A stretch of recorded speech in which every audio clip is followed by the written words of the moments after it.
Aye, that's right.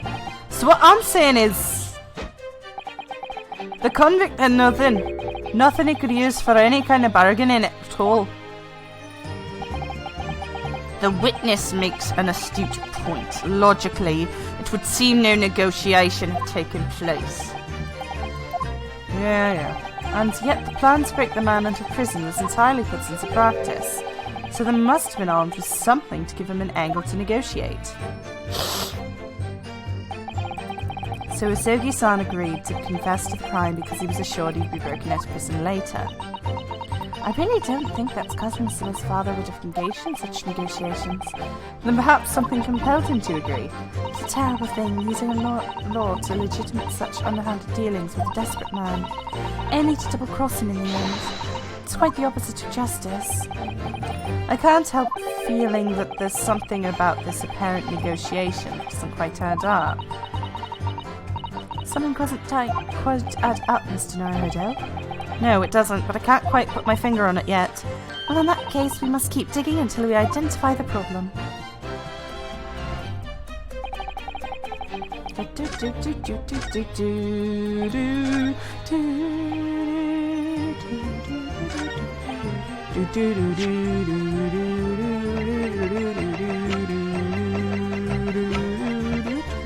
Objection! Confessing under oath to murders he didn't commit on a verbal assurance of being later broken out of prison, Slam dunk. Genshin Isogi was taking an incredibly risky gamble. Very true. There was nothing to stop the British breaking their word and executing him behind closed doors anyways. Under normal circumstances, no man would stake his life on a gentleman's agreement like that. I would. Which means that Mr. Isogi must have had a trump card. Something that guaranteed he couldn't be betrayed. Some kind of weapon. However, the fella couldn't possibly have had anything like that. But you know he did, Governor. The Isogi Papers. The name given to the last will and testament of Genshin Isogi. It turns out that Mr. Isogi was hiding his will in his cell at Barclay. Chief Warder Vigil caught him with it one day. Whoa! Whoa! Whoa! Whoa! Whoa! Whoa! Whoa! Stop shaking the bastard! You can't touch me now.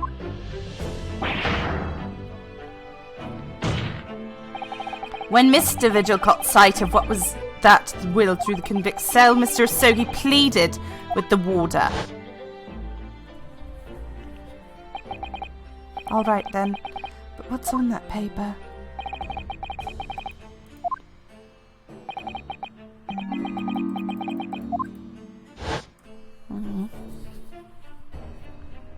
This is likely why they decided to have witnesses cross-examined one at a time long.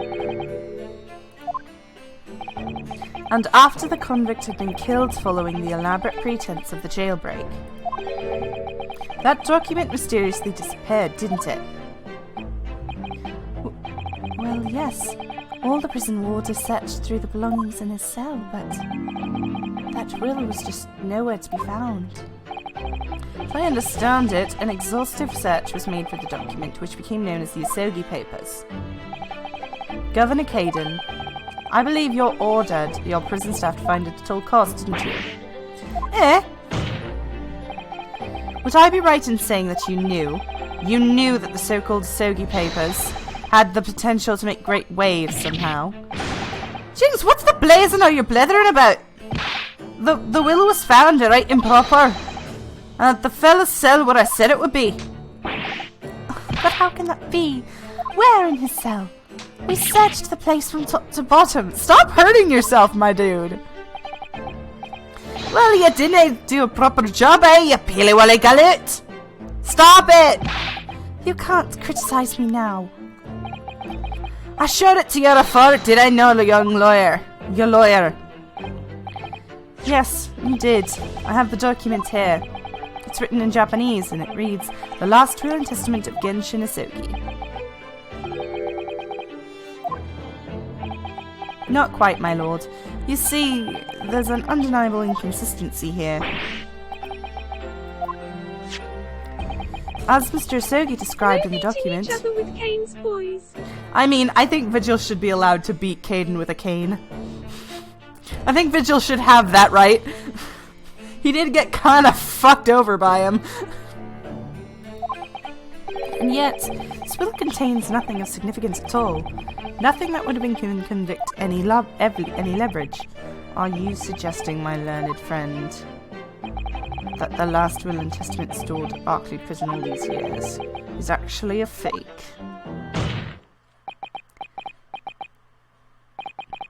As has clearly What been I'm wondering is, demonstrated what the already, heck is the bailiff doing? what went on at Berkeley Prison was far above the board. True lol. What is the bailiff doing? I don't think the bailiff could stop Caden. Caden is the size of a fucking mountain.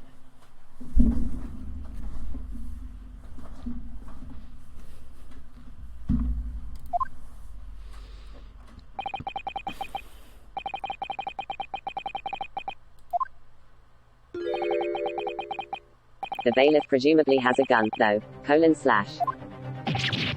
What? No, I definitely heard him say that, I swear. Clearly, we need to get to the bottom of this. We need to know exactly what happened with the so-called Asogi paper.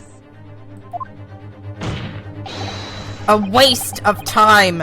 If the will is fake, where is the real document? You have it, you bastard! Mr. Vigil was stabbed in the back by the judiciary 10 years ago. He lost everything, nearly his own life. He did almost kill himself. And now you're going to do it again. You're ready to brand him a liar and turn your back on him without letting him defend himself. It's certain that Berkeley Prison is hiding something. It's clear that the jailbreak was masterminded by someone in the prosecutor's office. It's clear that some illicit negotiation took place.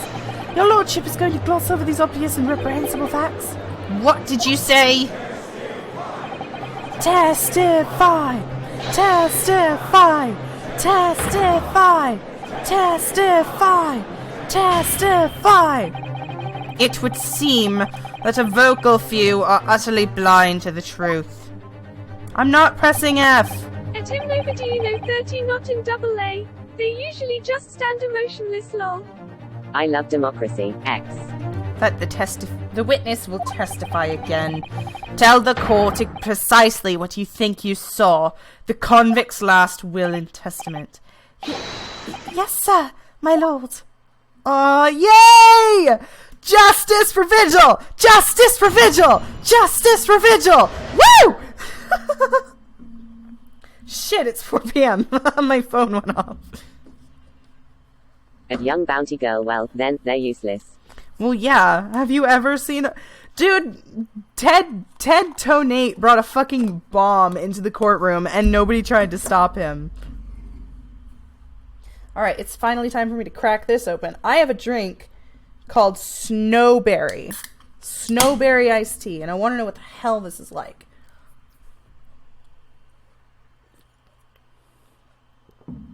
At him nobody you know 30 years they're useless when they hire Meekins as the bailiff lol. Sounds tasty. / closing parenthesis. Oh, shit! That be blue fucking raspberry! Hell yes! Oh, this is my favorite.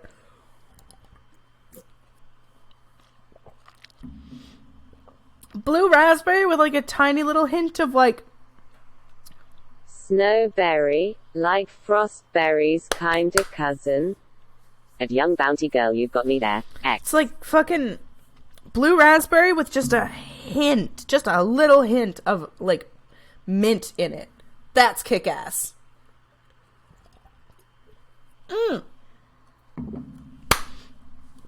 Fucking go, the Asogi papers. As the warder responsible for the condemned convicts, I ascended to Mr. Asogi and kept watch over his cell. After the night after he was found guilty in court, he was doing something with that woman in Cue his the cell. loud music. Smiley face. Oh, do you want me to turn it down? I only found it out about the Asogi papers when a directive came telling me to impound them. Document was in the folds of the fellow's robe right before he left his cell. A kimono, I think it's called. I mean the louder testimony music. Ah. In his kimono? That's a lie. We searched every inch of the man's cell. We looked through all his clothes. It can't be true. But are you not satisfied with calling me a liar the once, eh, you wee waffiger? There's nothing you can do about it now. You have no hold anymore over me anymore. Other than that. What? Wait! How is he doing that? Wait, what the fuck?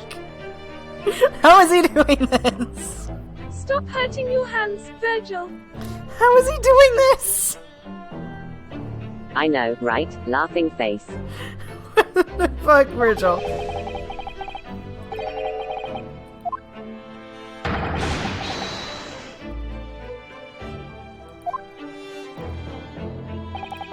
Little and large, that's double act. We complied with the Sogi's will as far as was possible.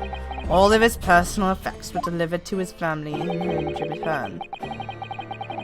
He reminds me of Patrick Star beating himself up. Did. Vigil has a third hand he painted with invisible paint. Apparently. Aye, and you cannot deny that handwriting is that to your old man, eh? Yes, there's no mistaking that this is my father's brushwork. Really? And this last will and testament was the man's last weapon, was it?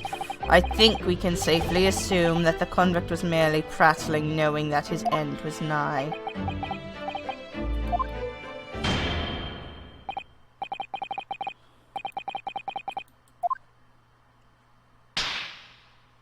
Let's do this. Yes, my lord. Yay! I'm enjoying this a lot. This is fun.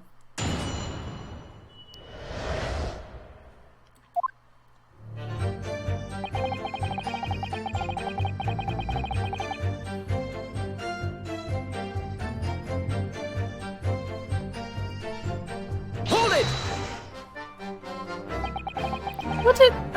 So would that mean that you conversed with Mr. Asogi? Yes, certainly, though there were precious little time before his execution was due. He was remarkably calm considering his days were very much numbered. In all honesty, he really didn't strike one as a man capable of mass murder. Yet he confessed in full to the crimes. I know. That's why I felt compelled to ask him one day. I can still recall his reply. I'm guilty of the unforgivable crime of ending another human's life, yes. Ah, I forgot the Rock was there. But he was so tranquil and intelligent. It put me in the mind of an Eastern holy man.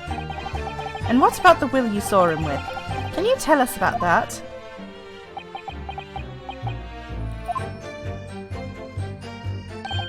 It was the beginning of all the drama. I remember it very well, yes. Don't you know, Vigil, Genshin has an army of hellhounds he keeps hidden. And he pleaded with you not to report him, did he? Yes, that's right. And like the bumbutt you are, you didn't tell me? A blatant breach of trust it was. I could see that man had a noble spirit. I found myself wanting to treat him accordingly. But according to what you told us 2 days ago, the convict had been strictly forbidden from having any writing materials whatsoever. You're quite right. So when exactly was the will penned? That was before the man was remanded in Berkeley, obviously.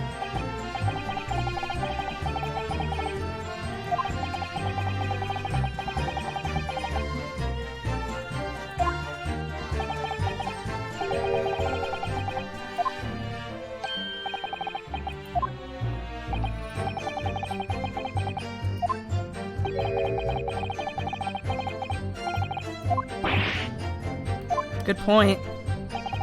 It's curious. There doesn't seem to be any obvious explanation for why it was subsequently found in the convict's cell. Ugh, well, The defense makes an astute point. Well, Governor. Prison Governor, can I be expected to ken the inner workings of the prosecutor's office? In that case, Lord Strongheart, perhaps you can shed some light on the matter.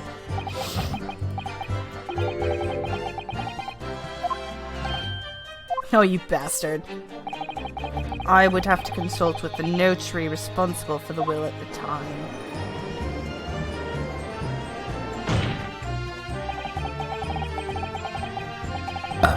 Excuse me.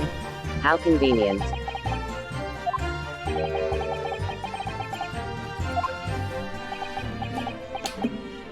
What a Objection, hit the one in the bastard. mouth of his hellhound XD.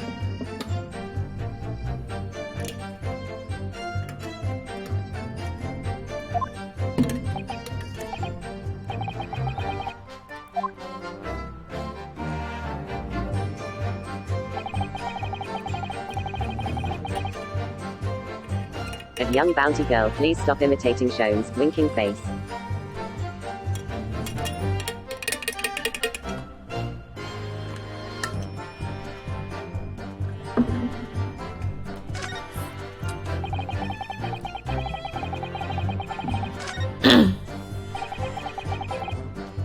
Hold it!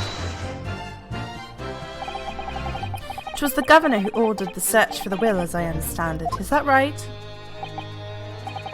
Yes, and when I reported back that we couldn't find it, he grabbed me by the cravats and yelled, "It can I have disappeared completely?" in my face. How are you doing that?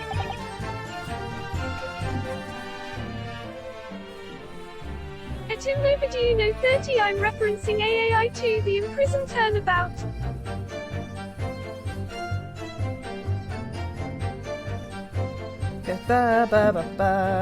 Dogen, you are a piece of shit, but I like you a lot because you have a dog and you are blind. You have an interesting case, unlike everyone else in this place. You're professional. And you have a dog to do it for you. Anyways. Hey, well, it's hard to... The governor At to young keep bounty everybody girl, I working was as hard as wondering they if that was should. true. X. I like how AA games will have witnesses retell their words point for point for you. I want that type of ability. Point, it was clearly considered an important document, wasn't it? Where are my gloves? I want to put my awesome fingerless gloves on. I have really pretty gloves that I really, really like, and I put them on sometimes, and I keep misplacing them. I'm gonna put them on now. They complete my outfit. But it's improved impossible to find. That's right. At him overdue no 30, that would be funny if it was. Like the hellhound goes inside the prison and Genshin just places the will inside the dog's mouth RLFL.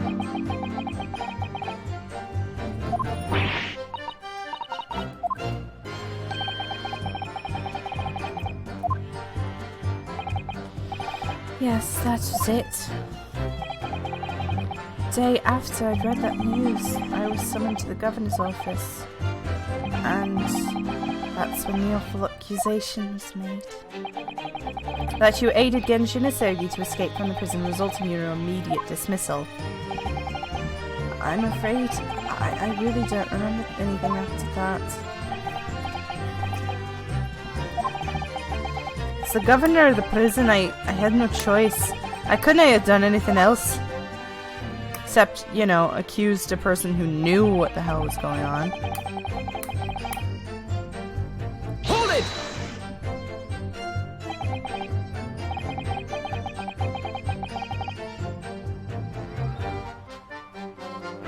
And that directive came from the same source as the one instructing you about the jailbreak.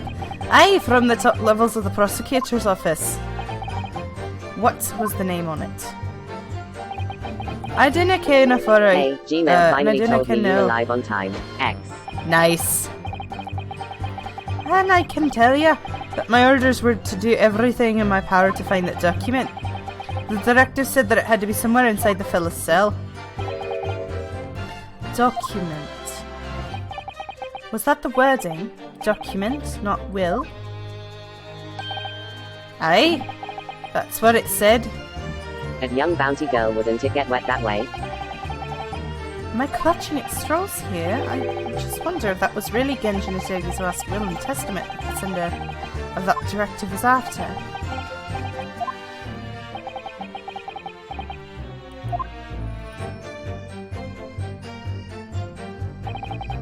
The document was in the folds of the fellow's robe that was in the cell, a kimono, I believe. In Mr. Itogi's kimono? Aye, the one he brought with him when he was locked up. Yes, he was permitted to have his personal effects with him during his incarceration, I understand. That's right. He was granted as much freedom as possible during the few days before his execution. In the butt was considered a sex-based term. At him nobody you know 30 he could have placed it in the butt container, it was from Winking Face. His sword? Why did Twitch censor that? Karuma, the famous sword of the Asogi clan. It bears the soul of my family. I don't doubt it, but I wasn't really getting at that. Forget being the soul of the clan. Could a man have had a more obvious weapon? ROFLOMG.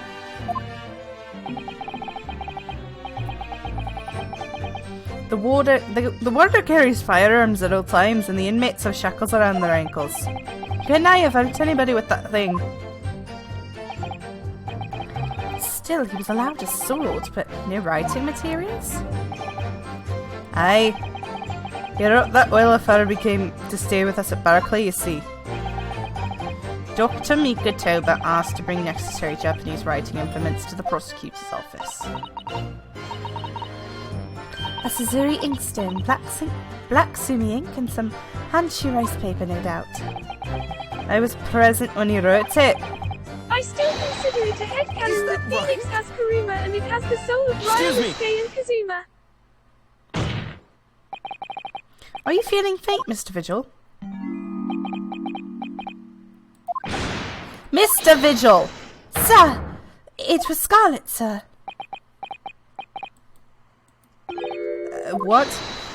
Oh, I'm terribly sorry. I didn't mean to blurt it out like that.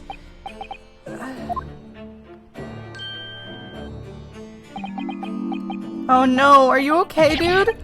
Less swaying and more explaining would be helpful. It's something about the testimony we just heard. Have you recalled something important? Something of importance? Possibly. Or possibly not. Unable to tell which way he's leaning, I'm afraid.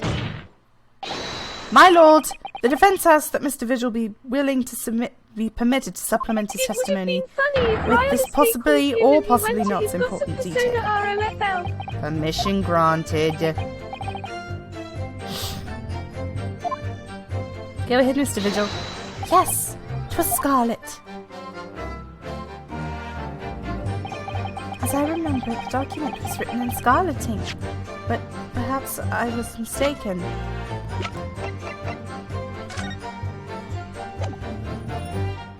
This is definitely not scarlet. That's definitely black ink. Hold it! Scarlet, you say? Scarlet, you say? well, Yes, I mean, I only caught sight of it for brief moments, of course, but even by the dim light of the cell, I remember thinking it was an unusual colour. The will was written in blood. JK. At least, I'm quite sure it wasn't black. Witness! Is this really what you saw? What? Sir!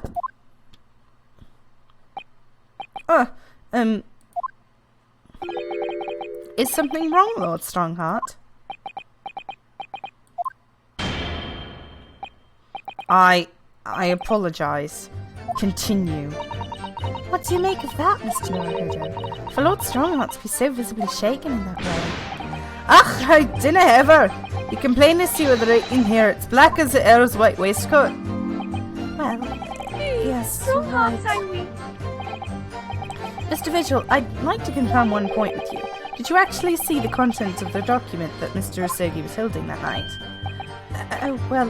No, I mean, there was no time. As soon as he noticed me there, he hid it behind his back. But it was definitely a will, was it? Yes, it was. That's what Mr. Osogi told me.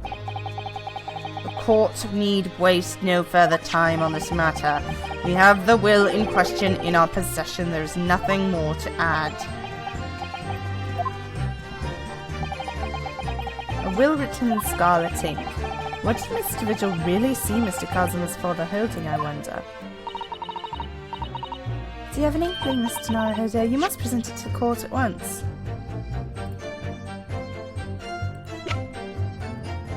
Wait, so Genshin hid that will in his ass?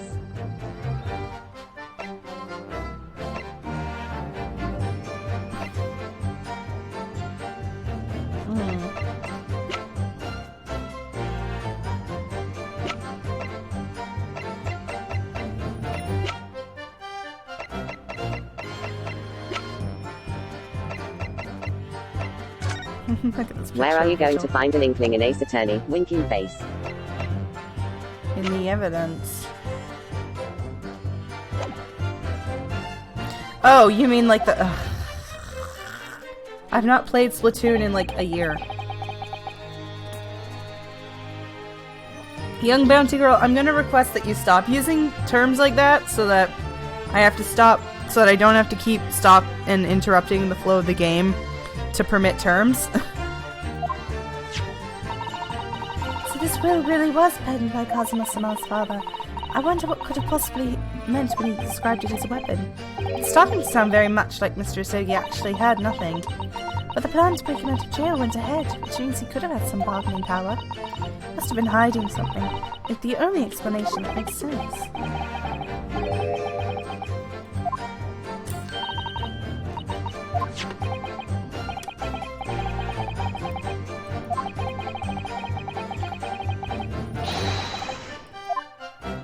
Atom Nova, do you know 30? I mean, Baroque keeps pulling wine from his ass.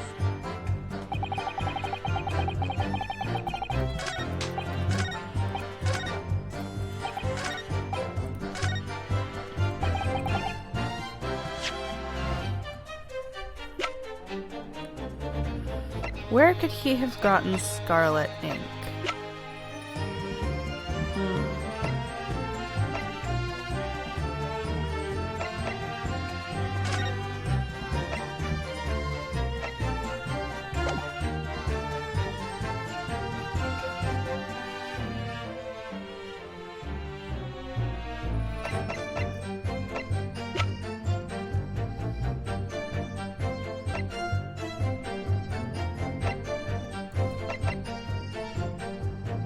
I'm telling you, it's written in blood. Where could he have gotten the redneck? The redneck? Where could he have gotten a redneck? We're in Britain. There are no rednecks in Britain. Are there rednecks in Britain? Skadoo doo doo, skadoo doo doo, skadoo doo doo, wada ba da da da.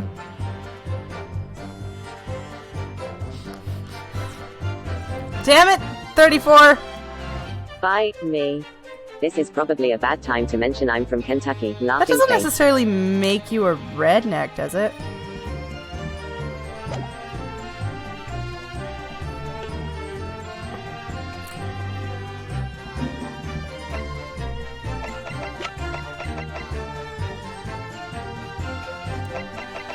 Oh my god, he wrote it in blood? If he actually wrote it in blood, he could have used karma.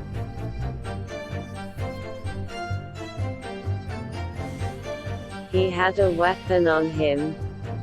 ROFL, I'm from Texas and I find it hilarious. True, except on hot days. Oh my god, are you actually saying he cut himself I open? was kidding. That would be kick-ass though!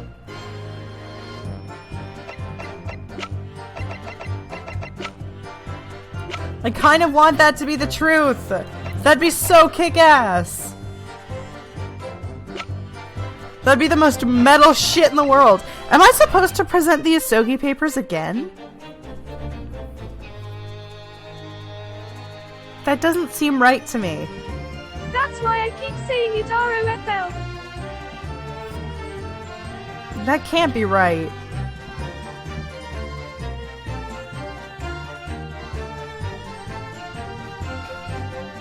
Objection! Yeah, I had a feeling it wasn't.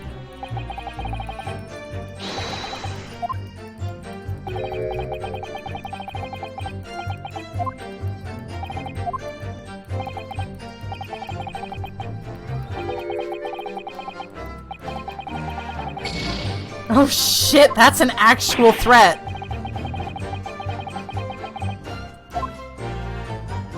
That was an actual, like, threat. He threatened my life.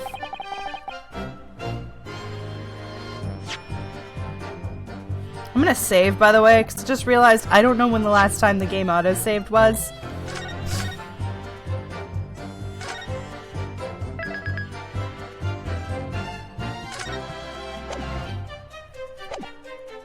May as well save scum. I don't want to save scum! Like that the will was written in blood like a badass.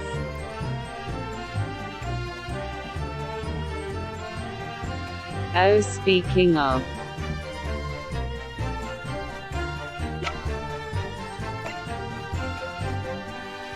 Telegram from Japan. As far as I can tell, nothing really...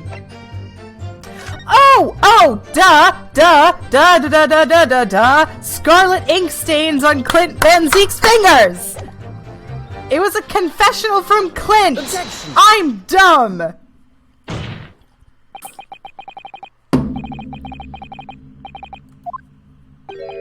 And I believe that's exactly what you did see. What? Evidence again! You got no evidence to say that! Have a look at this report. That's my brother's autopsy report. Yes, and there's something written here that's bothered me since I first read it. It stated that scarlet-coloured ink stains were noted on the fingers of the victim's right hand. Yes, so it does.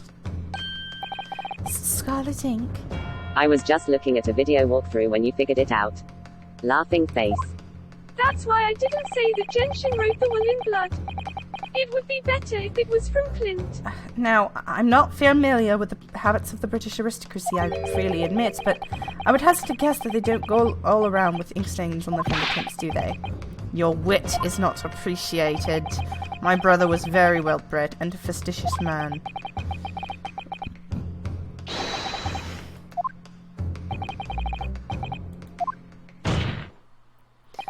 My point is this. Whatever Lord Clint Van Zeeks was writing in that unusually coloured ink must have been directly before his death. Because he died before he had the opportunity to clean his hands.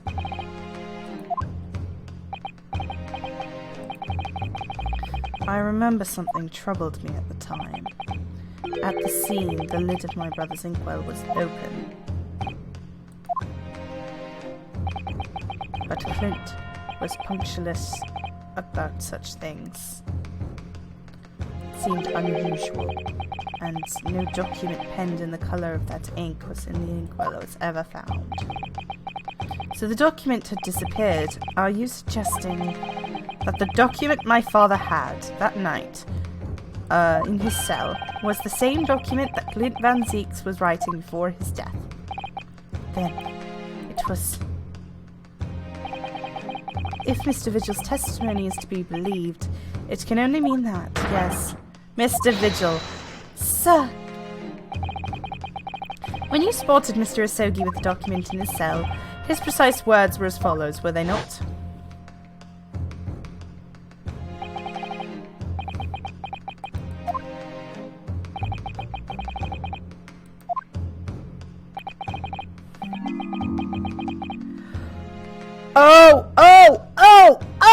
Duh! He said it's a last will and testament. He didn't say it was his last will and testament.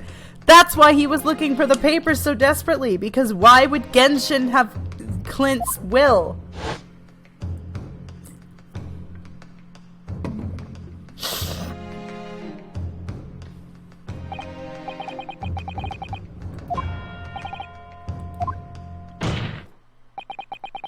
Conversation really did go as Mr. Vigil says, then what we now know completely changes the meaning of what Mr. Asogi said. You really think? Mr. Vigil did indeed see the convict with a will, but it wasn't that of Genshin Asogi. 'Twas the last will and testament of Lord Clint Van Zeeks. I still think it'd have been better if Genshin hit Clint's one in the mouth of a bloodhound. Objection! Love it! Oh shit! Just for funny reasons.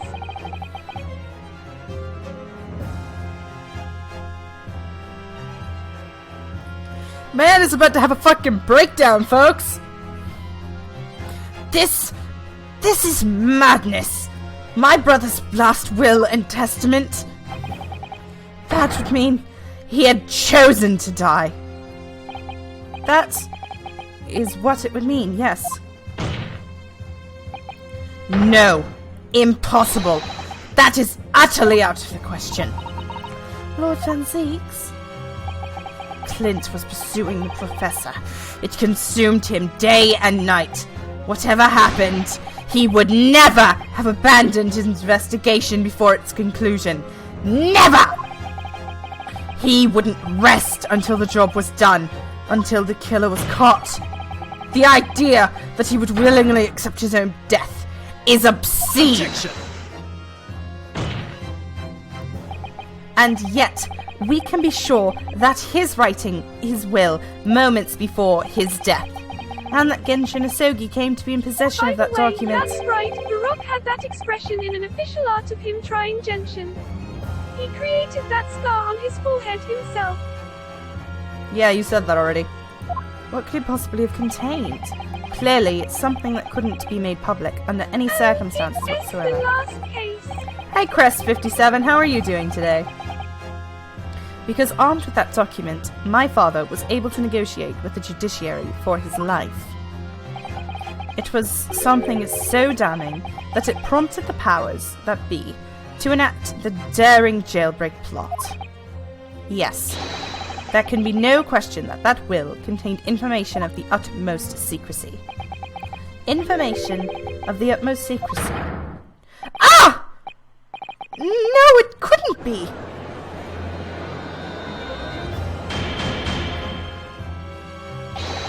I've heard more than enough. Pursuing this notion of a phantom nobody can attest to having seen serves absolutely no purpose. No, my lord, that's unacceptable. What did you say, counsel? The last will and testament that Genshin Asogi had in his possession was that of Lord Clint Van Zeeks. All the testimony and evidence presented to the court has logically led us to that possibility. We have a duty to pursue the line of reasoning to its conclusion, but with no means of knowing the contents of the document, there is no line of reasoning to pursue. That secret being that Genshin is Iris's father. I'm kidding. A reason why Lord Clint Van Zeeks, a man of high noble standing, would have chosen death. Information so secret, people in the judiciary Fine, I guess. would be willing to negotiate the jailbreak of a condemned killer. The only explanation that fixed those facts is the unthinkable truth that turns absolutely everything on its head. Oh my god! Clint Van Zeeks was the actual professor!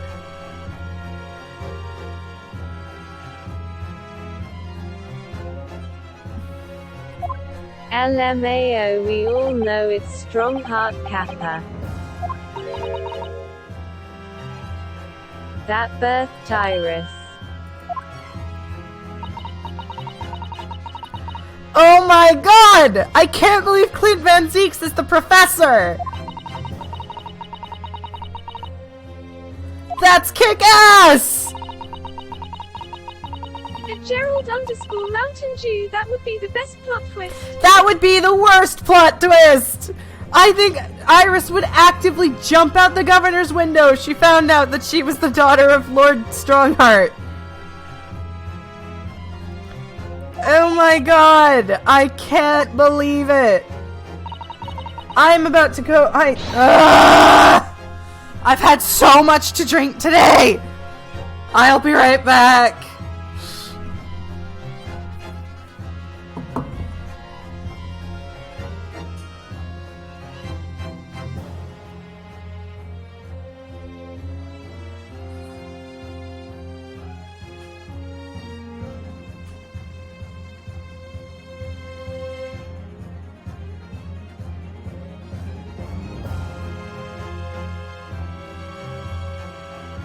Sounds like a wonderful mess. I hope I can get as convoluted one day. Somebody's dealing with post-plot twist stress disorder right now. Laughing face.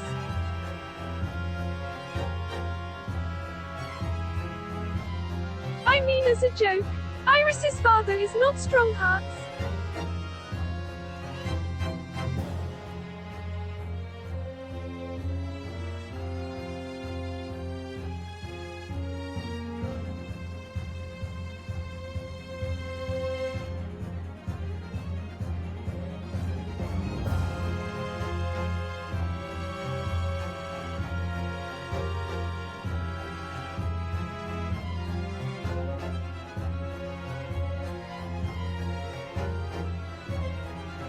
At Hymnoviduno 30, who's dealing with it?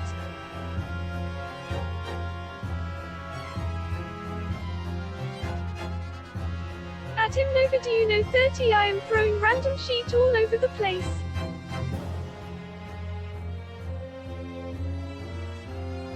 At Gerald _ Mountain Dew, the _ EV _ breeder, obviously.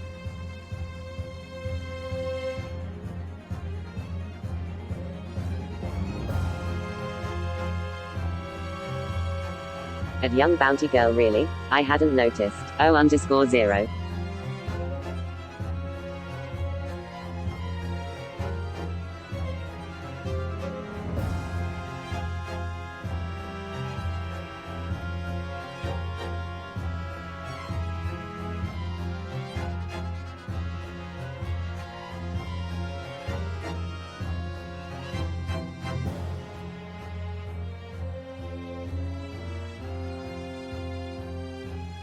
I think it's just that Strongheart is kind of an ass.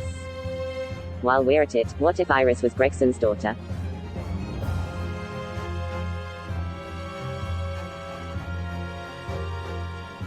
At Hymnoviduno 30, I literally joked that first Genshin was Iris's father, then that Strongheart was the father.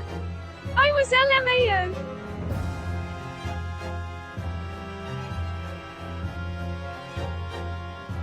At Young Bounty Girl, I was being sarcastic.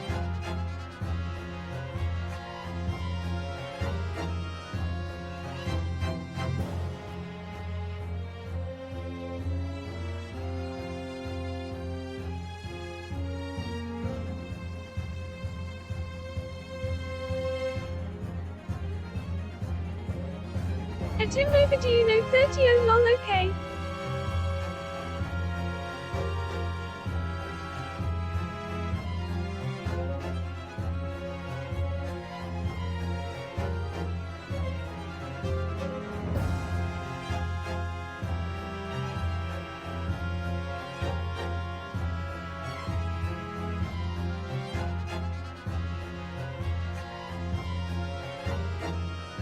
Well, that already puts 3 people off the list of suspects of being Iris's father. I had a good laugh.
another random plot twist, Sakazuma is part of a secret government agency ordered to take down the Agency of Bloodhounds.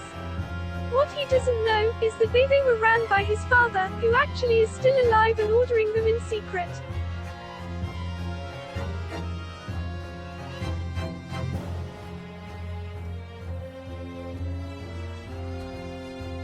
Time for another random plot twist, so Kazuma's secretly part of the government agency to take down the Agency of Bloodhounds. What he doesn't know is that they were actually by his father, who was actually still alive and ordering them in secret. I don't know why I have that, just in the mood for randoms today.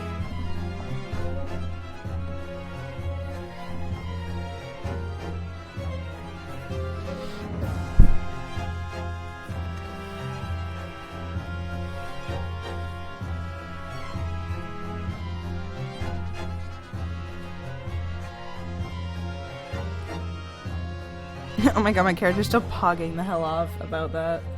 I'm back! Did you break speech chat again? At him overdue, you know, 30 thanks, No, lol. you didn't. Okay, cool.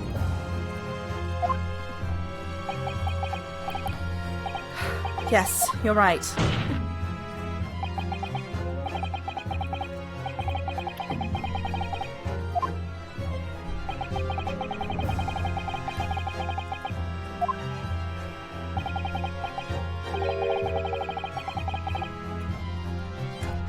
I cannot believe we're about to do this.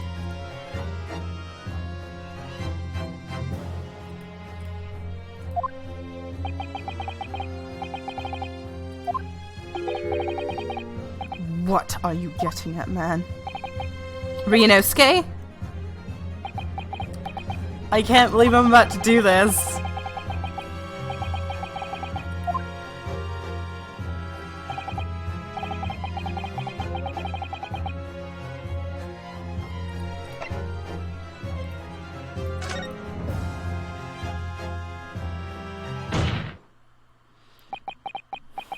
Come on, say it.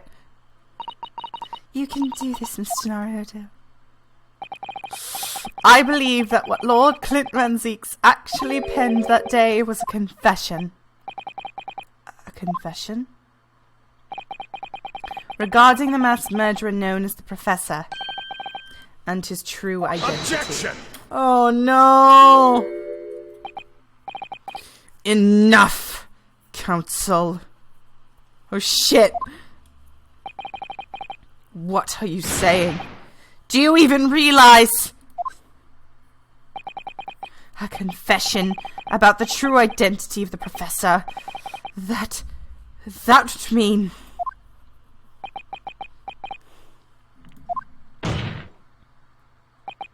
Lord Van Zeeks, I appreciate this must be hard to take in. But it's the only explanation that fits. The killer that terrorized London a decade ago and became known as the Professor, the man believed to have murdered 5 members of the aristocracy, wasn't Genshin Asogi at all. No, you can't be suggesting. It was in fact believed to have been the man to be the 5th victim. Clint Van Zeeks himself.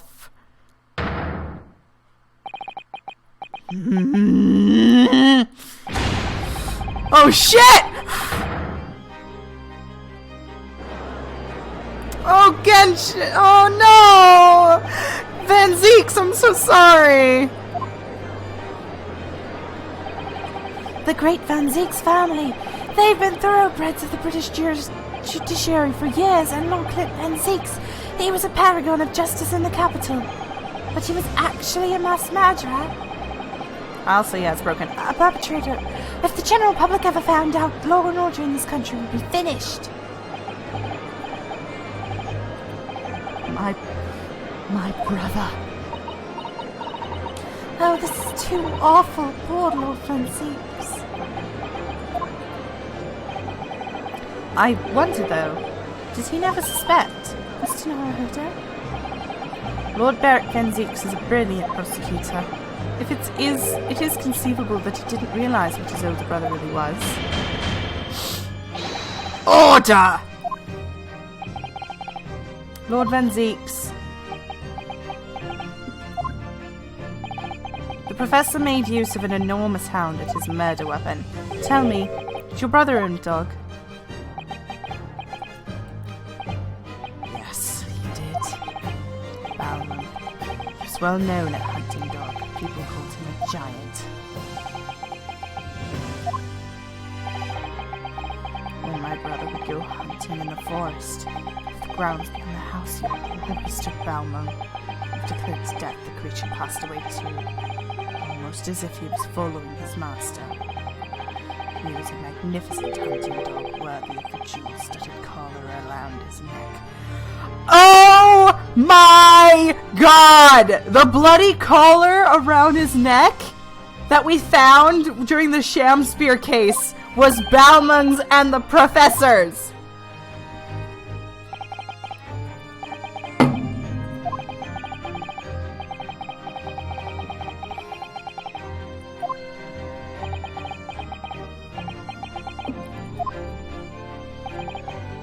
It so happens that myself and my colleagues have come across some collar during our time in London. How could you? It was an old emblem attached to the collar too, made of pure gold. It was topped with a small crown and bore the ornate capital letter B. What? Emblem bearing the initials B? Why is speech chat not working?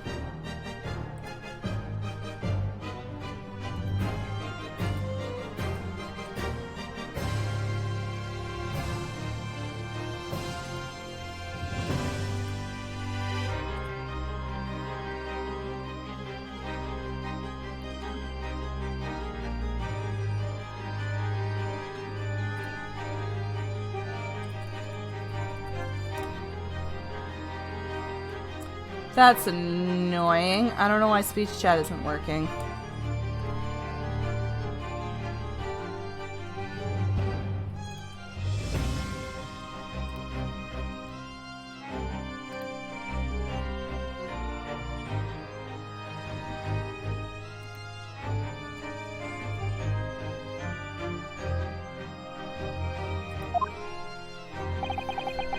It's the insignia of the Baskerville family. The Baskerville? Why is that name coming up now?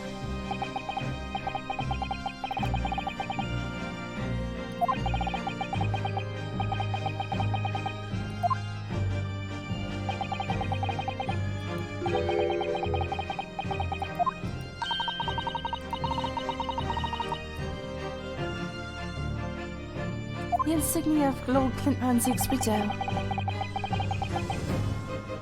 Not the same, but I had a plot twist kinda like that with Gregory Edgeworth, unintentionally sending Miles' mother to be executed by forging evidence in my fanfiction. Jesus Christ! That's kinda dark! Oh yeah, let me pull that up actually, wait. Before I forget again, because I forgot again the night I went to see that thing. Oh my god, I was gonna read. I'm gonna pull it up now so I don't fucking forget. Because I forgot again, because the night that I went to see Hamilton, I promised I'd read it, and I didn't fucking read it, and I feel bad, and I'm gonna get it pulled up now so I can read it later. Oh my god, where is it? Up.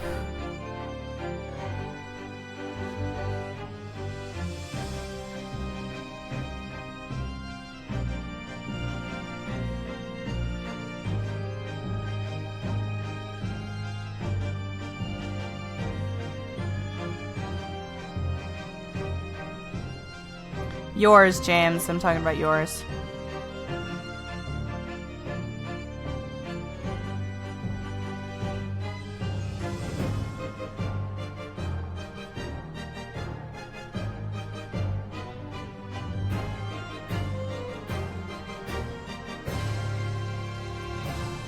the hell is it?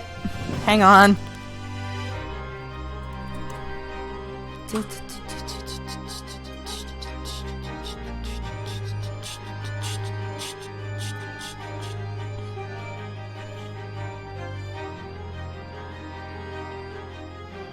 It's about 20 pages long in Microsoft Word. You never linked it to me, did you? It's named The Right Path. That helps. The Right Path.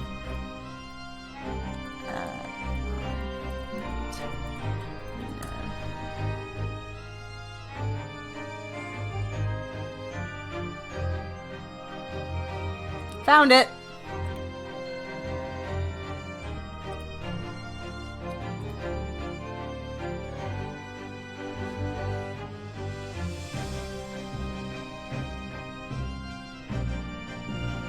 It is pulled up. I will read it later. I'm gonna read it on fucking stream. Also, I'm just gonna close speech chat. It's not working for some reason.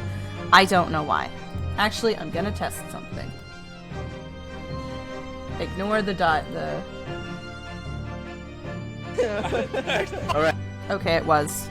Sorry, I just needed to check that. I thought for a minute it might have been just thingy freaking out. But no, it's... Hello, VC face! That was weird. Really? That'd be awesome. Yeah, of course I'm gonna do that. We've known the dog was used for hunting. Could have been used for some quarry, of course. Human prey. Oh my god.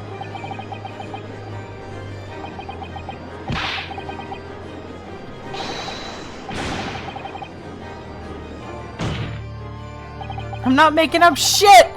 So in fact, the person responsible for the murders of the nobles and the royals was a noble himself, and that threatened to be an enormous scandal that would irrevocably destabilize Britain's society. My father knew that and was using it to negotiate his way out of unjust charges brought against him. But at the very last hour, those who bargained with betrayed him, slaying him mercilessly.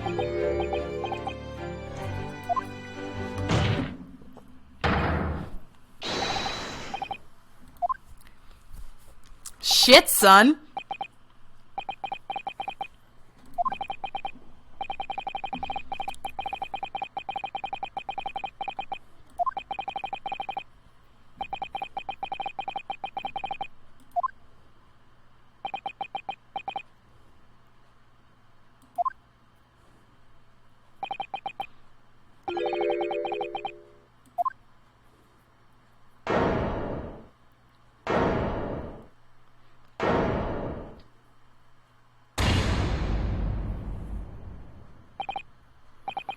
Tell me then. Tell me what Clint really was.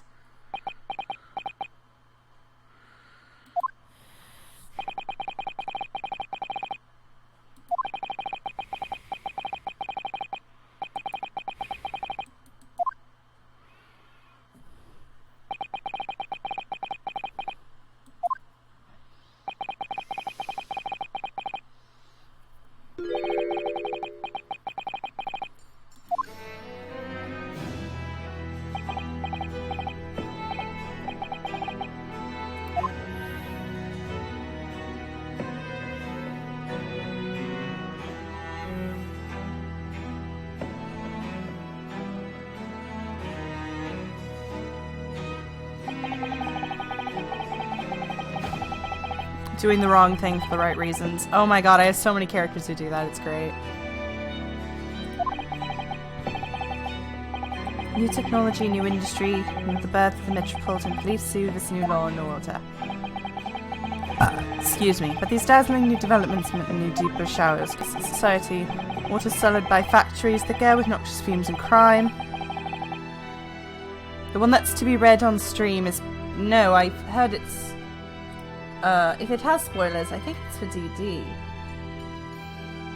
Yeah, it's in... It takes, it's about Truseed, mostly. So, you're not going to have anything spoiled, don't worry, Jane. Don't worry. Lord Clint Van Zeeks made his mission to combat the darkness. But as time went on, slowly ate at his soul until eventually he was consumed.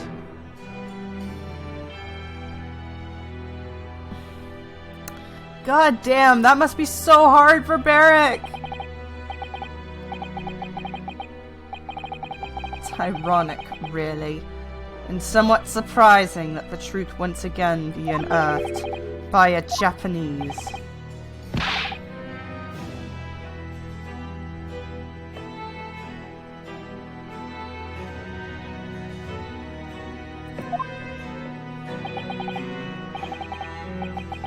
"10 years ago, your father, Genshin Asogi, turned up at my office one night.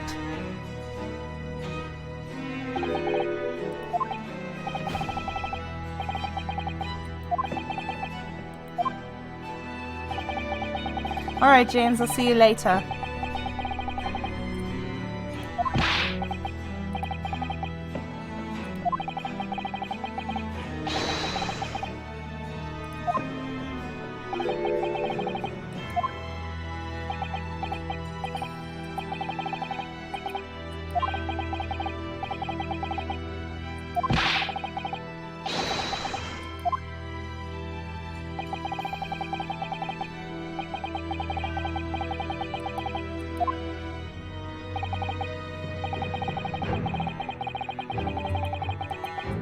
Nice.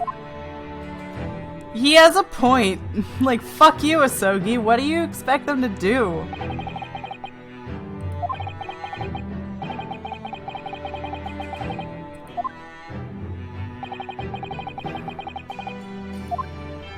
Yeah, Asogi did kill somebody.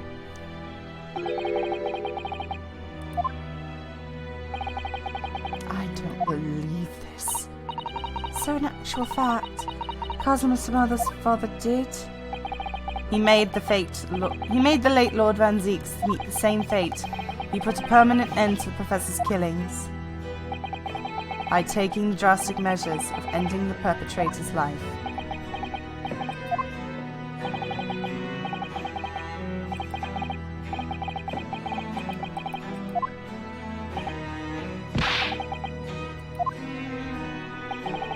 Asogi must have already taken it. Nothing of that nature was found at the scene. I had no idea of the existence.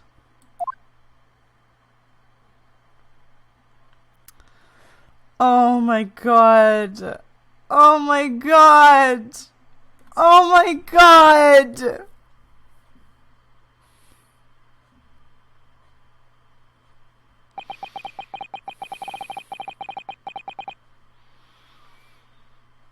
Oh my god, I feel so bad for Barrick.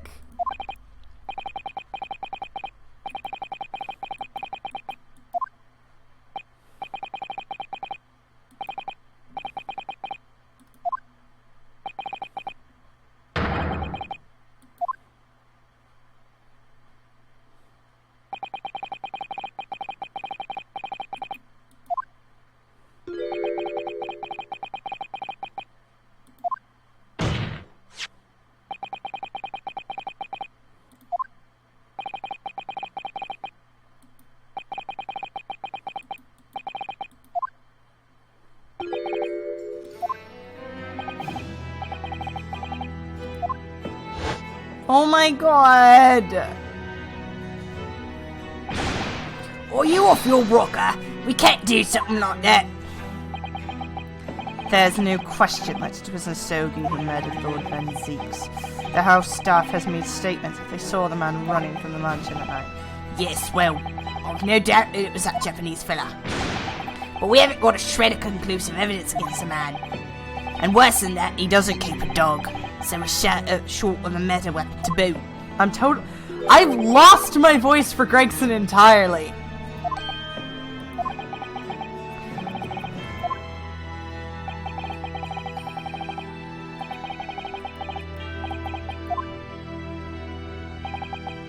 Blimey.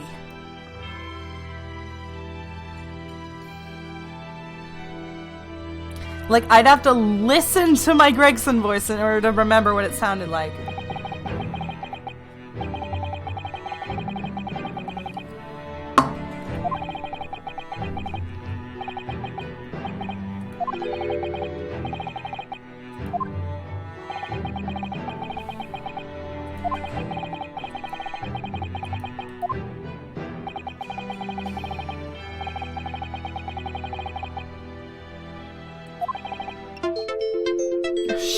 shut up.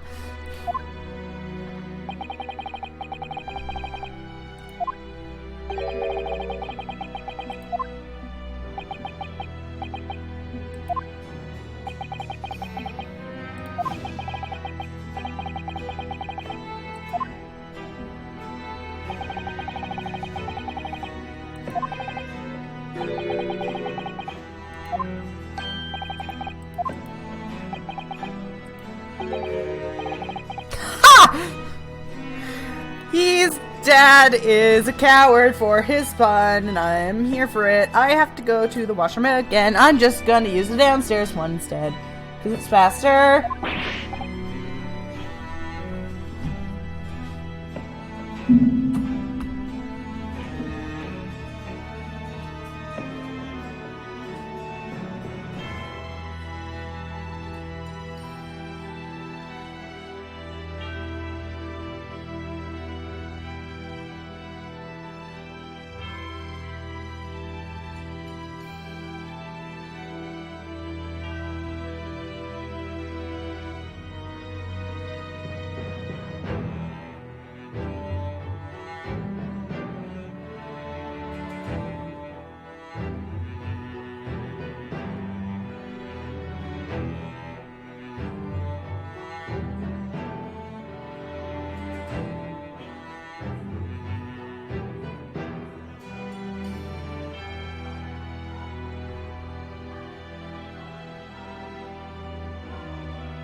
I want Kazuma's like original theme, damn it.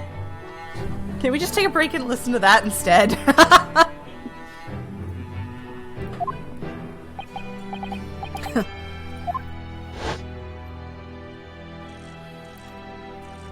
Okay.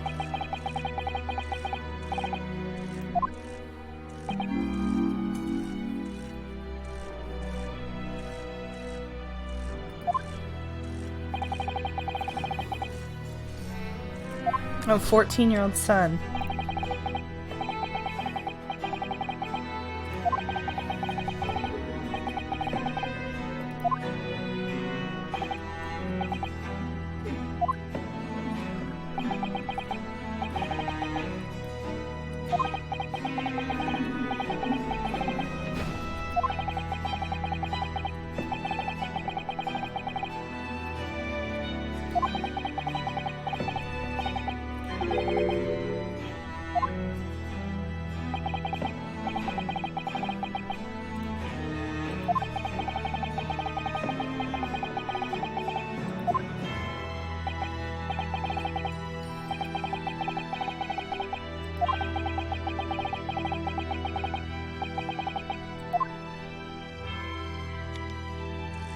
We do get his original theme at the end of the game? Good.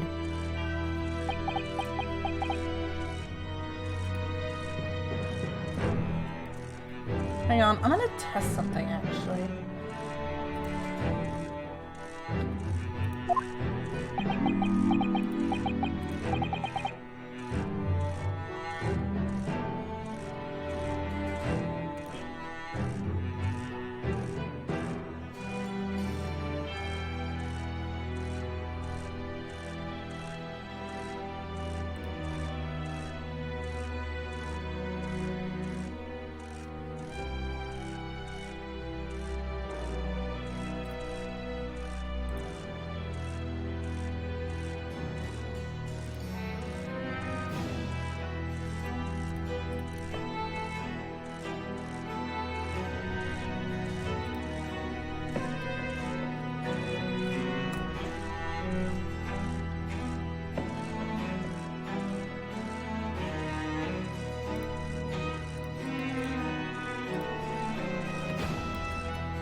Nope, I have no idea why speech chat isn't fucking working, but whatever.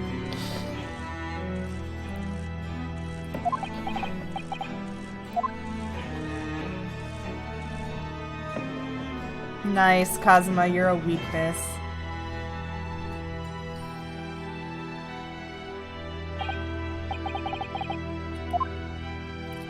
Suck it, Kazuma!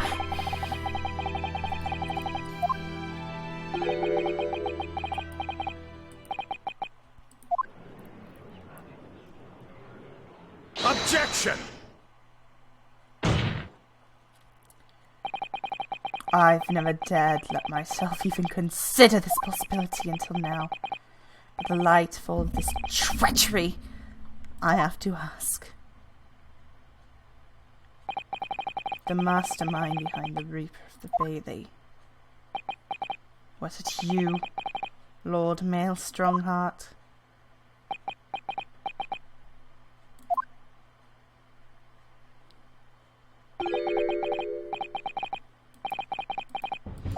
Oh my god!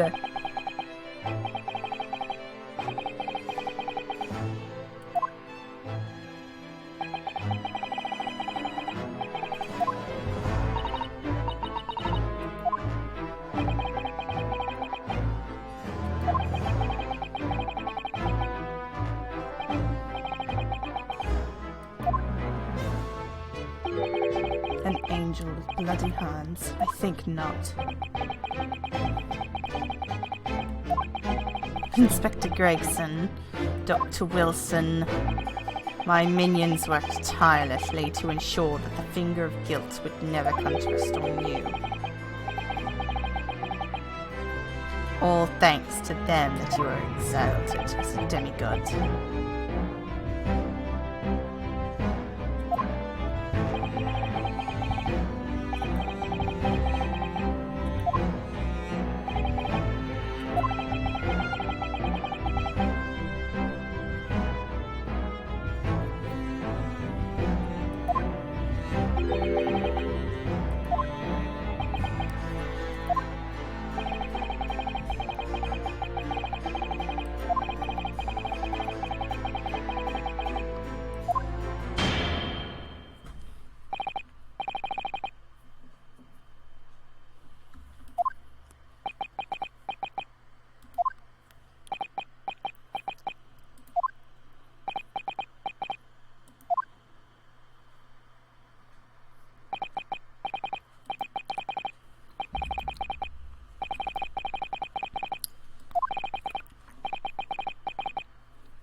This song is gorgeous.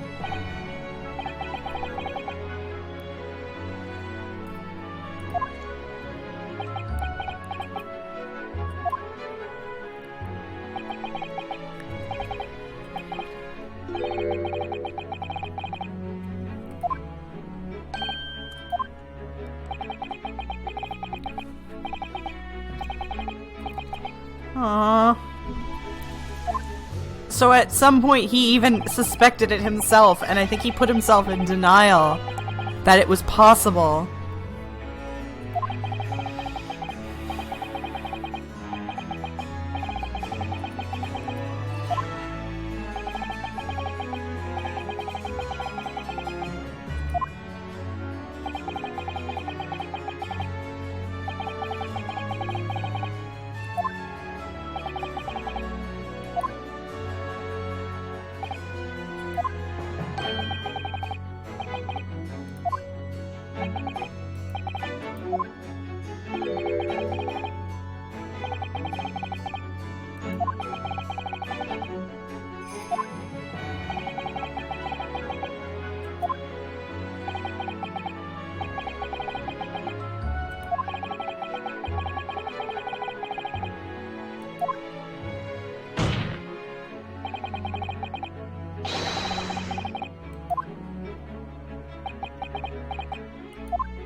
Oh, I feel really bad for him.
Objection! Mm-hmm. We're not done here, fucker. We're never done. This game is never gonna fucking end.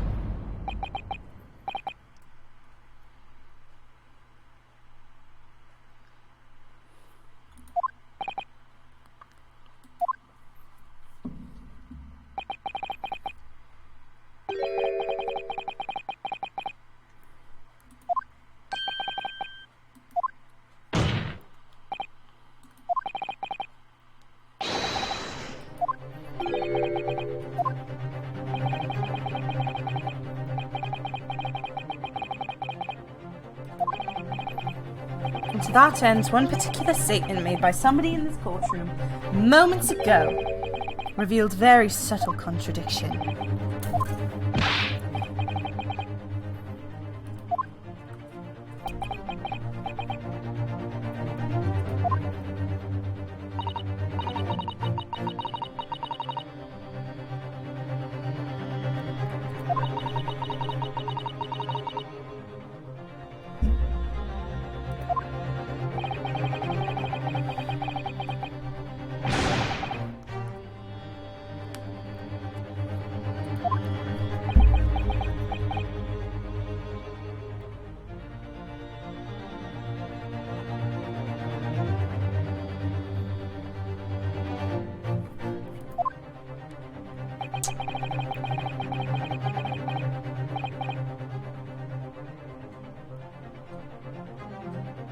Well, it was Van Zeek's. Lord Strongheart didn't really say anything. That's not the button I meant to press.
The dialogue isn't really helping me because I'm only half paying attention because there's a loose nail on my finger that's pissing me off and I'm trying to get rid of it.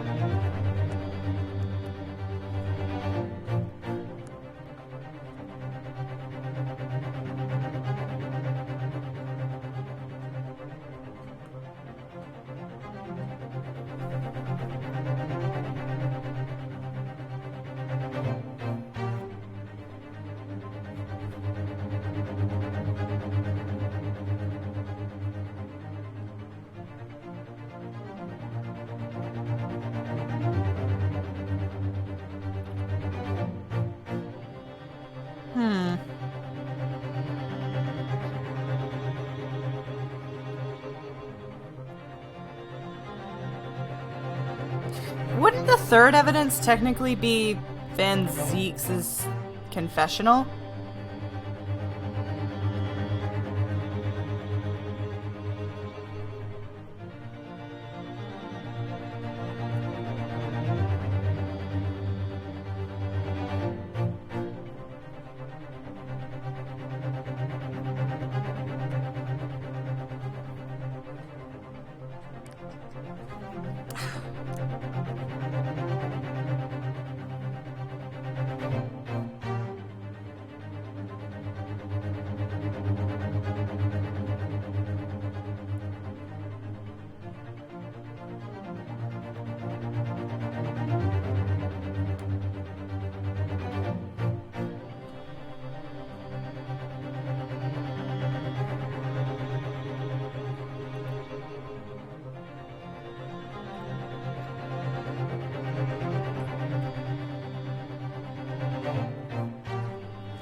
Got it. Alright, cool.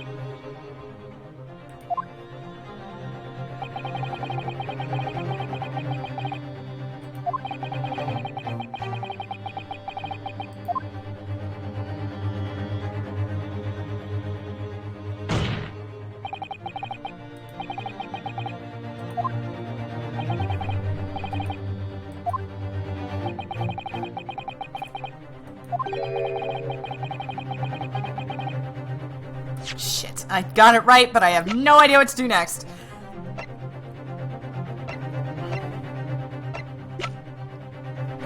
Dude is standing while already on the judge's stand. Way to overcompensate. Hell yeah. Hi Josh, how you doing?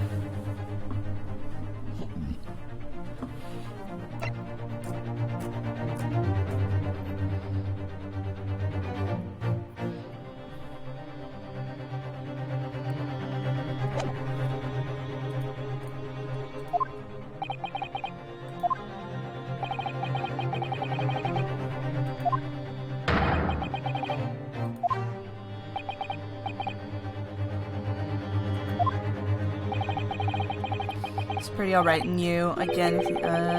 I'm alright. I'm doing okay. I'm pissed off that speech chat isn't fucking working.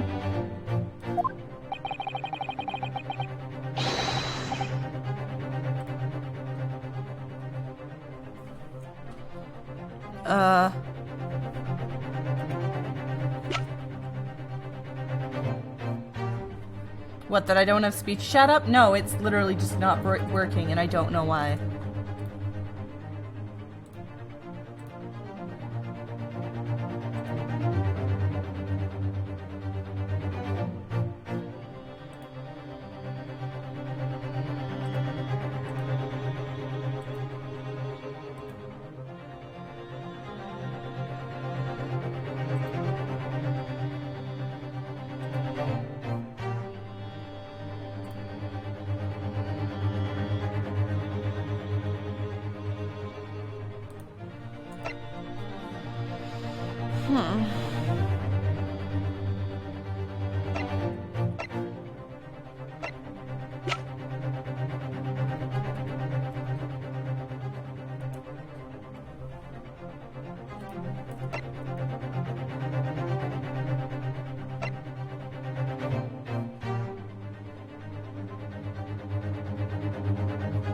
I have an idea that might get speech chat to work again.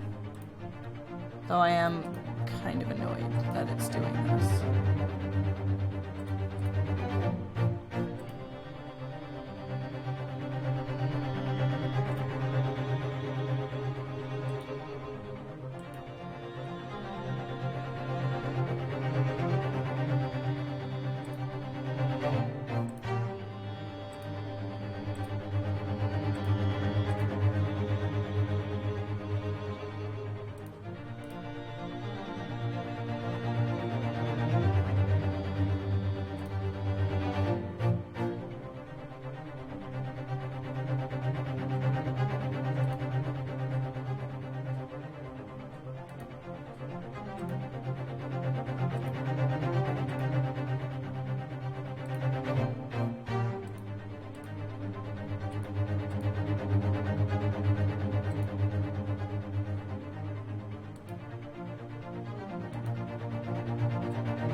Nope, apparently that just broke it further.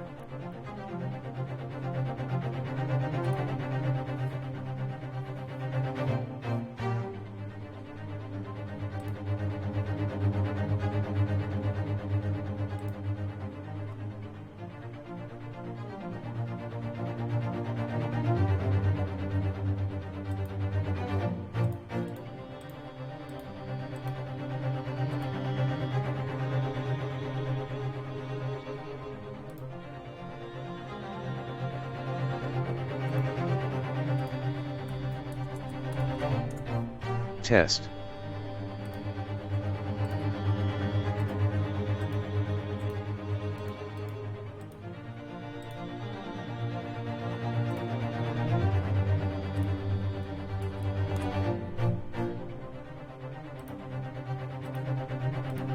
Oh, that's what's broken. Okay, gotcha. Okay, let's change it then. Whoa!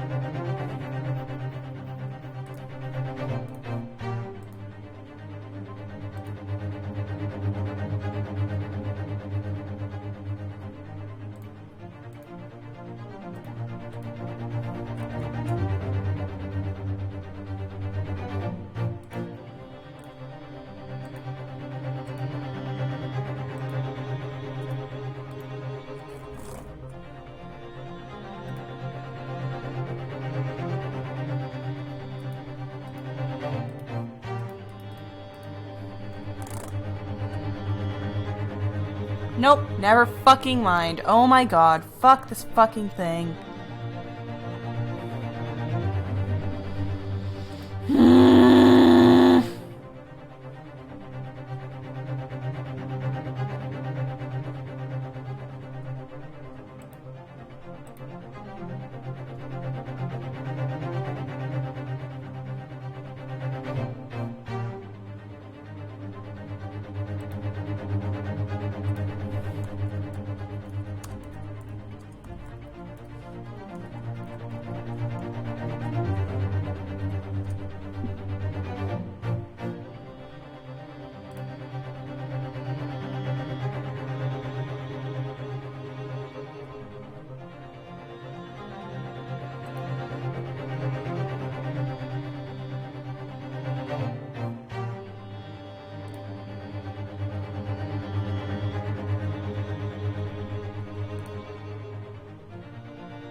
fuck it, I guess we're not using a fucking speech chat today. I am in an angry fucking mood. Alright, let's just get this shit over with. Give me my one word, please, Bounty Girl, and I'm in a shitty mood and I'm not fucking... I'm distracted as hell. I don't like the fact that speech chat isn't working. What the fuck? Might have to go piss off... Might have to go piss off Thomas and be like, hey, is speech chat working for you?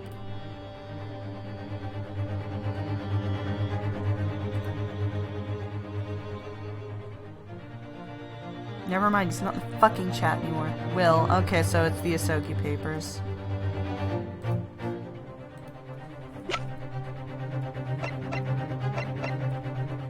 Take that!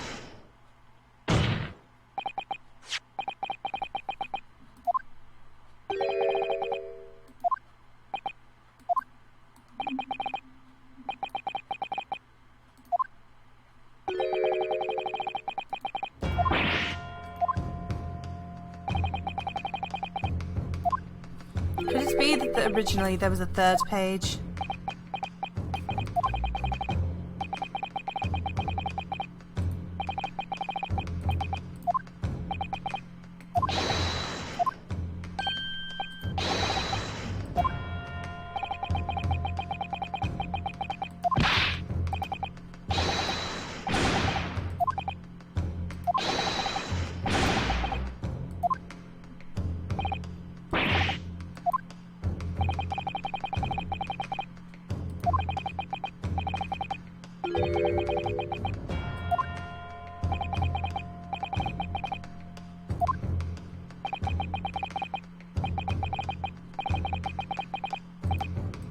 Oh my god, Caden, you jackass.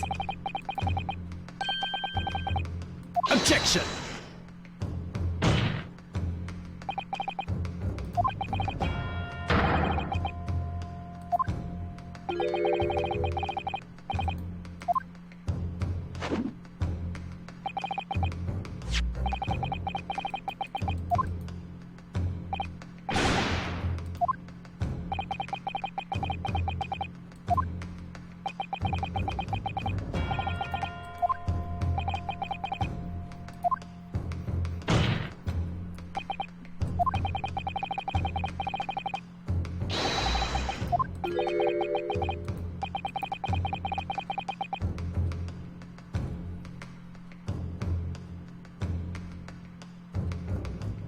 Objection!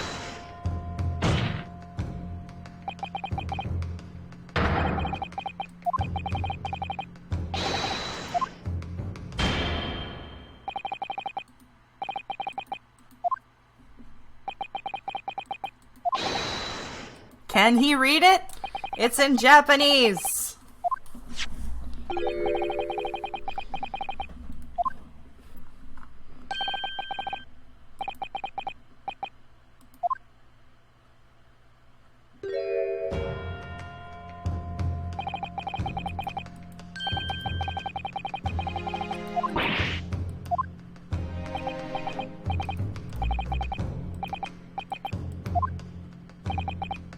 Naturally, I consider myself a member of the judiciary, albeit a lowly one.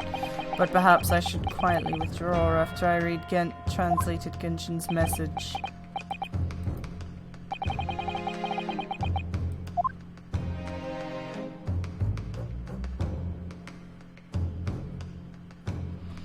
What does it say? Tell me what it says. Kazuma, the truth is shrouded in darkness. A darkness only your clan's great sword can pierce. Karuma? Mighty Karuma, twist thy head and watch them fall at all thy mortal foes.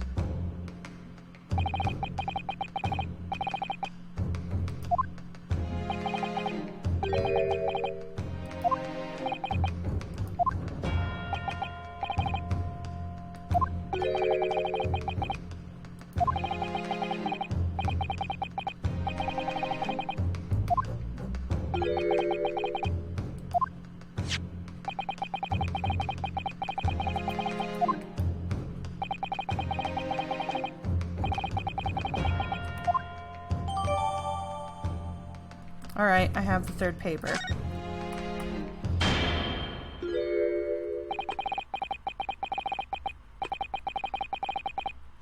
Yeah, shut up, jackass!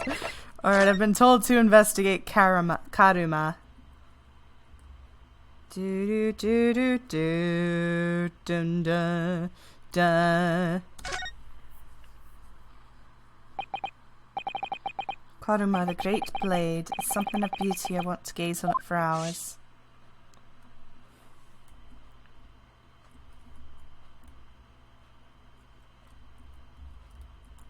Ooh, the hilt of the blade.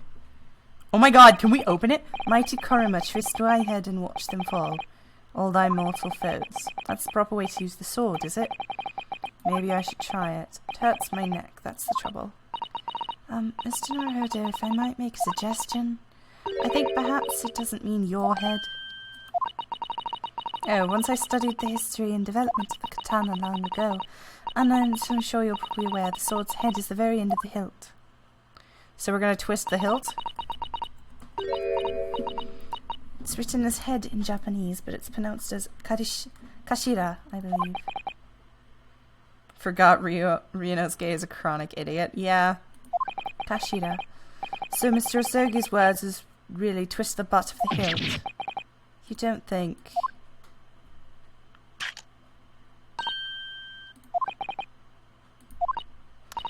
Oh! He found it! He found a place to hide it! That's kick-ass!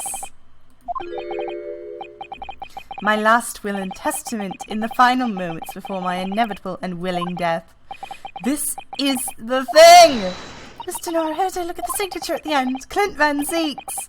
And the date, 10 years ago on that fateful night. So for 10 years it's been silently concealed inside Karuma. Nobody knew. The last will and testament of Lord Clint Van Zeeks. That's so awesome!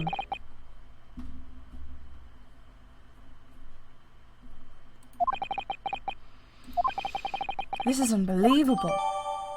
Oh, you're gonna fucking make me read it? Alright, fine, let's do this. That's awesome! That's cool! I can't read it! Fuck off! Go fuck yourself!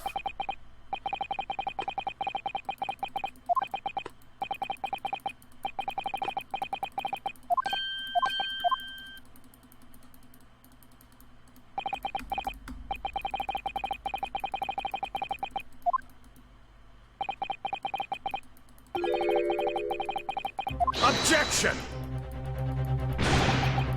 How dare you! I refuse to believe that of my brother. Too much time has passed. We cannot ever hope to know more than we do now. Especially since the alleged will have that he had penned in his final moments is lost forever. Lord Strongheart, you appear to be in something of a hurry to pick this up. Wonder why? 'Cause he's a dick. If only he tried to slash a car. But everything he did was in the interest of protecting the British law and order.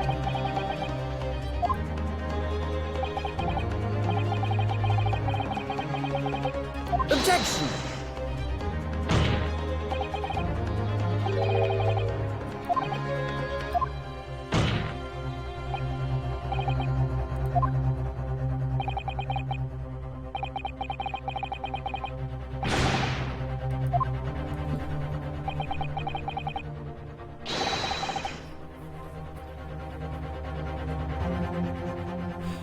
Y'all are treating Kazuma like he ain't mature as fuck. I hate the guy, but he's mature as hell. He would never throw around his sword to try to slash cars. However you just tell, there was nothing fair just about that. Lord Strongheart, what exactly is it that you're hiding? Dr. Mikitoba, were you not to quietly withdraw after the translation of your former associate's will? In this courtroom, no argument carries weight unless it is supported by evidence.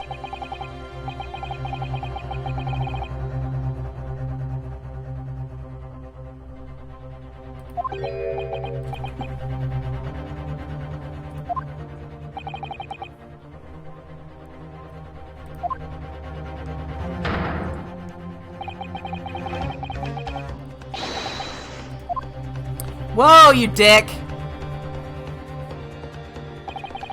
This is my last chance. Mr. Naruhodo, I have to present some decisive evidence now, or it's all over. But can I? Of course you can! We have it, you dick! Wait, my lord. As it happens, the defense does have evidence to present. What? Don't be absurd! There's nothing of relevance remaining from the time. Objection! It's high time that you realize something, my lord. This gentleman has an uncanny habit of producing evidence at the final hour that has escaped everyone else's attention. Nonsense! I just love the freaking violin. Is it here? No, it's the next part. Come on, where is it? I want to listen. I want to hear that freaking awesome part.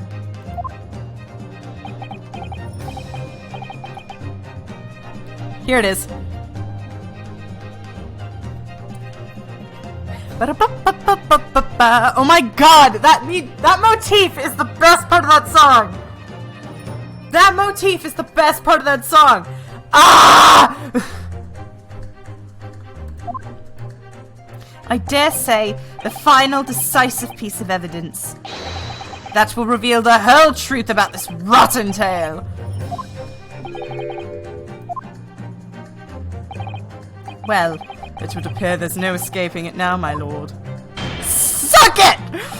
Let it be so, then. Present whatever you think you have that can settle this decade-old enigma if you're capable.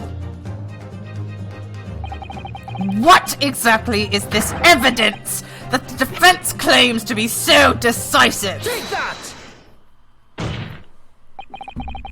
There is a single piece of evidence that can clarify what really happened 10 years ago. the last will and testament of Lord Clint Van Zeeks. Ha! A wonderfully astute observation, I'm sure. But in the case it hasn't escaped your notice, that document was lost long ago. That's right, it was. Only I have it right here. Discovered just moments ago.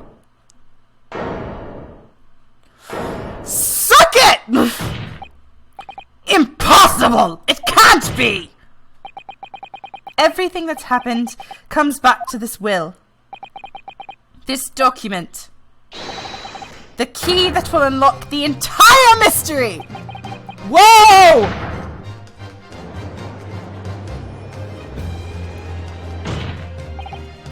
My brother's last will and testament. Where did you find that? It was rolled up inside this. Inside Karma. The ultimate weapon Genshin Isogi obtained has lain undisturbed in the hilt of the sword all these years, just waiting for the right time to emerge and reveal the truth. The signature and seal certainly look official. My god, it's true. My brother's handwriting, there can be no mistake.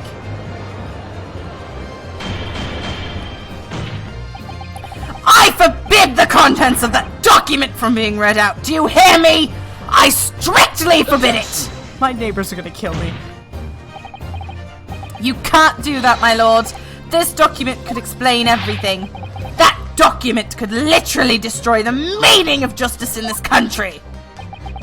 I demand you hand it over to me at once! Why? What are you trying to hide? Could it be that you already know what's written on this page? What are you implying?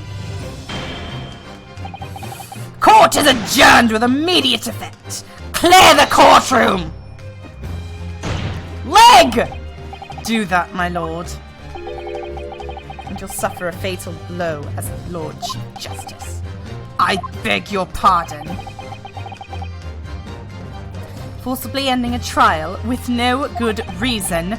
Not any trial, a closed trial by order of Her Majesty the Queen. To defy the monarch's wish is treason.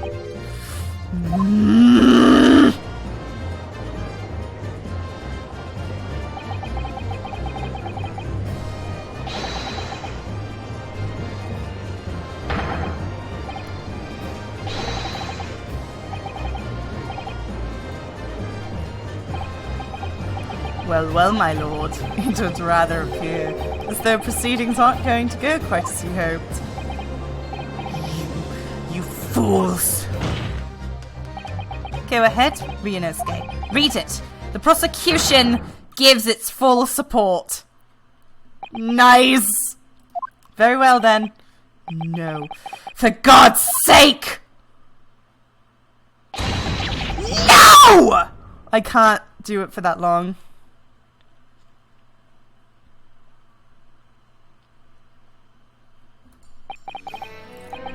I pen this, my last will and testament, in final moments before my inevitable and willing death.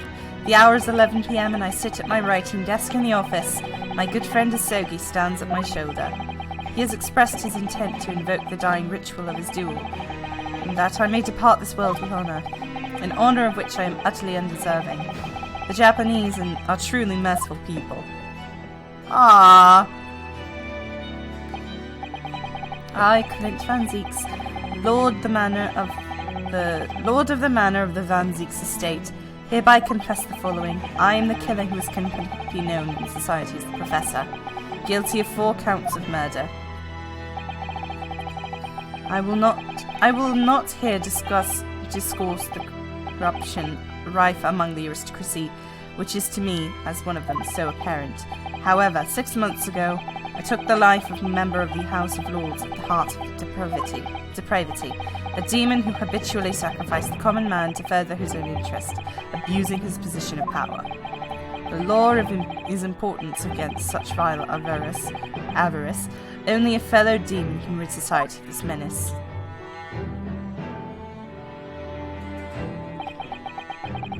That demon was my quarry, upon whom I willingly set my great hound. But though I am a hunter of some experience, I am a poor felon, it seems. Clint X Genshin is also a popular ship. I see it! I don't ship it, but I see it.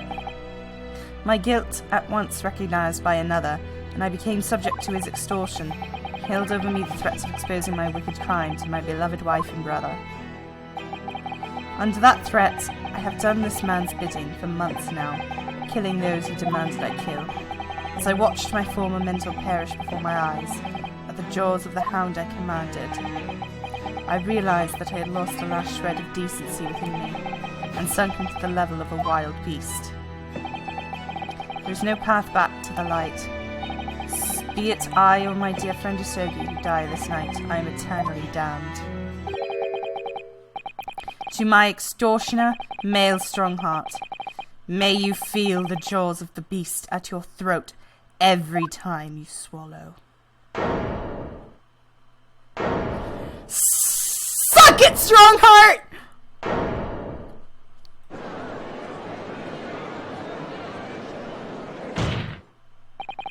So now we know. Yes, Clint Van Zieks was a murderer, but somebody was directing him and naming his victims. His extortioner, Lord Male Strongheart. It was you. Lord Strongheart, a moment ago, you claimed that what the court had heard could destroy justice in this country. But you weren't trying to check justice at all. All you were trying to do was conceal the secret of your true nature and the countless lives you sacrificed up until now.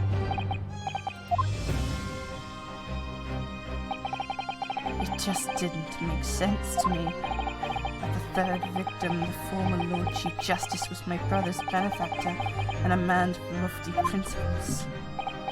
As you said, Clint had no possible reason to kill the man. But you did, didn't you, Lord Strongheart? To eliminate the man who stood between you and the office you'd set your sights on. So you'd use your own hunting dog, Lord Clint Van Zieks, to take him down. It had to be done. London's unsavory shadows are deep and the arm of the law fails to reach their depths. Crime must be cut off at the roots, but the Lord Chief Justice at the time couldn't see that. He was weak! Lofty principles, you say? Tantamount to cowardice, if you ask me. Which is why I took his place. In order to fight crime, he was allowing to spread like wildfire. By murdering the man, the Reaper, the Professor. The name makes no difference. As I've explained countless times already, it was all done for the furtherance of law and order in London. Are you going to legitimize the murder of my father now too? Ah, Genshin Ashogi. Well, that was an unfortunate. I fully intended to send him back to Japan as we agreed. I don't believe you. It was you, wasn't it? You killed him.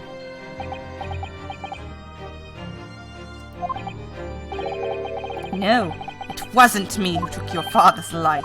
Then who? On the night following his mock execution, I went to Logate Cemetery at 3 in the morning with Jigoku. Oh my god! Did Judge Jigoku shoot him in the face?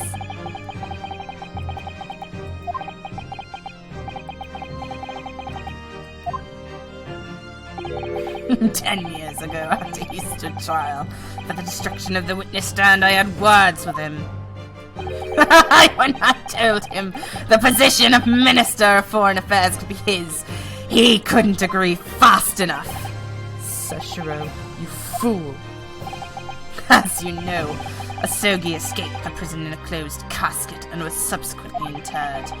We intended to dig him out of his grave before he ran out of air. But sadly, all did not go to plan." Oh yeah! Because the guy was burying everything. So Drebber actually saw... Oh my god, so it's Drebber's fault!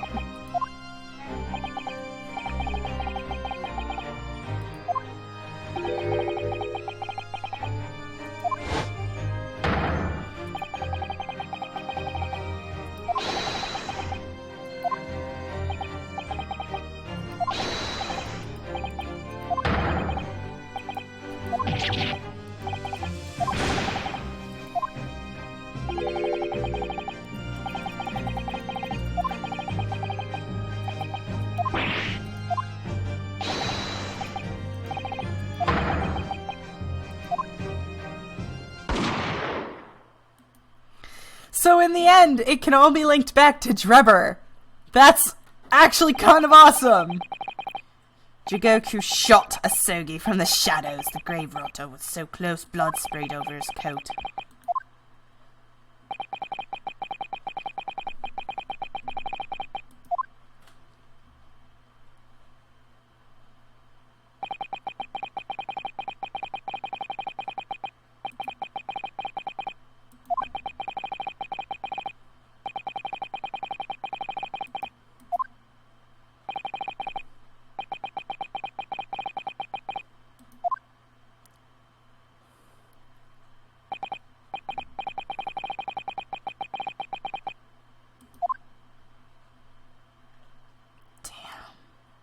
Damn!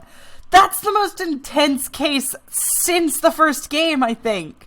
I think this is the first time I've ever actually been really interested in a case since DL6. This is the first time I've ever loved a case before. It was Jigoku, your Japanese acquaintance, who killed Asogi in the end, you see. He claimed to be the man's friend, but when push came to shove, he pulled the trigger. Just before Mr. Jigoku left the courtroom earlier, he said that the assassin exchange proposal was a demand from his British counterpart, not a request. By that time, Jigoku was the Minister of Foreign Affairs, negotiating international treaties with Britain. You can imagine that would have happened if it came to light he murdered a compatriot 10 years earlier. You'd have lost everything. I merely reminded him of that. How do you sleep at night? On top of a pile of money with many beautiful women. These past 10 years I've fought tirelessly with the darker recesses of London's criminal underworld, and I've used whatever means necessary to ensure that justice prevails and law and order reign supreme. That couldn't be further from the truth. The fact is, you haven't fought crime at all. How dare you!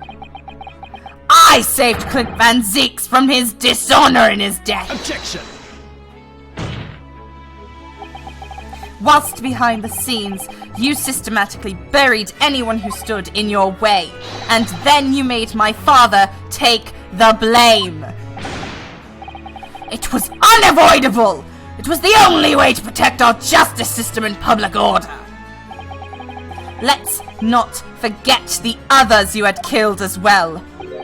Setting the defendant up as the Reaper to cover up the truth behind the murders of countless more.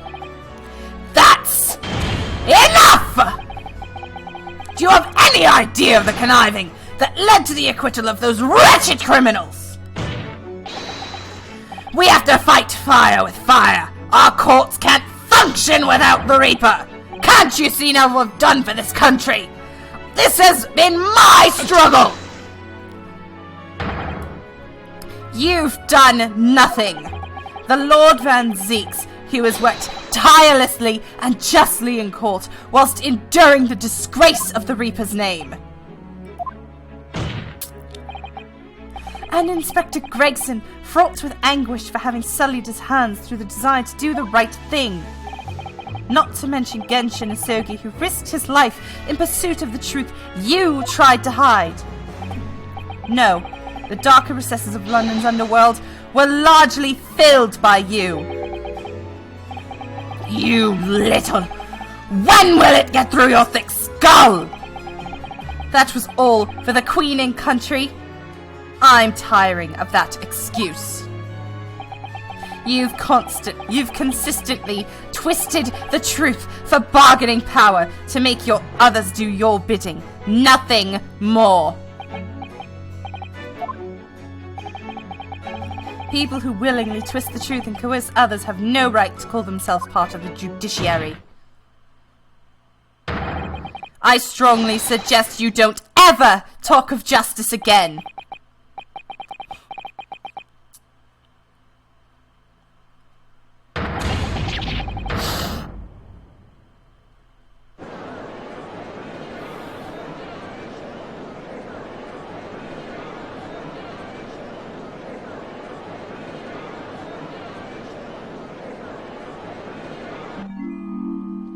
Oh, he's broken. We broke the man.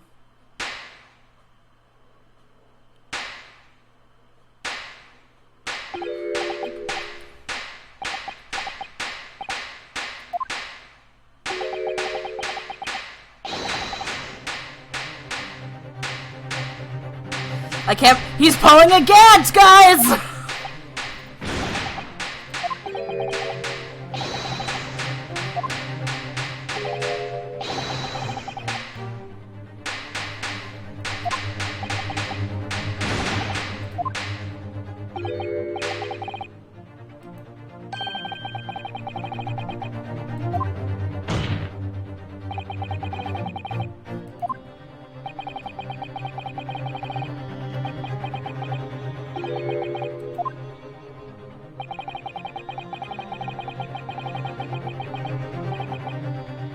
Shit! I really have done nothing. Which means I can be indicted for nothing, no? What? It's true, personally. I've committed no crime. I've merely been surrounded by fools who've acted very rashly indeed. What a dick! You can't get away with that! You've consistently preyed on people's weaknesses. And what? Threatened them? Are you sure it wasn't just bargaining?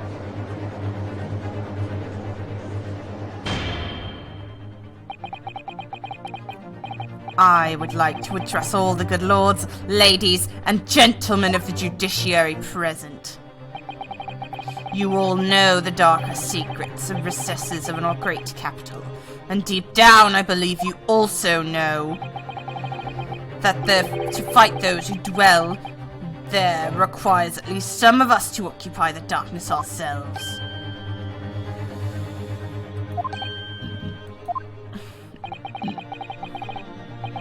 So let me appeal to your good sense now. Consider the situation with me. If this catalogue of horrifying revelations were to become common knowledge among the 6 million inhabitants of London, what might happen?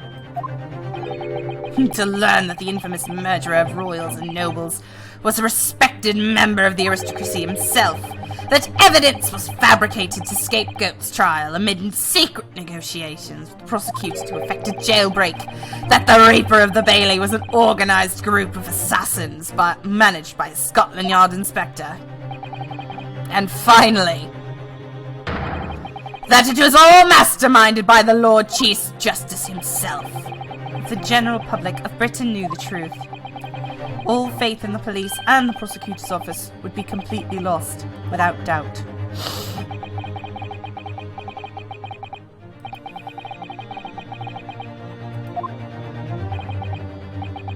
Precisely.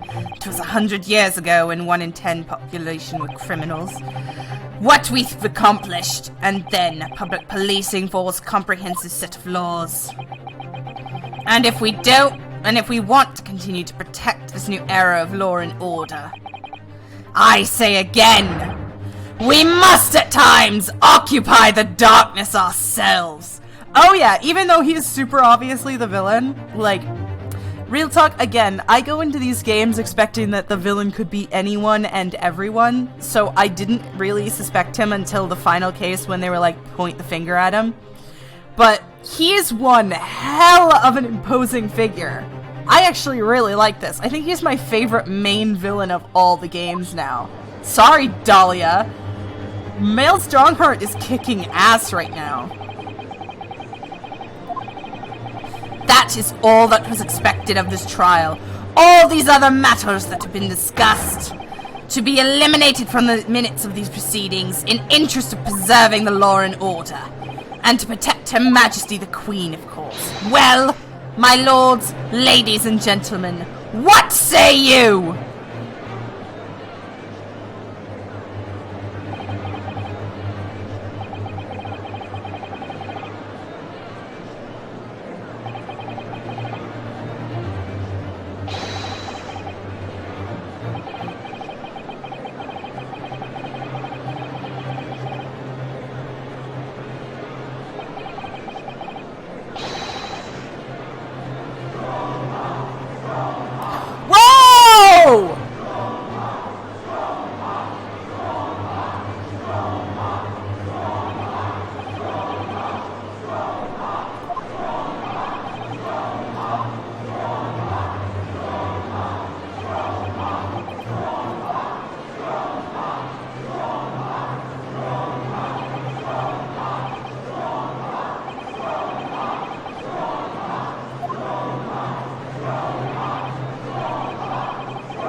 No, the quote, you misquoted it, young bounty girl. No! I know what scene you're talking about. This world isn't big enough for 2 supervillains. Oh, you're a villain, alright. Just not a super one. Yeah? Well, what's the difference? Presentation! Sorry, I love that movie. I have it completely, I have the entire script completely, fully, and utterly memorized. I've watched that movie about 1,000 times.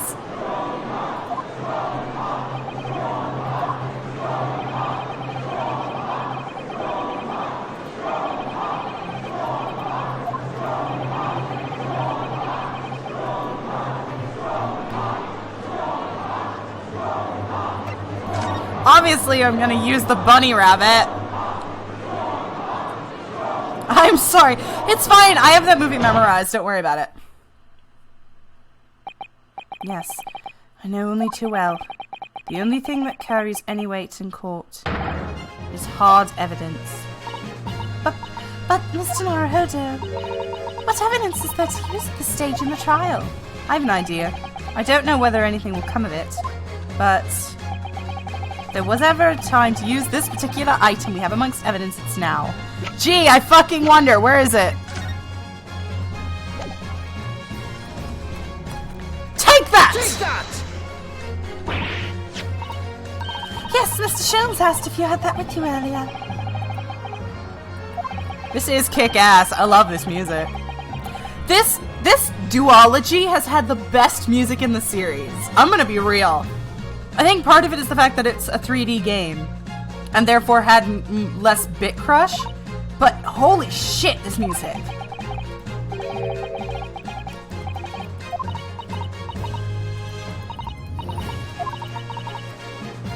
Take it the hair by the ears and heave.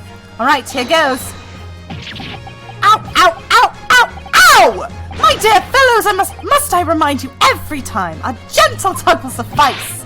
Mr. Sholmes, you're looking in quite the wrong direction, Mr. Naruhodo, because I'm over here. Ah! Mr. Naruhodo, he's... What the fuck? He's a ghost! It's a ghost!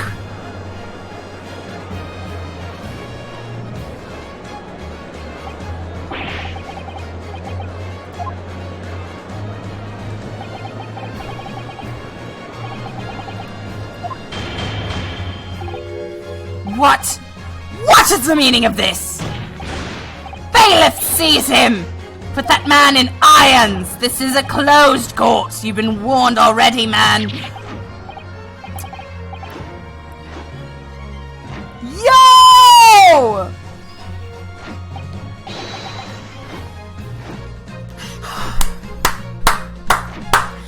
Dance, dance, dance, dance, dance, dance, dance, dance, dance, dance, dance, dance, dance! Look at this bastard go! Look at this shit! This is the best scene in the game!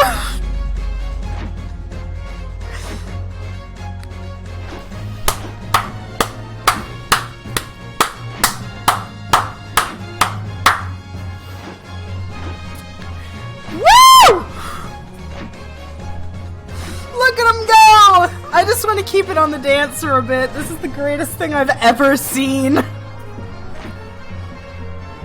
Look at him go!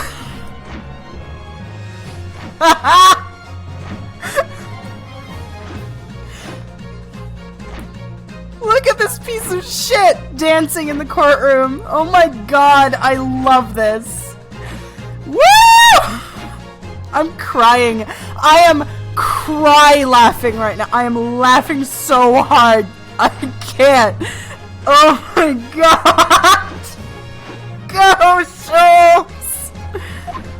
Oh, that's awesome.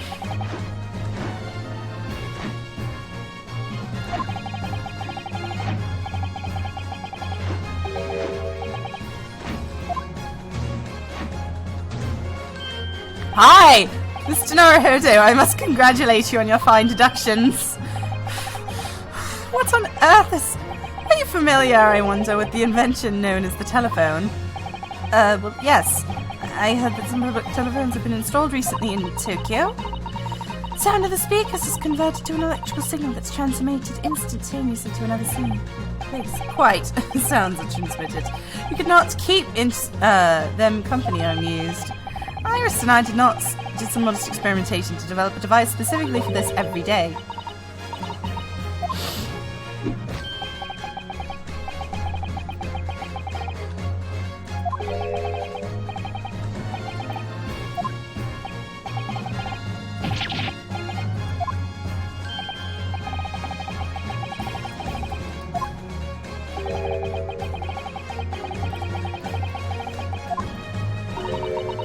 Poor father.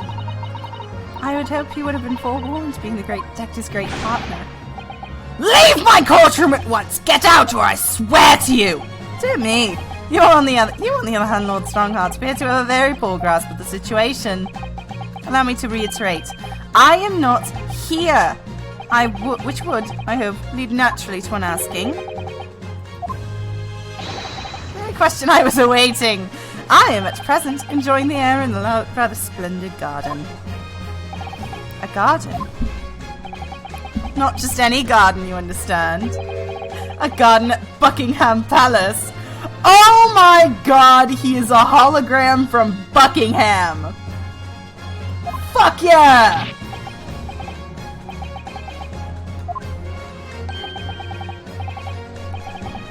I've never heard of it. Do you ever read the news, Mr. Naruhodo? Mr. Sholmes. Cyrus with you there? Well, now. Iris is currently enjoying herself some tea. With Her Majesty. Her Majesty! Not just any Her Majesty, you understand. Her Majesty the Queen of the British Empire. What?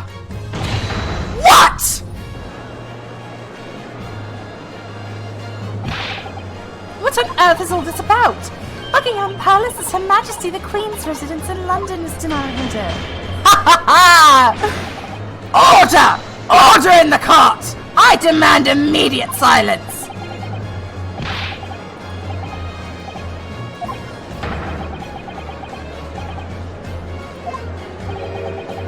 Unforgivable, distasteful trickery. What an apt description. A closed court session attended by the elite members of the judiciary is a rare event. I presume that Her Majesty would be more than a little curious about the proceedings, so I decided to show her everything from start to finish.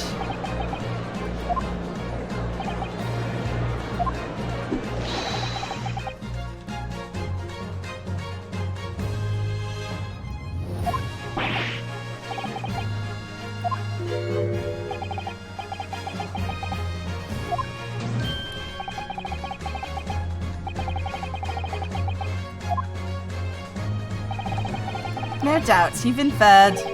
But the reverse is also true.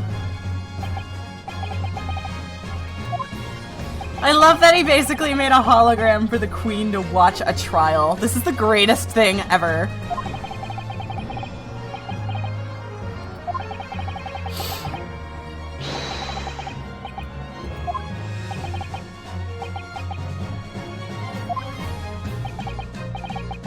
I confess, I'm quite impatient to hear Her Majesty's opinion about the unforgivably distasteful trickery in which you've engaged over the past 10 years.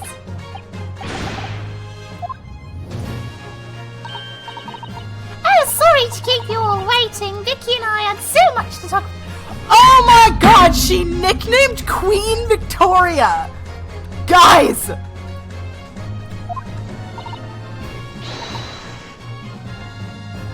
Iris, there you are. In fact, I have a little message from Her Majesty.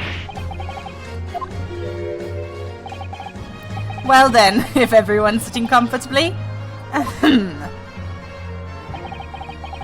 Forthwith and immediate effect, all authority previously afforded to Male Strongheart is hereby revoked for evermore. Furthermore, he will be prosecuted for crimes against his country in a public trial by jury in the coming days.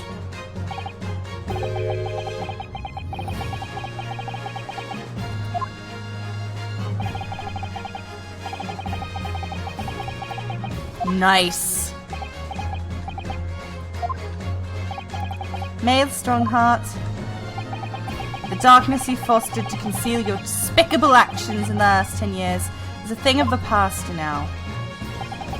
After today, your brand of law and order has no future, because you are no longer the Lord Chief Justice.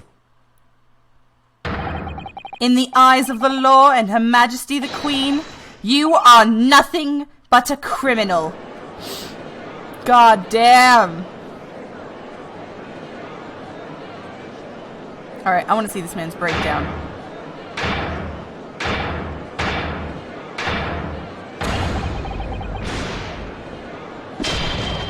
Nice! You broke the unicorn!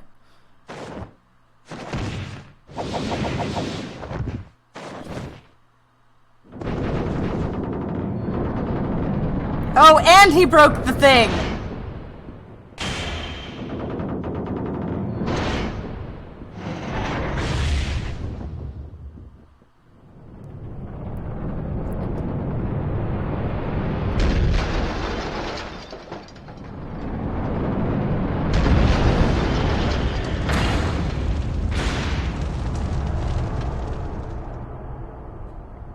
Like fire, hellfire, this fire in my skin, this burning desire is turning me to sin.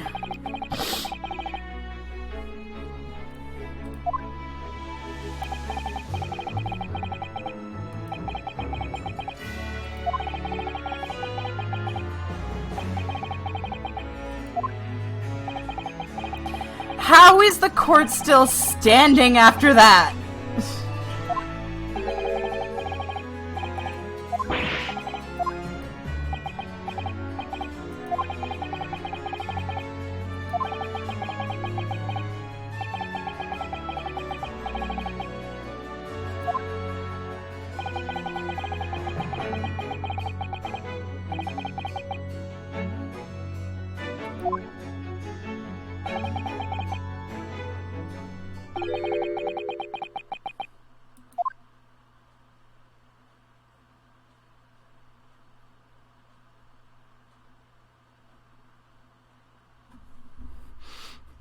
Someone please clip my hellfire thing. That was awesome, and I want to remember that forever.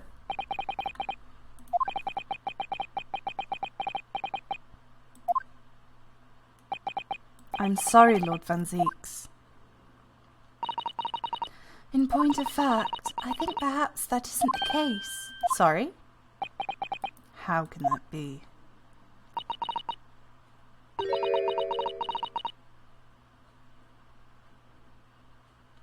The Old Bailey has a fire prevention thing that can make it so that the building can catch fire without burning or destroying. How? How? Fucking hell, Britain! Why are you so good? Why are you so much better than us?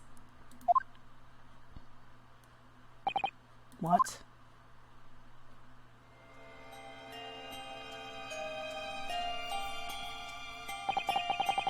As I confront the prospect of my demise, I feel bitter regrets for my younger brother.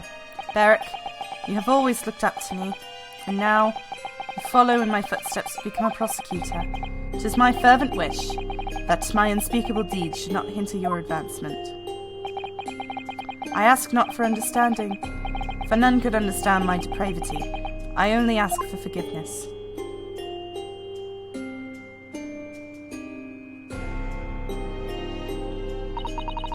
Asogi is a fine detective, and a hunter worthy of your respect. He has agreed to honour my final two wishes.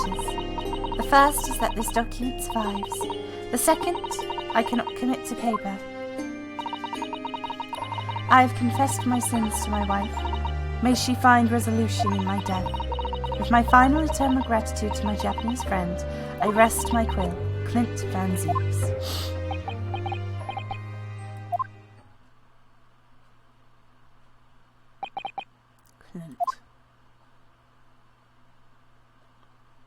I wish I was better at drawing poses, because I know exactly... I want to draw a very specific Beric Van Zeeks, but I don't have the power to do that. Maelstrom Heart. You colluded with Shishiru Jigoku to place a criminal plot in immense and it spanned oceans, and you cold-heartedly murdered all those who knew the truth about what happened 10 years ago. But why did you set about that now, a whole decade later?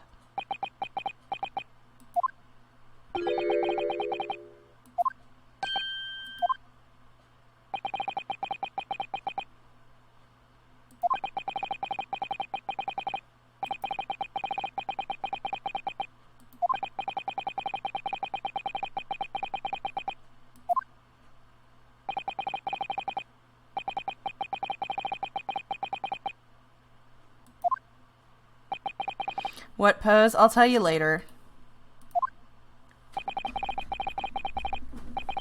Interim smoothie in the dark path that I prescribed, like a well-oiled machine. And I was just a step away. And for your ambition to succeed, you would even bother to count the number of brilliant people you had killed.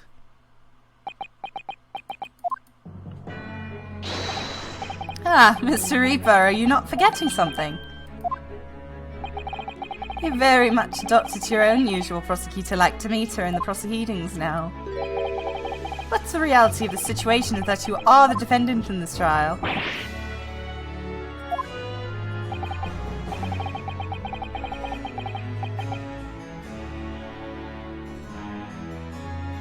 However, the presiding judge would have appeared to have fallen from the bench, as it were. Hey! Woo! It's him! We're all here! My boy! It's my boy! Round of applause! Round of applause for the best judge in the game! I'm gonna do your voice for real this time, because I don't think I've done it at all for this entire thing, and I want to do it. As a member of the judiciary, I have been following the proceedings from the gallery. And I must say, I shan't ever forget the extraordinary battle between good and evil that I witnessed here today. And we have a real gavel! The darkness that has blighted justice in our land these past 10 years have been at last dispelled. Thanks, in no small part, to the efforts of the bright young man from the Far East. Defense Counsel Naruhodo. Yes, my lord. On behalf of everyone here present in the Old Bailey, I give you my heartfelt thanks. You're too kind, my lord. The first time I faced you in court, just under a year ago now, I had the faintest of intimations that if British justice so warped and twisted over its long history was to finally change, this might just be the man to do it. What? But at the time, I wouldn't allow myself to acknowledge the possibility. I couldn't overcome my hatred of the Japanese after the circumstances of my brother's death. Mr. Naruhodo, allow me to apologize for the countless discourtesies on my part. You are a lawyer of boundless talent.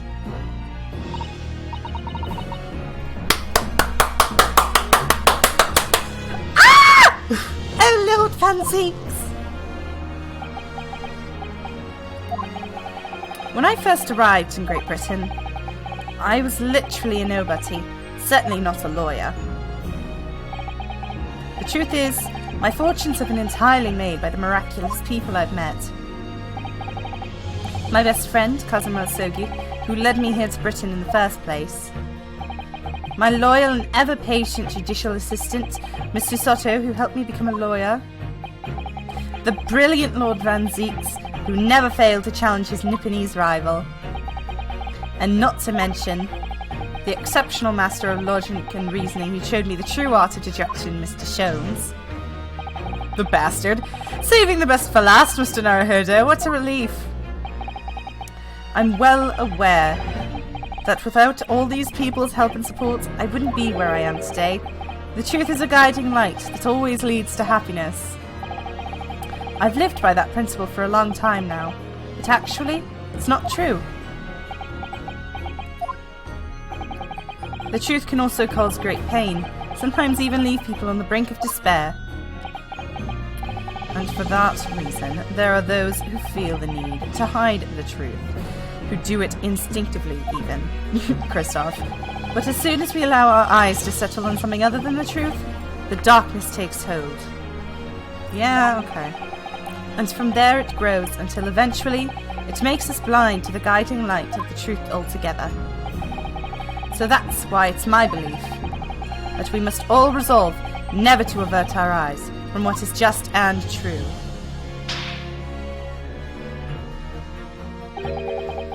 So that we can continue to walk straight and narrow path ahead.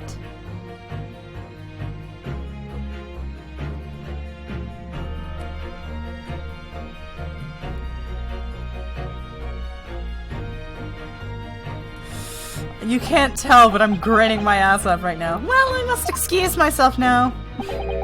But before I go, Mr. Naruto, let me compliment you on your grand opus. What? This really is.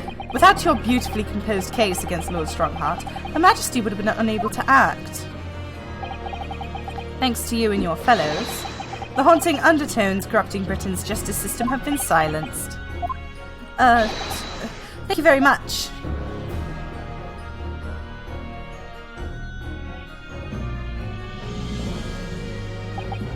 So, until our paths cross again somewhere. Bye. Well then, it would appear that this long trial has finally come to an end.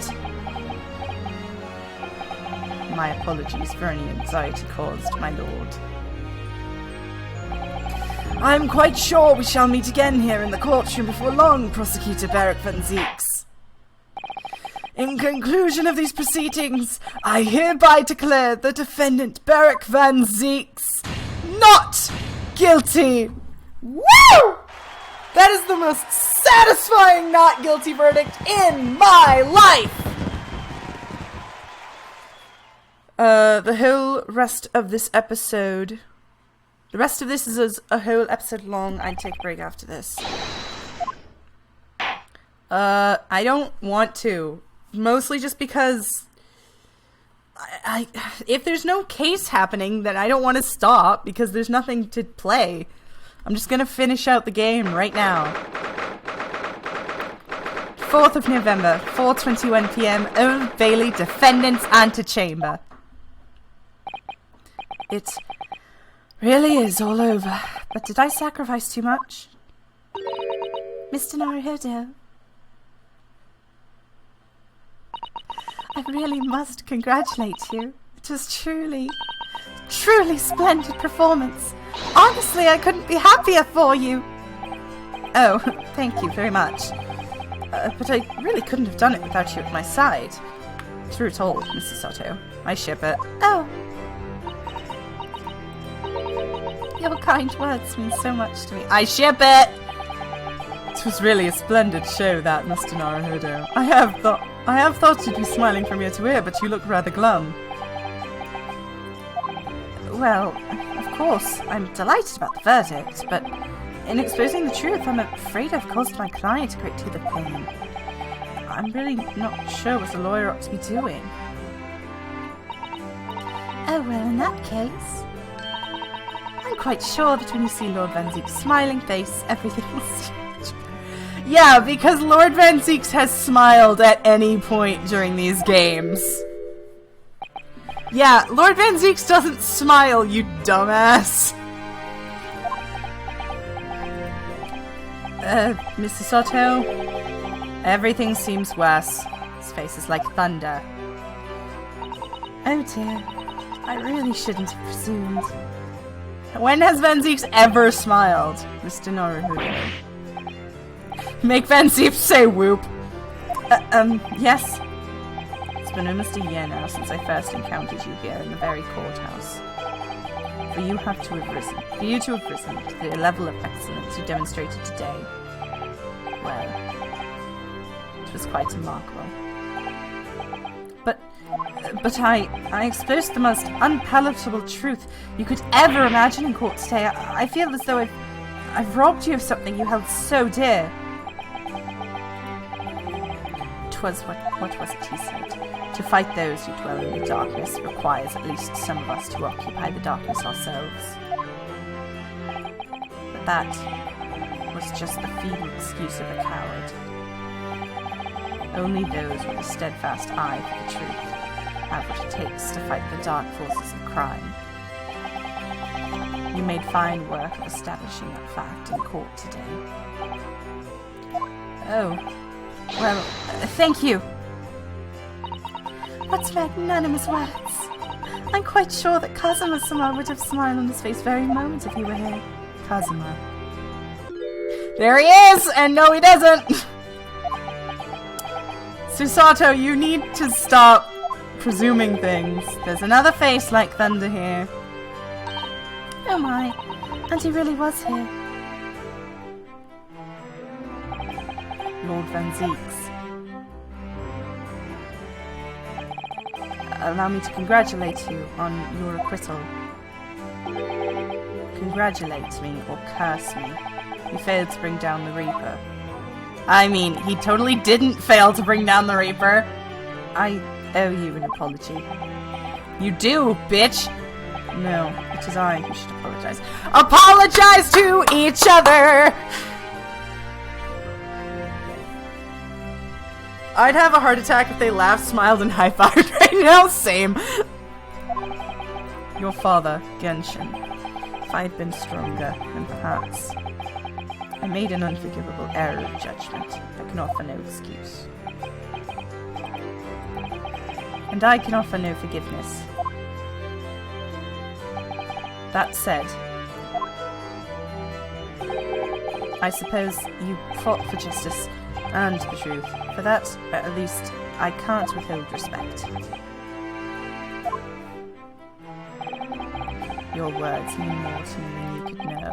I will hold them dear. Okay, this is the line that makes me go, oh, they fucking. This is the line that makes me understand where you're coming at when you ship them. This specific line? Yeah, I get it. Okay. I don't ship it, but I get it. Kazuma-sama.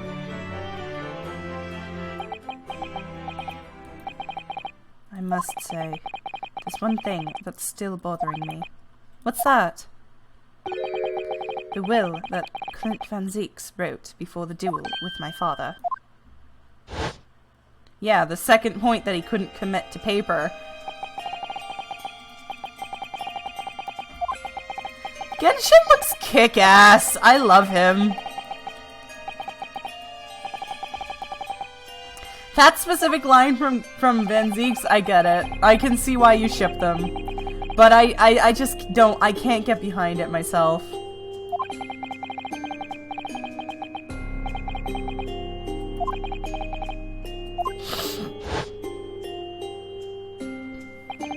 What can the second of his final wishes have been? Well, his wife probably knows. That your father agreed to honor me. I think perhaps... Is it Sholmes? Oh. I gave the wrong voice. I might be able to shed some light on that. What? Father? It was 10 years ago, as you know. The day before the execution was scheduled. I went to prison to say my farewells to Genshin. Was he allowed?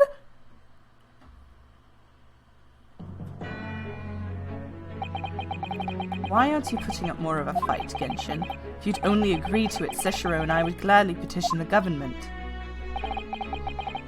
I'm not giving a voice to Genshin. I've done so many voices and I just need to not. I have a favor to ask you, something of great importance.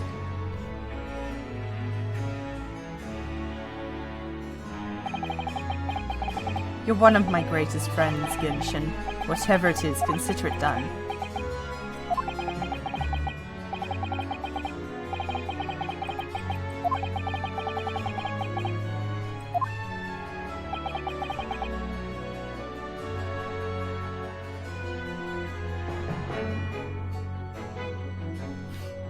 I almost sympathize with you because you edited 7? You had James edit 7 of your fucking ship fanfictions!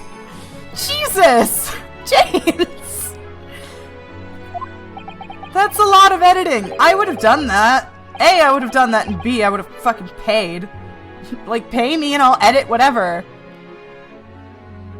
Yeah, but I'm a ghostwriter, James. Pay me for shit and I'll write your shit for you. She's not in a good way. She's with a child and Beth is imminent. It's a medical man who'd like you to attend to her. Please, you're the only hope.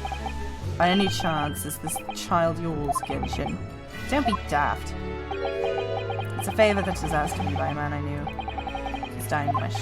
Oh my god! It's his child!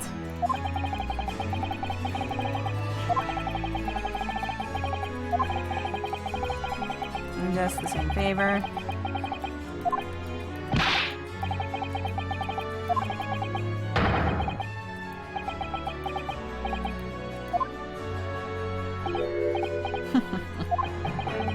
You never know, though, do you? What life will bring.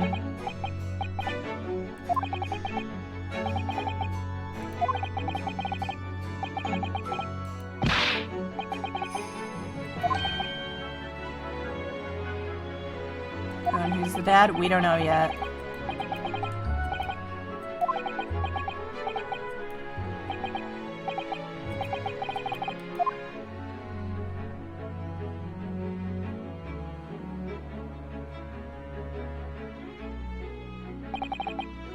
That very night, I caught a train from Paddington to Dartmoor in Devon.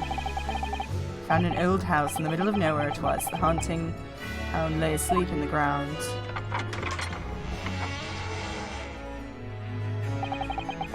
Poor woman was on the floor at the back of the darkened room. She was in mortal danger.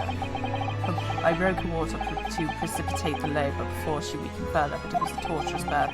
I did everything humanely possible for her and her child. Did the wife die? Oh my god! Did she die? And in the end, I was lucky enough to welcome a new life into the world. But tragically, she didn't survive. My efforts to save the mother's life were in vain. So yeah, okay. Newborn girl into my arms. Oh my god! Is Iris a Van Zeeks?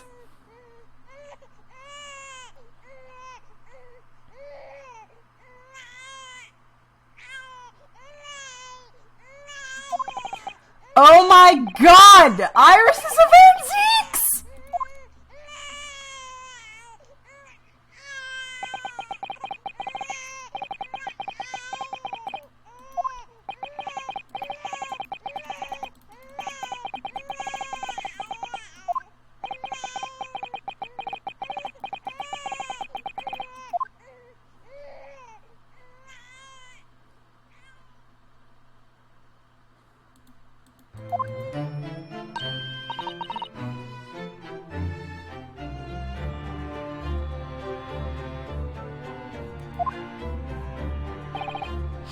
You mean the woman was the wife of the Lord Clint Van Zeeks? That's right. The newborn was his daughter. But that makes no sense. Why on earth wouldn't Clint have entrusted the child to my care in that case? I was completely unaware he even had a daughter. I suppose he didn't really have any choice. What? Well, your brother said that he'd confessed everything to his wife, so she must have been beside herself with worry for the child. If the true identity of the professor were ever to be made public, the girl would forever be branded as the daughter of the infamous mass murderer.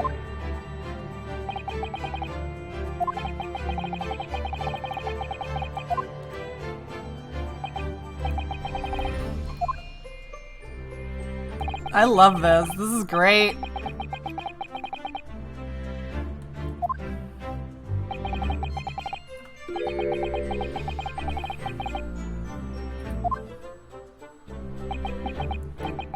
That rules. I can't forgive anyone. Okay, sorry, I take it back. I can forgive them protecting her from her actual dad being Clint. But if she was under the impression that her dad was the dead man Wilson, they still should have told her that. Because if she was under the impression, she deserved to know that her quote-unquote father was dead. However, only a month later, I was summoned back to Japan, and without disclosing the parentage of the child, I couldn't obtain permission to take her with me. Oh, how awful. I was completely at a loss. In the end, I had to ask my great friend. I asked him if he would be a father to her. Oh my god! So Sholmes did dad the shit out of Iris.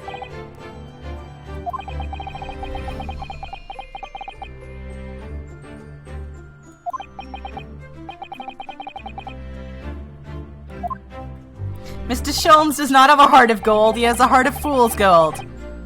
All that can be said for the child is to give her a name. Iris. Oh? When I had come to Britain, I was trying to escape from the grief of loss of losing my darling wife, so it was her name that I gave the little girl. Your wife's name, Professor Mikitoba. In other words, The name of my mother. Ayame Mikitoba. Oh! That's right. Ayame. Or in English, Iris.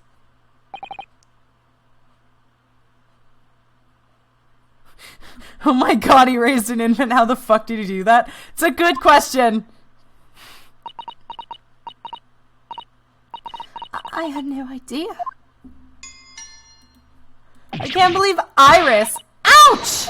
What's wrong? This little thing just pinched me on the side beside my trouser pocket hard. Oh, my dear fellows, can you hear me? Mr. Shones, is that you? Ow! Yes, we can hear you. You see what excessive tugging can do? Let that be a lesson to you. Mr. Shones, we weren't able to thank you properly before, but you were simply marvelous. Your checkmate move was a stroke of genius. Indeed it was, wasn't it? I surpassed myself, I feel. It had become apparent to me that I stopped the Lord Chief Injustice to become some measures. Reno, Susie! Oh, Iris. Oh, I'm so pleased. What a wonderful outcome. Her Majesty Queen Vicky said she thought my special blend was delicious. Oh, I'm sure she did. After all, no one brews a more delicious tea than you do, Iris. Let's have a party to celebrate, and Mr. Reaper, you simply must come too. What?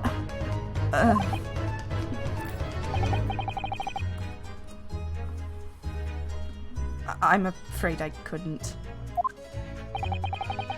The Reaper of the Bailey, flustered by a 10-year-old girl. Again. Suck it! No, really? Oh, pooh.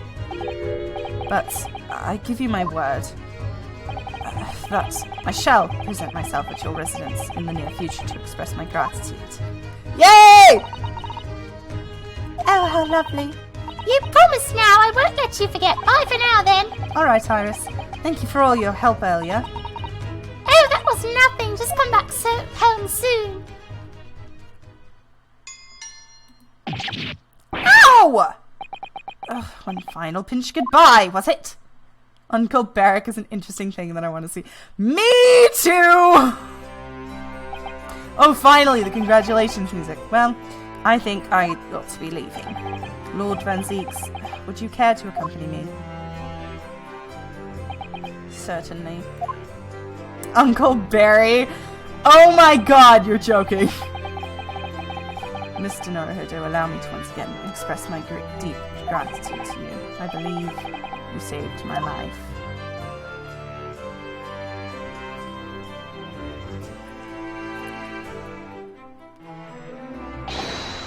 Wait, Lord Van Zeeks.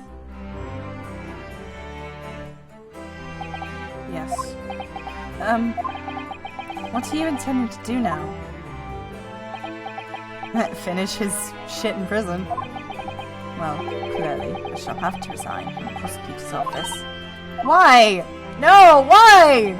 I intend to publicize the full truth about the Professor case. When that's done, the Van Zeeks family will be ostracized completely from London society. Surely not.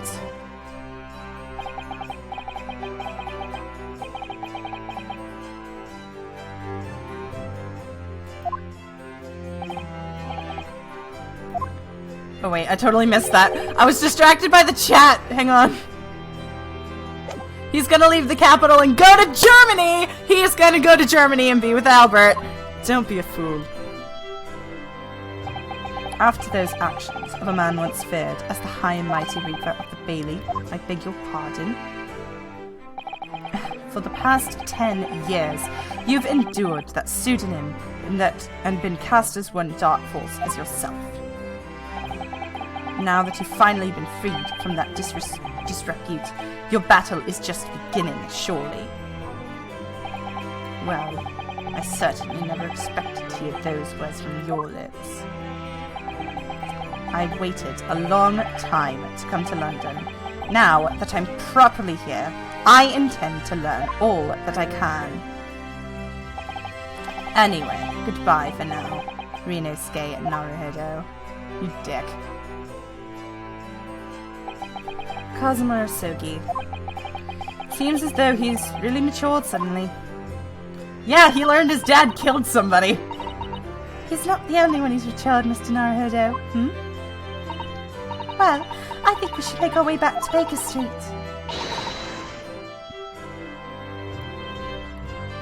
We must help Iris with tonight's dinner. We must! We must? I just spent 3 days defending this man's ass! I don't have to help with shit! It was then that I came to an important decision about my future.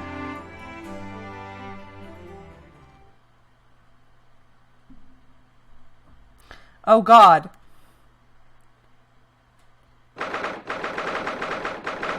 Yeah, let Ryunosuke take a fucking nap! I'm with Josh on this one. I'm home! Hi! That time you got here, we've been waiting ages, Otto! What are you doing with that colourful piece of history? It's a party, innit? It's going off with a bang. I mean, fireworks, ideally. But when you ain't got fire, smoke's the next best thing, ain't it? There's a girl on Fresno Street who could help you with that, I think. Right. I'll remember that. You don't have to reload that thing every time I speak.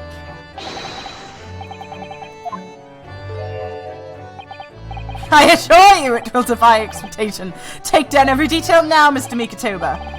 Oh, the world-famous great detective regaling his partner with the tale of his adventure. A sight to behold. Would you care to hazard a guess? Where do you suppose the fiendish runaway had concealed himself, as you would believe? Inside the trunk I found abandoned in his cabin. I would believe it, yes. I say, Mikotoba, I detect not a hint of surprise. I wonder why that is. Maybe because I was there at the scene as well as Sholmes. What? You were? Then why the deuce didn't you say so before? Not quite the sight I was expecting to behold, but still. It is hard not to feel privileged to see it. Hello, Mr. Sholmes. Professor Mikotoba, I'm finally back from the Bailey. And not a moment too soon. A feast prepared by Iris and Mr. Soto awaits. I must say, I haven't seen Susato look so happy in a very long time. Ah, Runo! There you are! Dinner's on the table, everyone. Please do come and take a seat. Time to fill me boots. Oh, that's so good. Goodness, so that's really true, Gina. Yep. I'm losing me coppers clubber and going back to what I know best. It's a diver's life for me. You're really leaving the police force, but why, Ginny? Well, the boss ain't around no more, so... Oh. And anyway, no matter how hard I try, Reapers ain't never gonna accept me. That Reaper ain't never gonna accept a diver turned dick, is he? Well, people can change, you know. Ah, yes, that reminds me. I rather thoughtfully offered to relieve the bailiff of this now defunct piece of evidence. It's the inspector's pocket watch. Hey!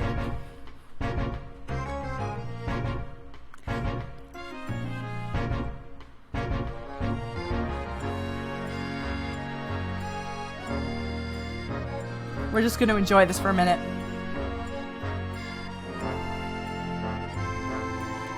Ba-dum, ba-dum, ba-da, ba-da, ba-da, ba-da, ba-da, ba-da, ba-da, ba-dum, ba-da, ba-da, ba-da, na-na. That watch was his pride and joy, a symbol of his great achievements in Scotland Yard. For 10 years now, without fail, it measured every second of the man's remarkable career. But now, it stopped.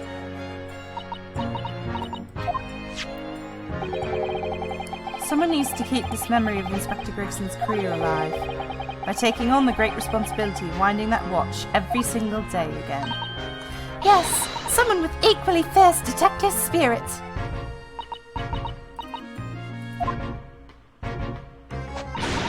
It's gotta be me! There ain't no one else! Quite right. I mean, after all, the boss was... He was my boss! Yes, Ginny, yes he was.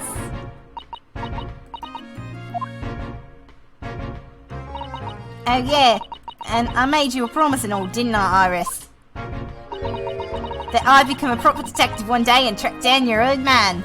Oh. Alright then, it's decided, I'll do it, and I swear. I'll find you dead and bring him kicking and screaming. That might be a little bit hard. I'm not entirely sure that would be appropriate.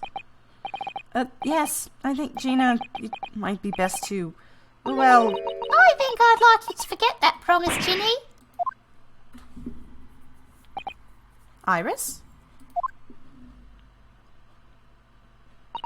Well, obviously I've always wondered about who my real daddy is. Of course I have. I always wanted to know where I've come from. I thought it might tell me something about myself. But I've caused a lot of trouble trying to find out. For so many people. Ali, Bruno, Professor Mickey. Oh, no, not at all, my dear.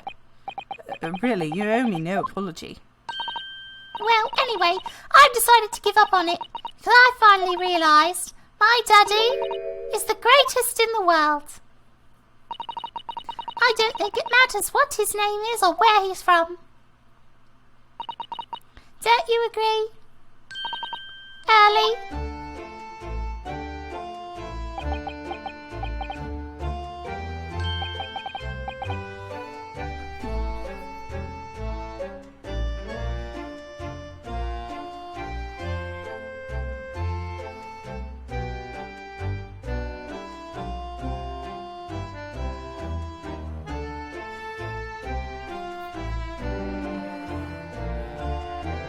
Oh my god.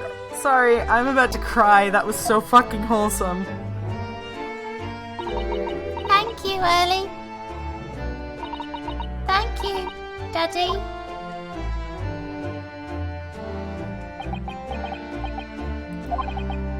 I think, Mikitoba. Yes, Sholmes. I think that I ought to express my gratitude to you. Oh? For 6 years, you and I solved many mysteries together. And during that time, I remember countless expressions of gratitude for your good services. But a moment ago, I heard the most pleasing expression of gratitude from them all. And I should never have experienced it were it not for you.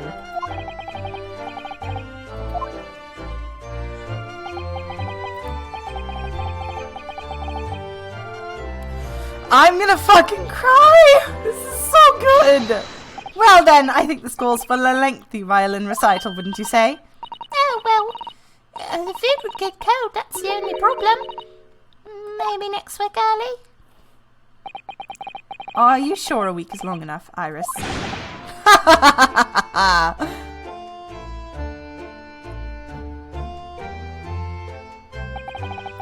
Even amidst the most troubling of cases, even reeling from the most shocking of revelations, returning in the evening to the suite of homes, there's always warmth and happiness to be had. The home of the world's greatest detective, and my home too, with my greatest family.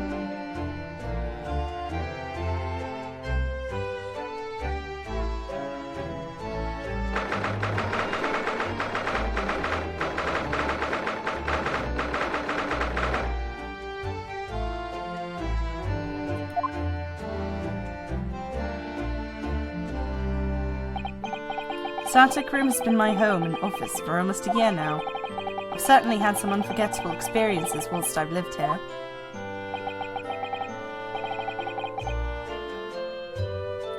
But I think now the time has come.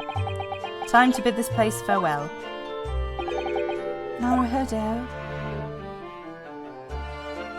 Oh, I gave him the wrong Mikitoba voice. Oh, Professor! Are you alone? I didn't hear any sound from Sasota's room. Yes, Sasota-san went out after dinner. She took a carriage. Something about an important matter she needed to take care of. Ah, I see. I wanted to thank you for what you did earlier. Oh? With Iris, I mean. When the subject of her father came up. Lord Clint Van Zeeks. I made up my mind many, many years ago never to tell her who her real father was. That was what agreed with Genshin, after all. He died, you mean? Yes, I've had to take some rather drastic steps at times to protest calling Susato back to Japan 6 months ago, for example. That's why? When I read Saseki-san's report about his final days in London, my heart nearly stopped. You'd stumbled across the crux of that terrible case, the dog's collar.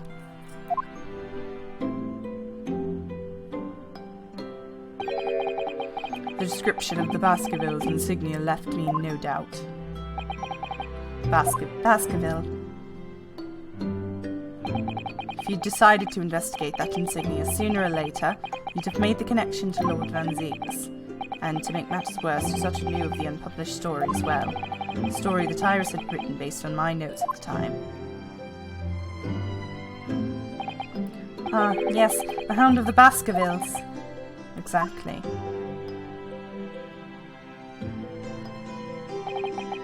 It was a work of fiction, but based on the grim reality of a huge beast of a dog used as a murder weapon. A dog with the Baskervilles family emblem around its neck. Armed with those two clues, I feared you and Susato might arrive at the truth. So I invented a story about having collapsed to justify her leaving London and returning to Japan at once. All in aid of halting any investigation you and she might have been contemplating. I see.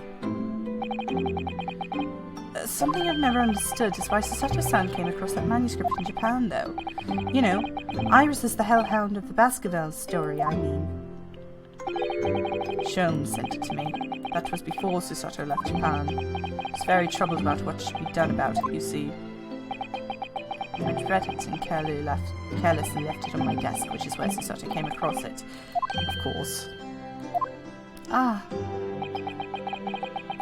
It was the only case I ever pursued that didn't record in meticulous detail. I was stunned when I discovered that young Iris had pieced together so much from my paltry notes. Sometime, Sholmes and I discussed the matter, and we decided we couldn't allow the story's publication. At that point, I returned the manuscript by post to Sholmes for safekeeping. So you did all that to stop Iris from finding out the truth about her father? That's right, because Sholmes had told me how astute she'd become. However, having witnessed events in court today, I must say my opinion has somewhat shifted. Oh? I think at some point in the future, the time will come for Iris to know the truth. And when it does, well, I believe it will be for the best. Stop lying to her about her dad, for fuck's sake. I don't care if it's literally... Actually, Professor, I wanted to talk to you about something too. Judging from that expression, I'd say you've come to a decision, have you? Yes, I have. I will be returning with you to Japan. Are you quite sure? I'm really only here as a substitute for Kazuma, but he's here in Britain now, as originally intended. Locum student Naruhodo doesn't really have a right to stay, I think. I see. Looking back now, when I first arrived here in February...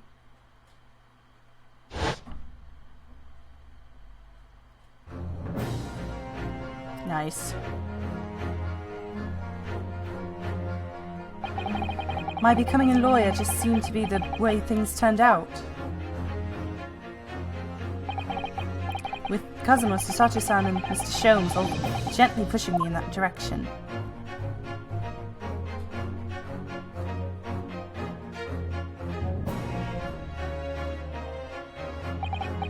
I'd spent the better part of a year immersed in this world, but always aware of the seed of doubt inside me. Until today,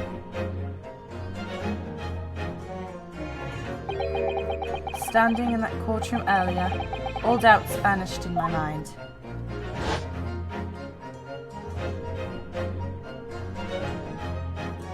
Nice. I was totally focused. I was sure of my belief in my client, and I was always sure I would see the trial through. And at the end of it, I finally realized no one else chose this path for me. I chose it myself.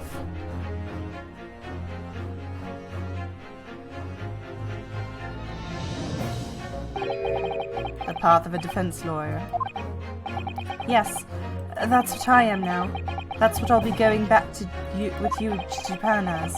That's the path I'll be following for the rest of my life. Well, sounds like you've made quite a resolution there. I have. Very well then. I must say it's extremely welcome news. I shall make arrangements for you to return first thing tomorrow, but I don't imagine we'll depart for a few days. Not with the symposium having been cancelled now. Such a shame. Never mind. I'm sure there'll be other opportunities in the future. Well then, I bid you good night. Night, fucker. Yep, I knew she was listening. Susato-san. I just wanted to let you know I'm back.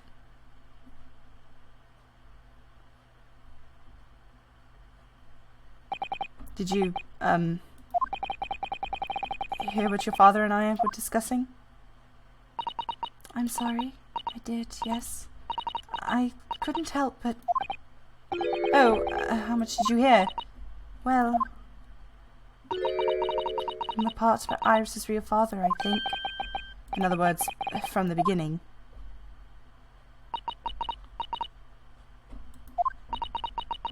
So you've made up your mind.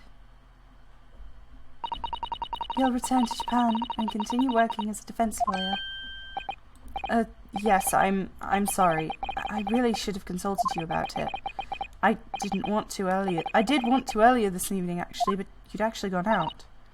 Oh, no, that's quite all right. I already knew that's what you'd decide, Naruhodo-san. You did?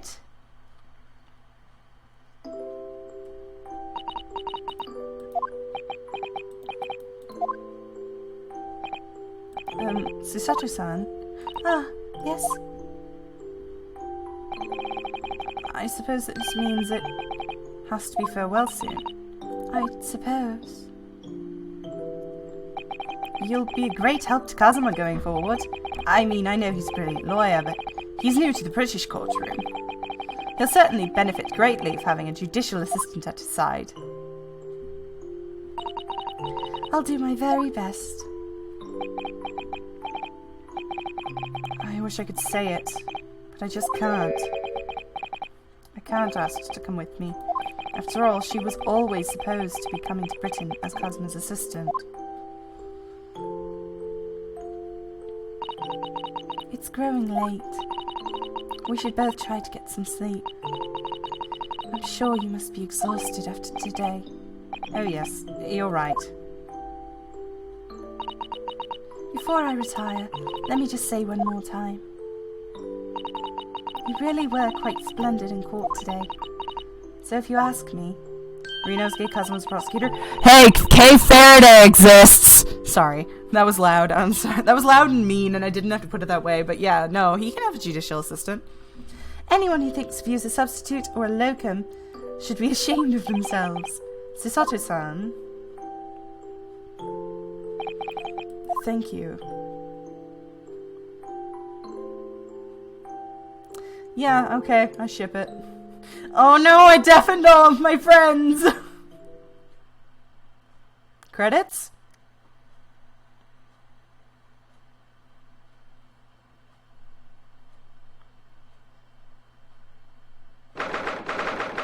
th of November, 5:42 p.m. a.m. Port of Dover, Quayside.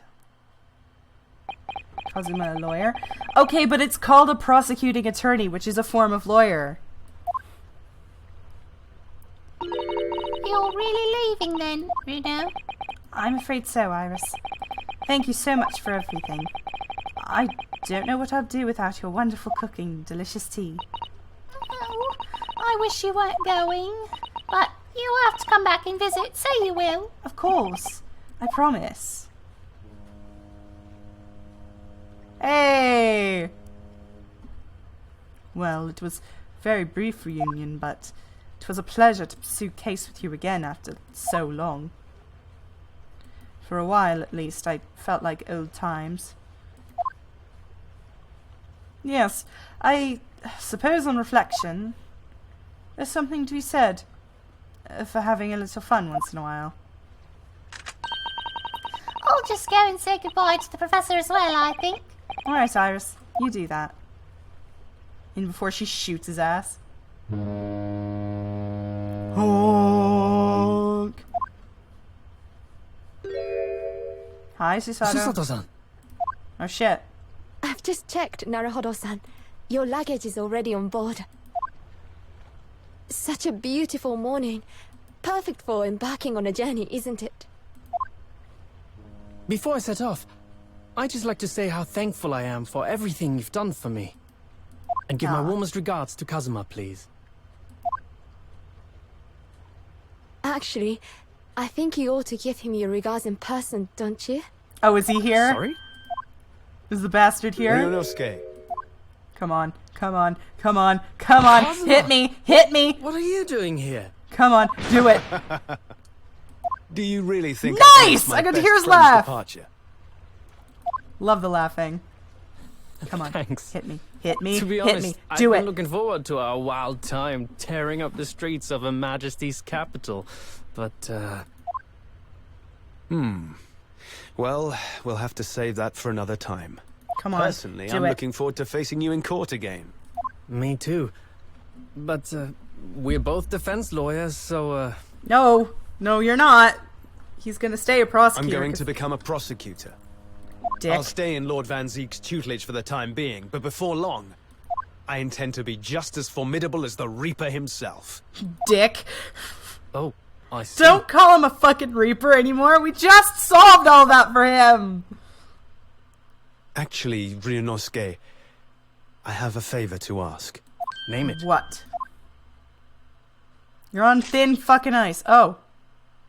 I'd like you to take care of this for me for a while. Woo!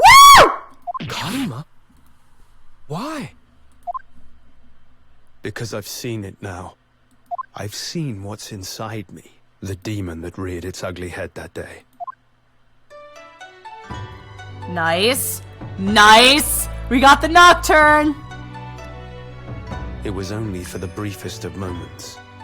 The last time I came face to face with that inspector, but it was unmistakable. I wanted to kill him.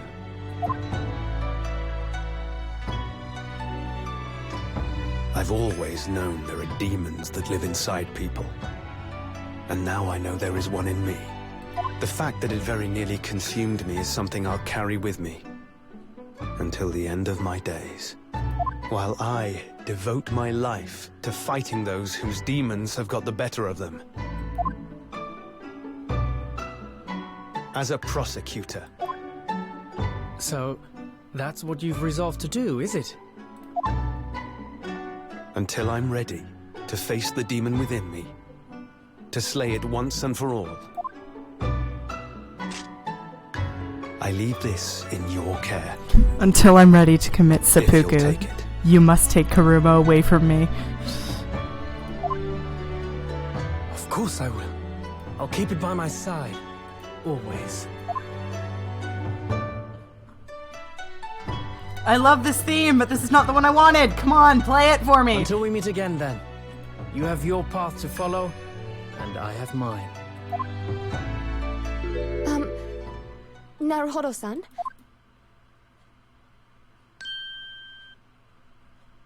The path you're going to follow from now on.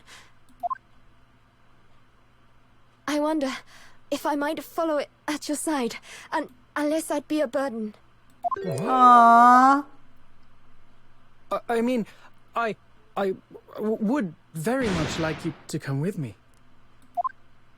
But aren't you... You're so predictable, Ryunosuke. I love his laugh. God damn. I am? I'm starting to alright, yeah, I don't hate Kazuma as much anymore. He's cool. He's alright. You never change at all. But that's what I like about you. You mean you knew about this?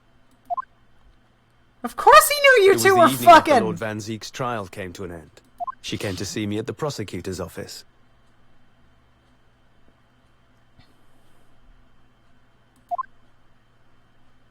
Really?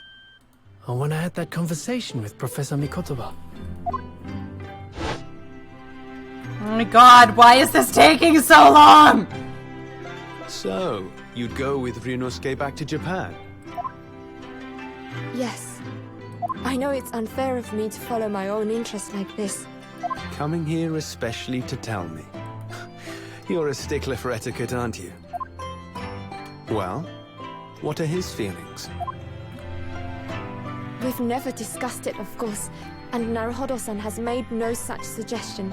I worry that perhaps I'd be a burden to him. He's just as much of a stickler for etiquette as you are. He'd never say anything before he was asked. But I'd feel happy knowing you were with him. Aww. Look out for him on my behalf, will you? Oh, Kazuma, you absolute fucking dork. Yeah, alright. Kazuma's not that bad. Susato-san. What do you think, Naruhodo-san? I'd With be you by my honored. side, no trial would seem too daunting. Wait, hold on, back up. I just realized something. Isn't it still illegal for women to appear in court in Japan? She literally can't help him in court. And that's where she does the most of her helping. Like, she physically cannot help him. This is a bad idea. So if you're willing, I'd be honored if you'd come with me. Together we can take on the world. God, I see, yeah. I'm terribly incompetent, but if you'll have me, I'd be delighted. You are the least incompetent person in these games. Not at all. If anyone's terribly incompetent, it's me. Oh my god, just fuck already! Ah! What's wrong? Your luggage, Susato-san. There's no time. The ship's going to set sail any minute now. It's alright. There's no need to worry. As it happens, my luggage is already on board too. It is? Your fine judicial assistant has everything in hand as always, I see.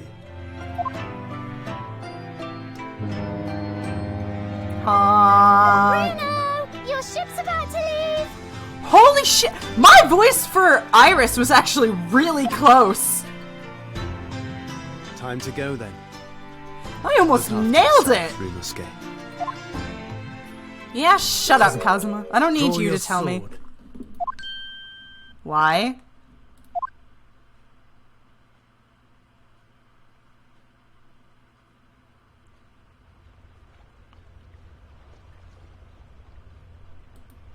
Alright, see this, do this. Do it, come on.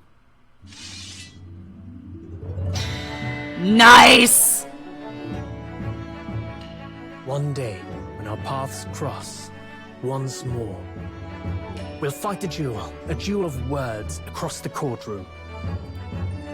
A day I eagerly await as a lawyer. I've been waiting to hear you say that. Partner. Nice! Nice. Okay, I can see why you like Kazuma so much now. I get it. I don't think it's friendship goals, personally. Just because I want to see this man get dunked on. Kazuma. That's when it's friendship As goals. if I could. Ryunosuke. And Mr. Sholmes, thank you so much. Hey, it's time I'm for very Sholmes much to get indebted voice to you. acted. Indeed, Mr. Naruhodo. I believe you are. I'll never forget all you've done for me during What my a- time in London. What a jackass! I love him. I should like to think you will remember your debt of gratitude. Especially when I visit you in your country. I love him! The truth is, although many are ignorant of the fact, the world is far smaller than most folk realize. Wow, he sounds suspiciously like fucking Leighton all of a sudden. Well, I'd be delighted if you came to Japan one day. Oh yes! Would welcome you with open arms, Mr. Sholmes. No shit you would. That sounds wonderful! I can't wait! In that case, let us conclude that this is to be merely a brief parting, my dear fellows. Yay! Oh my god, And please. that brings us to the end of my adventures in Great Britain. Thank you. Are we done? Credits time?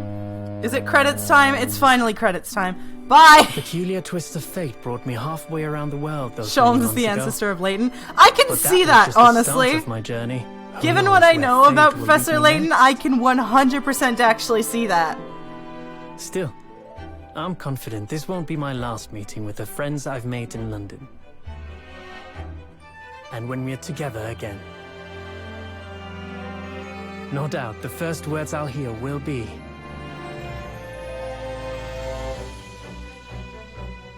Come, the game is afoot. Better be.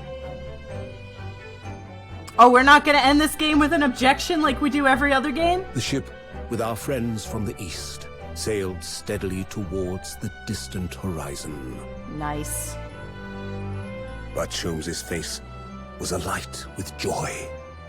Double nice. The times may change, but a steadfast friendship will remain true, Wilson. We have but to gently close our eyes, and we are with our companions once more. Aww.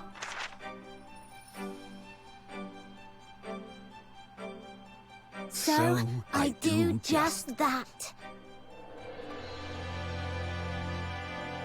Aww. And when I do, I can hear his strong, familiar voice ring out.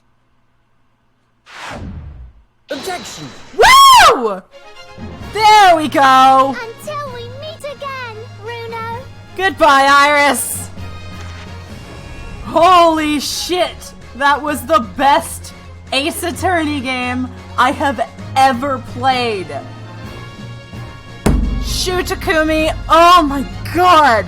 That was amazing! Oh, I loved that! Oh hey Sholmes, what's up? I've been thoroughly inundated with inquiries about my remote cinematography lately, but I'm no purveyor of electrical goods. And what is a promised close court secrecy? Anyway, I've decided to absent from London is in order, sojourn in distant climes. The Empire of Japan, perhaps.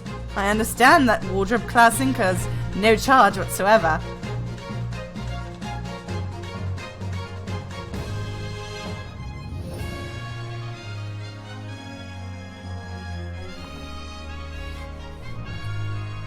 I gave a little note to Early the other day. It just said, "Thank you for everything, Daddy," but it made Hurley cry. And I gave him some lotion I'd invented as well to dye his hair red safely. But he said that it might make him cry too, so he'd rather not use it.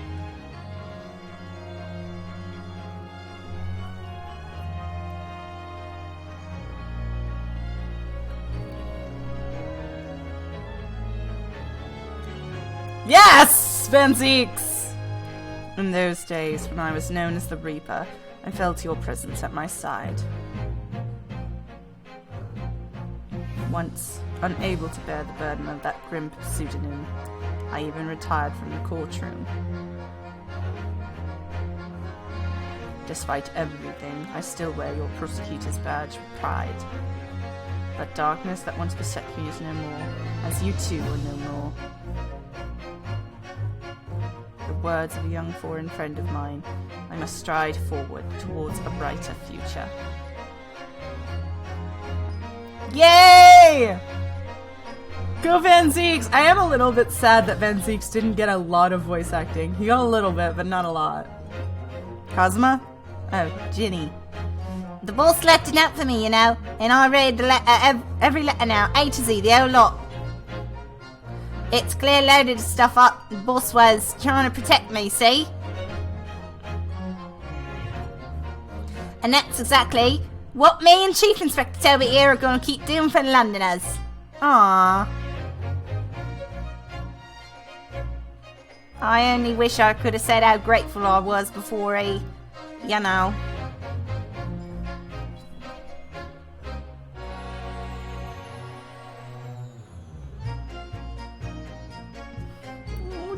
Gina! Oh, Gina! Oh, I feel so bad. Oh shit, Gina. Truth is, I'm not upstanding fellow you think I am. You might be a diver at art, but it's a good art. You've reminded me to be true to myself. I've got one more job to take care of before it's ta-ta to London town for the foreseeable. And then I've got to complete your education in the art of detecting a la Gregson, as they say. Oh my god, look at that face!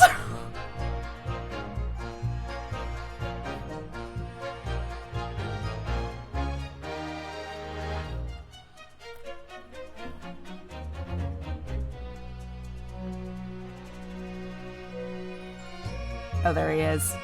Your Excellency, this man is accused of illegal entry into the Minister for Foreign Affairs. Whoa! He has 5 cats!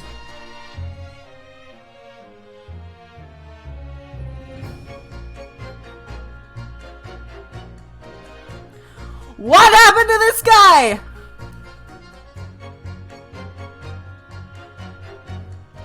He got the shit kicked out of him! What happened to Hosonaga?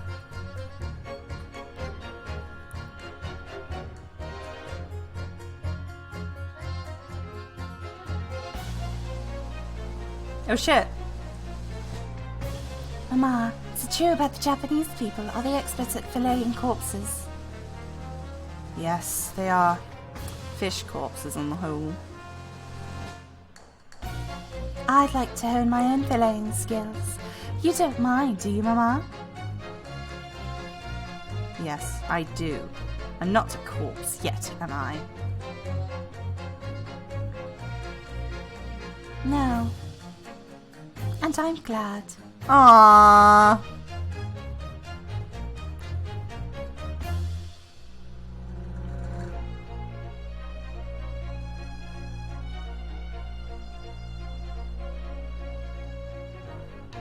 Hey!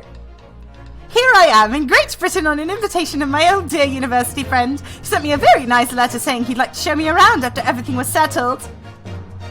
But what have I done? I was so excited I picked a splendid hotel and now I can't afford the bill. Oh, Barrack, come to my rescue again, please. I wish I could just vanish into thin air sometimes.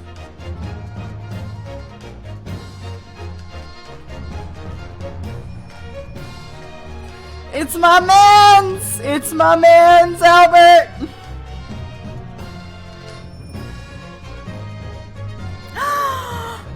When I went to make the waxwork impression of the killer in the cemetery, I realized what had happened. But even in the witness stand of the highest court in the land, I could never speak of it. The Lord Chief Justice and I had struck a bargain, you see. For a faithful reproduction of the visage, there is nothing which a smells would not do.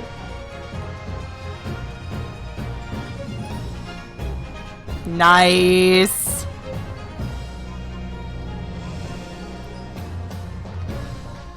So even to spells what had to be bribed in order to keep the secret. That rules. Aww. Everyone calls me gossip. I sell chilling tidbits passes by, you know. Everyone calls me Peppino and I sell the spaghetti. It's already than my hair. And everyone, they call me. No, I cannot do it. This is ridiculous. Ha! Oh, Daly, how charming. You've made lots of new friends here, I see. Yes, and when we're released, we shall be striking rich together. Yay! Yay! The redheads get Vigil! It's the other three Stooges! We got 2 pairs of Stooges! We got a pair of Stooges! We got 6 of them! That rules! That's a perfect ending for those 3. I'm happy for it. Kazuma. When I was accepted on the foreign study tour, I knew exactly what path I had to take. And however it might have ended, I knew that I wanted you there to see it. And if I ended up in the dock, there's no one I would have rather had defending me. But now, thanks to you, there's a new plan I want to take. I'm sure we'll meet again in the courtroom, my friend. Until then, I leave Karuma in your care. Nice.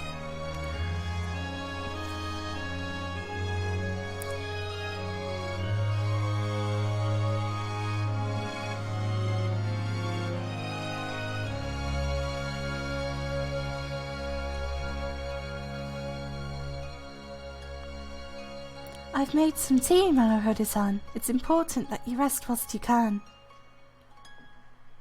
Once we arrive in Japan, you shall be busy establishing your new office. I'm so delighted to be accompanying you. After all, your talents have been recognized by the great detective. Because you really are the greatest of lawyers. A great ace attorney, some might say. Roll credits. The music definitely was going faster than the video, just like it did in Danganronpa. So that's a thing.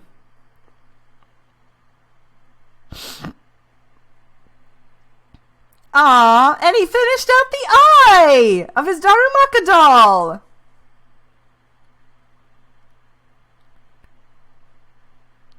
Ah, there's Wagahai! There's Wagahai! Ah!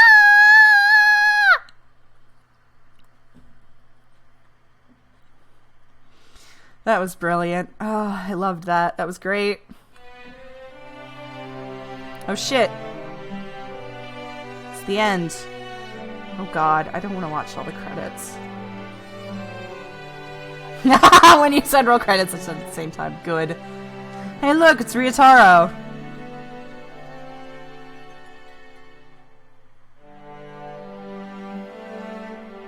Kitties! There's Raiten.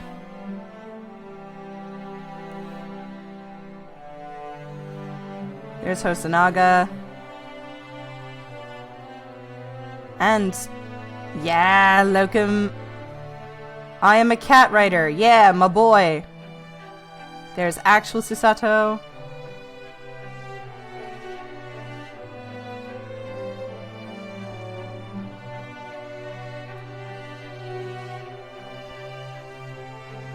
There's Sholmes and Iris. Mame Momi. That is definitely not right. Hey! Hey! Look at us dance! Look at him go!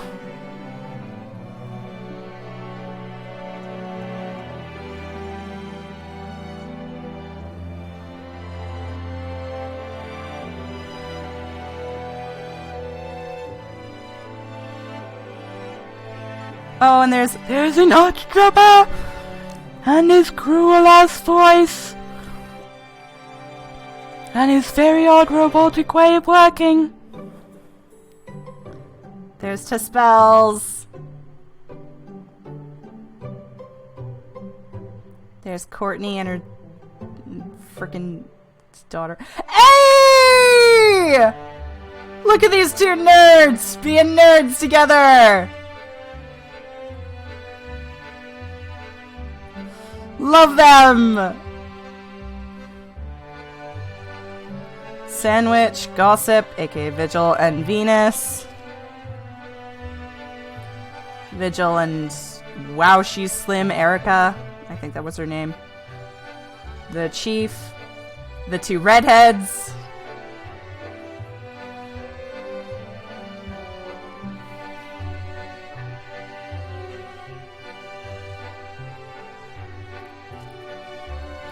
Bye.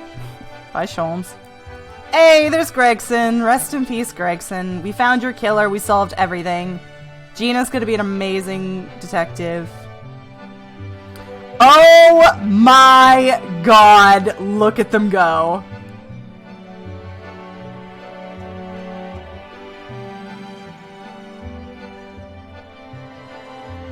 Wonderful.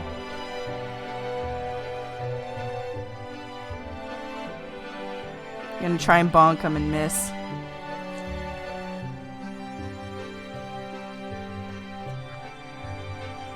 There's the bastard.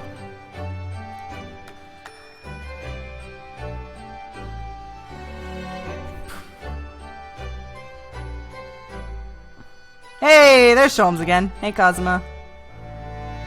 Finally. I was wondering when the hell Cosima was going to show up. Are they going to cross swords again? Yep.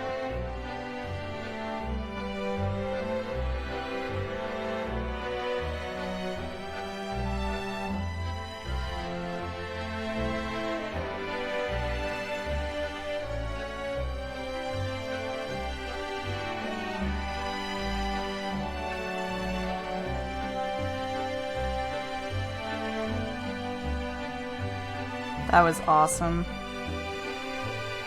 That was amazing. Good fucking god. This series is so golden. Like, the second fucking trilogy sucks, okay? I'm not gonna lie. The only good game in that is the first one, and it is Apollo Justice, and it's meh at best because of the way that they fuck over Kristoff is the stupidest. Also, who's going to be the judge in Japan now? Now that Seshiro is gone. Finn, we're done. The second trilogy sucks, but this shit is amazing. I wish we got this when it first came out. That would have been kick-ass. Ugh. Are we done? Nice. I might have to make this my screen.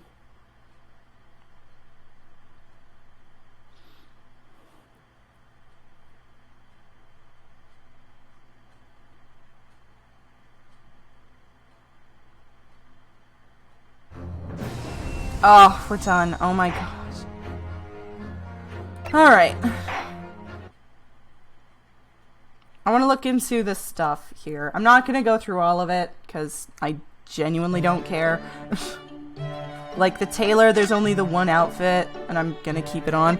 I'm going to be real. I hate this outfit that Sherlock can put on. There's a reason why I never put it on. It's because it looks stupid, but I did have it. Alright, I want to know what accolades I missed. I missed a lot of them, apparently. I finished every chapter. Complete all the extra escapades. God, no. But playing the game in all available outfits. Oh, are you serious? I actually have to play part of the game with it? Ew. Ace of Spades, for having dug around to find every argument about shovels and spades. Ew. Found that. For having successfully presented evidence during the first cross-examination, and that occurs in both the games. Having successfully pressed a witness during both. During the cross-examination. Oh, I didn't press everyone in both cases. Oops. Herlockian, for reading every new idea on Iris's blackboard, which I haven't done. For having thoroughly examined the medical report card inside and out in episode 1 of Grady's Attorney Adventures. For having examined the bed.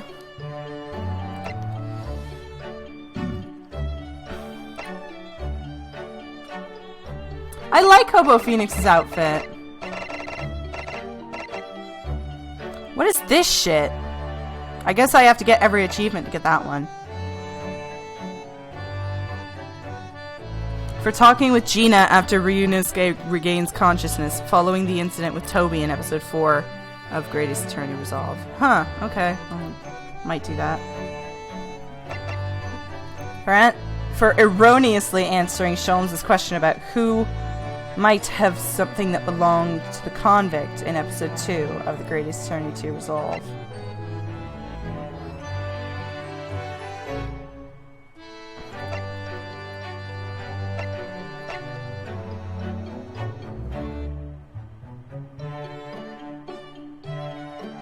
Ha! For having named Taka Takasuchi Ouchi and Yujin Mikotoba as the victim.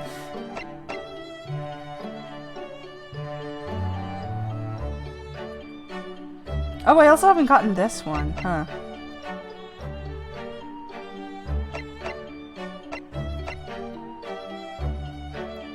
God, I'm not gonna get all these frickin' accolades, forget it. Seen all of this, I don't care.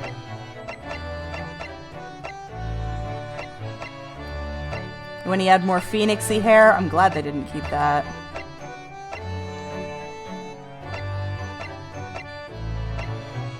Aww! She's so cute. Well, now I have to... Hang on.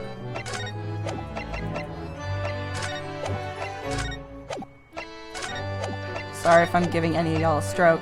Sholmes looks great. His pistol. His goggles.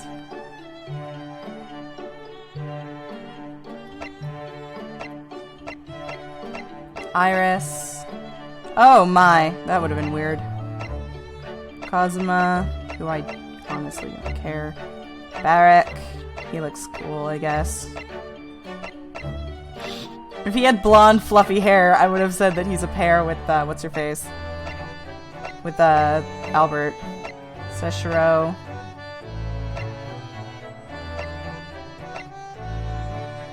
Giselle. Nicolina. Old Bailey Judge, I like him.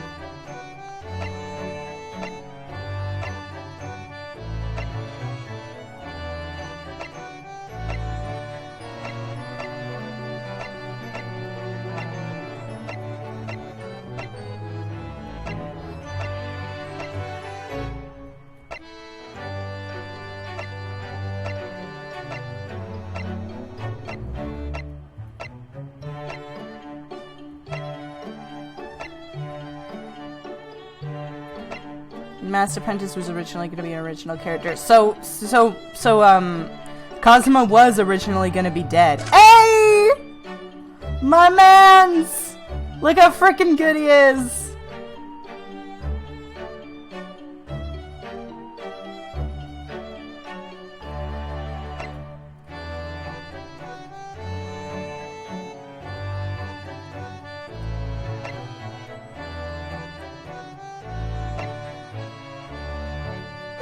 I love him so much. And Enoch Drebber is so cool looking.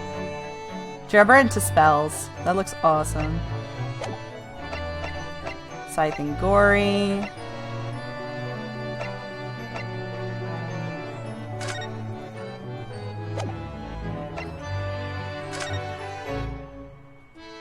Aww.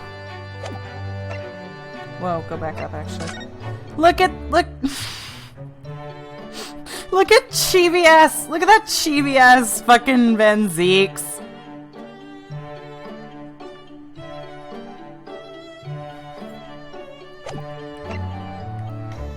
But the amnesia thing was last minute. He was supposed to return back alive, but not as the Master Apprentice. Okay, so he was always supposed to come back. I have what's the word I'm looking for? I have opinions about that, but I don't want to get into it because it's annoying. That's cute. Moving pictures. Do I have all of them? Yeah. 7 Days of Sin, so all the times he's being defended. Whatever. Okay, auditorium is where you can hear all the music and voice and stuff. No! No! No! No! No!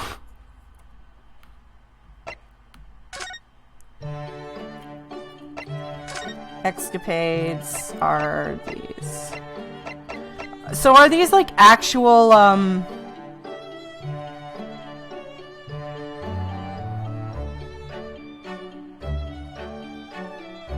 are these like actual like cases you can solve, or are they just games? Like, are they just scenes? Because if they're not actual cases, I'm not gonna bother. If they're like mini cases, they're just scenes, but they're fun ones. Alright, I'll look at them in my own time, but I'm not supremely interested. I mostly play these games for the game. finish playing the game. You make that sound so final, but yes, I'm finished. Nice. Okay, give me a second. Alright.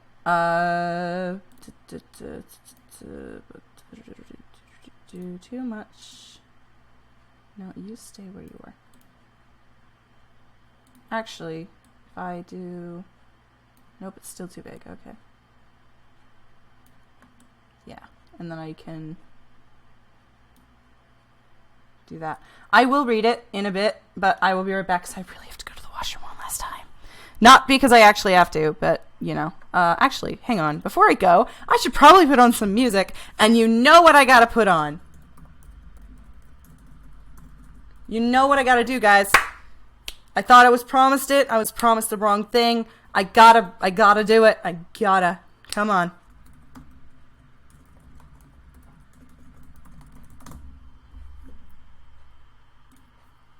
Alright, I'll be back.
da da da da da da da da da da. I love this theme. It's the best one in the games. Anyways, I shouldn't play that for this one though. Yeah, that works.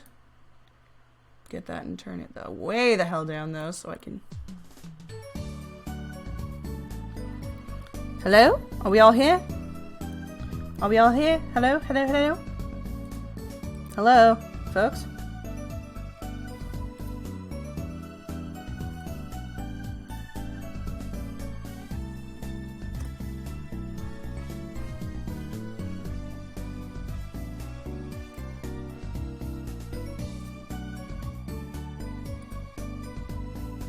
Okay.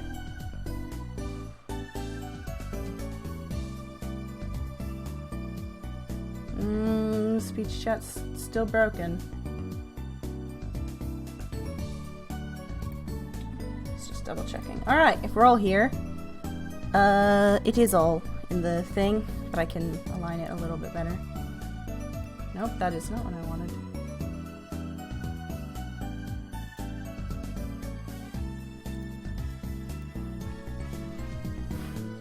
I need to set up custom ringtones.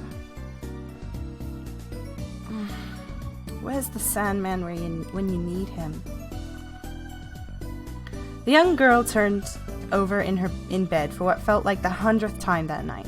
Her bed and pillow and pajamas were all comfy enough, and she was worn out from the hours of magic practice she'd somehow fit into her day, but still sleep eluded her. There was no mystery to her. It was no mystery to her, of course, considering how much she had on her mind in the past few days. A big history test coming up next week, her close friend Polly moving away to a more foreign country, and last but certainly not least, the next rehearsal following Troupe Grommire's grand return to the big stage. She couldn't be more excited about it after smashing success for their first performance, and the thought of where her team of talented magicians would go next filled her with joy, excitement, and heart-pounding suspense. Grover? Really? Grover? Really? Grover! What the fuck is wrong with you?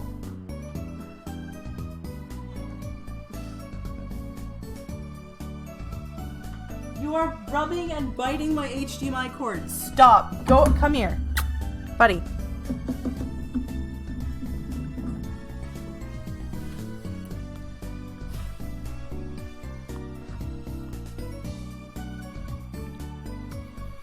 Performing in front of a large crowd had never been a problem for her. Her troupe members have all seemed to share the same love and talent for performing that she had.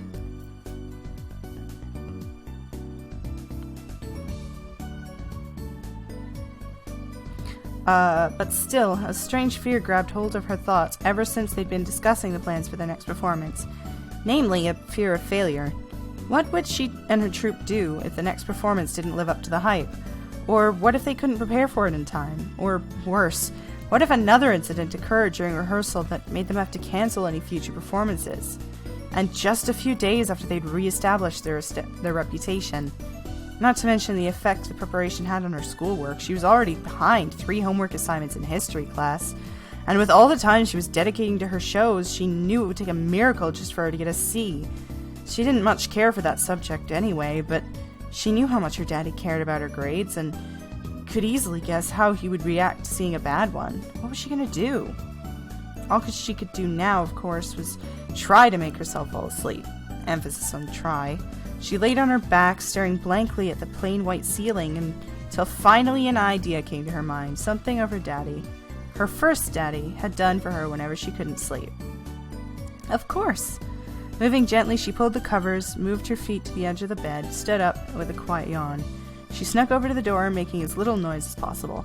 Polly, who was babysitting for her at night, or over the edge of, or interim daddy, as she preferred to call him, was a light sleeper after all, and opened it stealthily. Making sure he wasn't in the hallway or anywhere close by, she snuck her way into the kitchen, where the potential solution to her problem was the milk in the refrigerator. And the microwave. Quietly pouring herself a glass was easily enough, but when she was tasked with heating it up in the noisy microwave without waking up her caretaker. She muttered, why can't they invent a silent variety? Crossing her fingers, she put the glass in and pushed some buttons, creating a loud pattern of beats that followed a low hum as the microwave did its thing.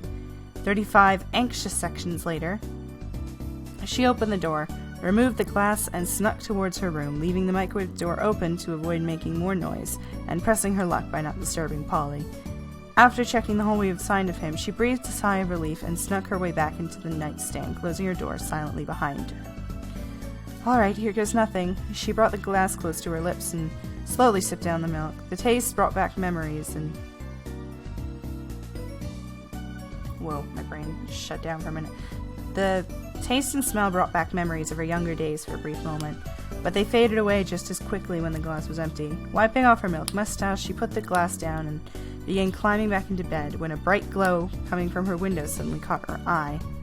Her initial thought was that it was probably the moon coming out or a headlight of a car, until she took a moment to focus on it. What? Suddenly her eyes widened, her jaw dropped, and her hand went over her mouth as she began to notice what, or rather who, she was looking at. It wasn't coming from her window. It wasn't any kind of natural light at all. It was a pair of glowing, translucent people? Ghosts? Growing up in a family of magicians, she'd seen all kinds of realistic illusions, but these two figures looked as real as she was. Curiosity getting the better of her, she tiptoed towards them, moving with even more caution than before. Focusing her eyes on them, she could see that one was kneeling down in front of her window, wearing a bright-colored pink and deep red kimono, while the other stood beside her, wearing what looked like a dark brown military uniform and a shiny right armband on his right arm. Japanese ghosts? Why are they... Neither of them seemed to notice her, so she took a few silent steps closer. She could now see the figure's dark hair in more detail. The woman's hair was styled in an incredibly ornate fashion, and the man had a simple, mostly flat hairstyle. She could also hear the soft whispers of coming from the man's direction, but it was too quiet for her to make any words. The two of them were almost motionless, and quiet enough that she could hear her heartbeat over the woman's voice, though perhaps that was all due to shock and nervousness. Finally, unable to wait any longer, she moved trembling towards the man's back. Will my hand just go through him, I wonder? She hesitated for a few seconds before poking him with a finger, which prompted a quick answer to her question. Ah! All at once she jumped back with a loud gasp as the man jerked around with wide open and shocked grimace, while the woman suddenly turned her head in their direction, hand over her mouth, making an equally shocked face. The girl felt as if she'd just interrupted a funeral service and could only stand there in bewilderment in her eyes. Her eyes started darting back and forth between the ghostly figures. The woman suddenly turned around and stood up, keeping the same... What the fuck was that, Grover? Grover! Buddy? Are you okay? Grover, why are you making those sounds? Are you good? Grover! No! Damn it! Grover!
Sorry about that. My cat decided to fucking puke at the top of the goddamn stairs that are made of carpet, so I had to go clean that shit.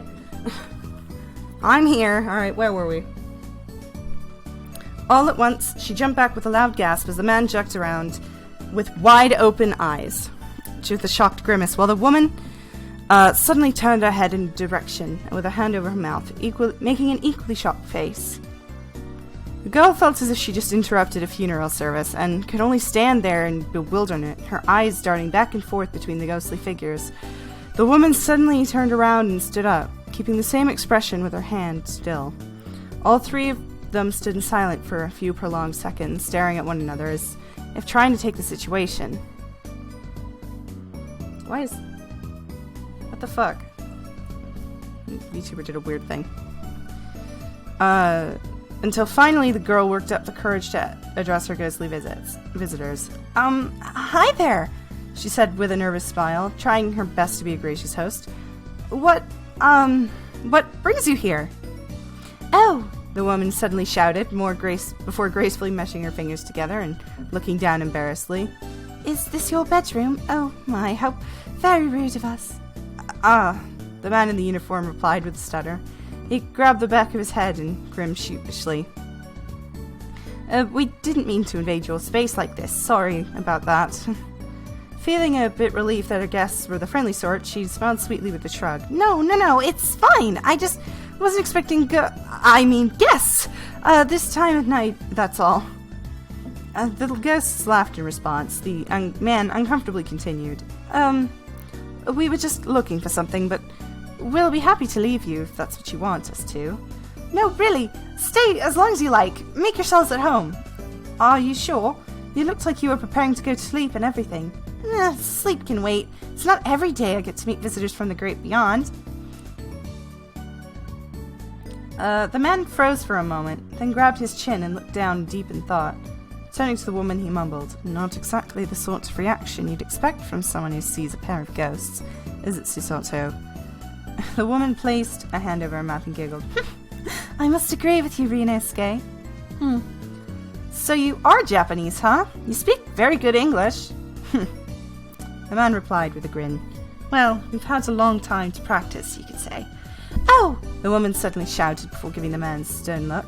Ryunosuke, where are your manners? We have yet to introduce ourselves. Ah, right, of course. The man cleared his throat and spoke with a friendly smile. I'm Ryunosuke Naruhodo, formerly a lawyer in Japan.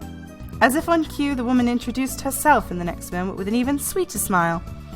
And I'm Susato Naruhodo, Mr. Naruhodo's former legal assistant, as well as his beloved wife. She gave a polite bow and nod, and added, It's a pleasure to make your acquaintance. The girl giggled and answered, The pleasure's all mine, before bowing in response. The woman slowly straightened herself, keeping the same sweetness and smile as before.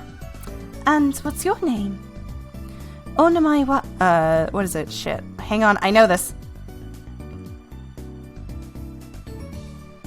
Onamai wa nan desu ka? I'm Trucy Wright, she answered proudly, placing her hands behind her with a bounce. The one and only child of magic and the leader of the new generation of the Troupe Grammire. What an impressive title, especially for someone so young. Right. Ryunosuke whispered to himself. The two ladies looked at him curiously. Would that happen to be right with a W? That's right! You're in the right place! I see. My daddy's a lawyer too, by the way. A famous one. He got his badge back a year ago, in fact. Is that so? Susato placed a finger on her cheek, looking in the distance with an expression of concern. How exactly did he lose it, if I may ask? Trucy's mood suddenly changed as she recalled an unpleasant circumstance that led to her daddy's sudden career change. Unsure to respond, she looked away and sadly muttered, It's sort of complicated. Oh, I see. Susato meshed her fingers together again, this time with a look of pity. However, in the next moment, her sorrow seemed to melt away into joy as she closed her eyes and smiled warmly. Even so, I'm sure I'd love to meet him someday. Yeah, Trucy replied with a grin. He's an amazing person, with or without his badge. How wonderful. Trucy then turned the address to both of them. Trucy then returned to address the both of them, I say. So, what were you doing before I interrupted you? Interrupted, Ryunosuke muttered under his breath with a slouch. That's one way of putting it. Oh, Susato answered, holding a fist up with a spirited smile. I was saying a short prayer for peace and tranquility. A prayer? To who exactly? That would be telling, wouldn't it? I guess, Trucy replied with a shrug and a smirk. Ryunosuke interjected. As I was saying, we came here to look for something, but as soon as we got here, Susato felt a sense of unease in the air. He turned to Susato. How was it you worded it again? A spirit of fear is what I said, Ryunosuke, she replied, her brow suddenly becoming furrowed as she moved her hand to her temple. And it seems to be even closer than before. A spirit of fear?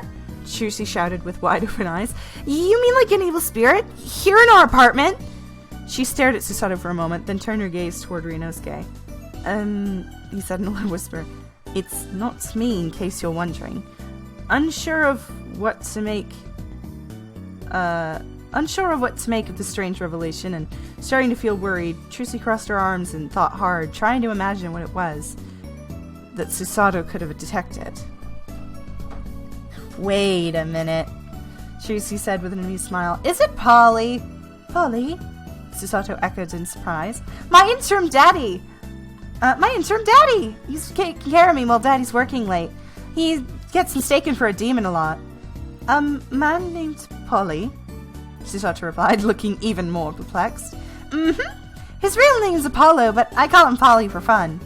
I see, Ryunosuke whispered, staring ahead with a pained expression. Poor guy. I heard that! Trucy shouted, making him jump back a little. Susato, however, wore a more confused face as she looked around the room. I don't see any other men in this room, though. The spirit must be coming from somewhere else. She looked up in thought. I thought she was referring to the pair for a sec. Yeah, no, it's a little confusing if you haven't played the Apollo Justice games. The spirit must be coming from somewhere else. She looked down in deep thought for a moment, but then her eyes began moving to Trucy's feet. From there, she slowly started to raise her head and gaze upward until finally she met Trucy's. The two of them stood still for a moment. Susato began stepping forward towards Trucy.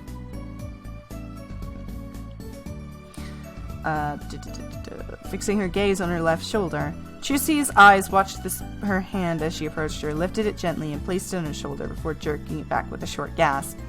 Trucy continued staring at the spot Susato touched for a moment, then suddenly lifted her head and covered her mouth in shock. I'm the evil spirit? No, Susato replied.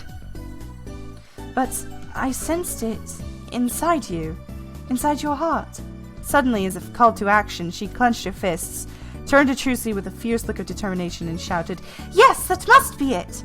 Not surprisingly, Trucy was rendered speechless. She'd seen more than a few movies involving demons and possessed people, but had never had someone tell her that one was inside of her. Looking down in deep thought, she tried to figure out what her next step should be. Her mind drew a blank, so she looked back at Susato with worried eyes. Should I call a doctor? I don't know any exorcists, except for my daddy, and he's... Oh, Susato interrupted. No, that shouldn't be necessary. I love that you Sorry, I love that you referenced that. I can't say what you referenced, but I'm so glad you referenced that. You have no idea how happy that makes me. No, that shouldn't be necessary. Not all demons require a formal exorcism. In fact, I was hoping my prayers would be enough to dispel them from this place, but... She turned back to gaze at Trucy's shoulder. It appears it's still clinging to your heart for some reason. Could it be... She asked, turning to Trucy with concern in her eyes as well as her voice. You're afraid of something? Trucy's worry now became embarrassment. As much as she wanted to deny it, she knew exactly what Susato must be referring to, but was far too ashamed to admit it to anyone. This was even to strangers from the beyond. It wasn't that she was afraid of what they might think, but would sharing it with them do anything to make it better? Or would it just make her worry even more? She could always bluff and say it was something else, but would that be enough to get rid of the evil spirit that was supposedly clinging to her heart? She turned back to Susato and Ryunosuke. As she thought of these things, just really trying to think of the best answer she could give Susato's question. Referenced what? I missed it. Right here. I don't know any exorcists except for my daddy. That's a reference and I can't explain it because fucking...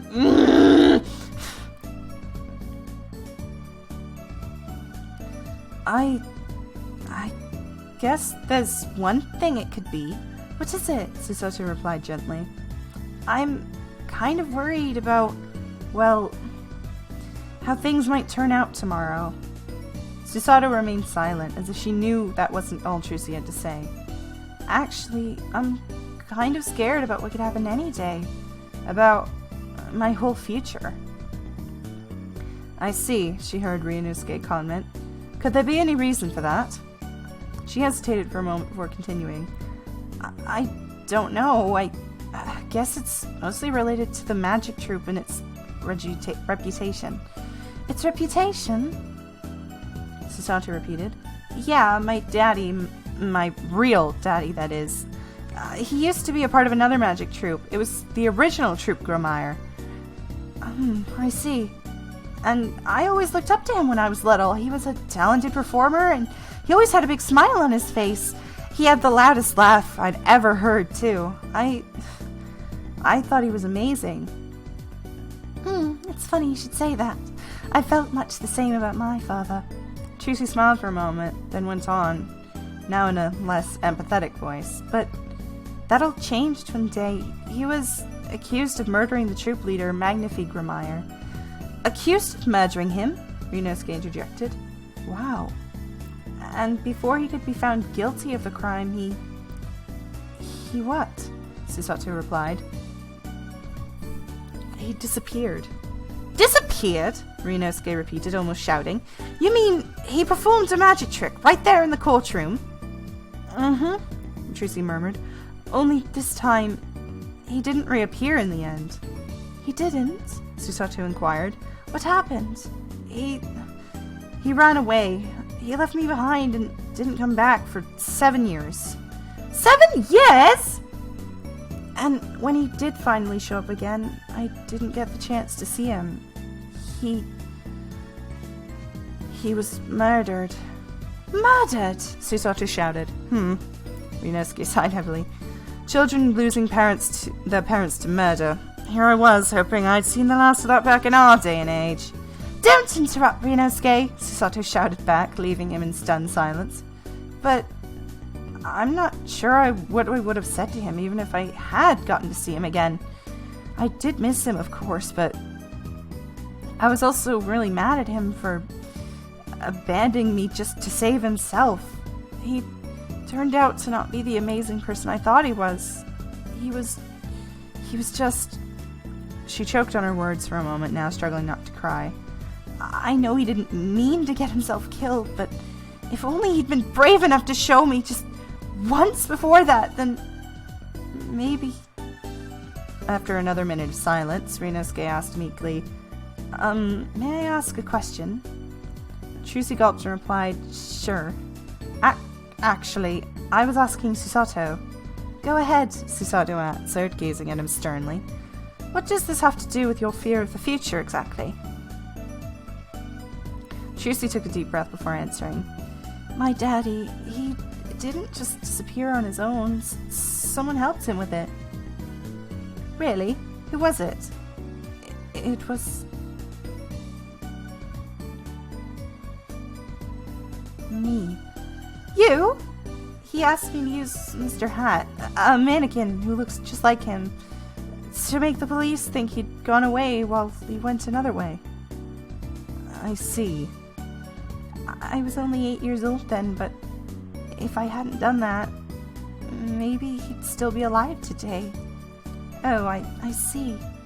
And just a few days ago, something like that happened again. One of my fellow performers was killed during rehearsal. I had no idea what his killer was planning, but If only I'd seen through his tricks, maybe I could have saved Mr. Mystery's life too. Oh my, Susato whispered, sounding just as pained as Trucy sounded. I know what happened to my daddy, and Mr. Mystery is not my fault, but I still love performing magic, but I can't stop myself from worrying. What if... Finally unable to contain herself, she turned around and sobbed, bowing her head in anguish. What if I lose someone again? Tears began to pour down her red cheeks as she lifted her finger towards them, trying in vain to dry them. She hated looking this way in front of her guests, but more than that, she wished she hadn't started talking about this fear of hers in the first place. She never wanted to admit to herself, let alone share it with anyone else, even her new daddy, but all she wanted was to pretend and say she could always be this amazing, joy-inspiring, fearless person she appeared to be on stage, but now that illustration had been torn down, leaving her nothing but the cold, hard truth. In the next moment, however, she looked up and saw something she'd been longing for ever since the day she lost her first daddy for good. Compassion. Looking through her tears and at the two newest friends, she saw a deep concern in her eyes. Susato's especially, in fact. Susato's eyes seemed to be welling up with tears, too. She couldn't tell if it was just her imagination, though, until Susato finally ran to her arms, extended towards hers. Without thinking about it, she opened her arms and joined Susato in a tight, heartfelt hug. I can't read! I'm ruining the moment! Oh, Susato let shit out. I'm so sorry. As the two of them held each other firmly, Trucy let herself sob on Susato's shoulder, tears running down on her shining kimono. Ryunosuke watched them silently, a calm look of pity mixed with satisfaction on his face. What a dick! Satisfaction! I don't think that's the right word. I know what you mean, but I'm not sure that's the right word there. Well, he wasn't as sentimental as Susato. He could sense the strong barrier had finally been broken through Trucy's heart, and a sense of gratitude he was there to witness it.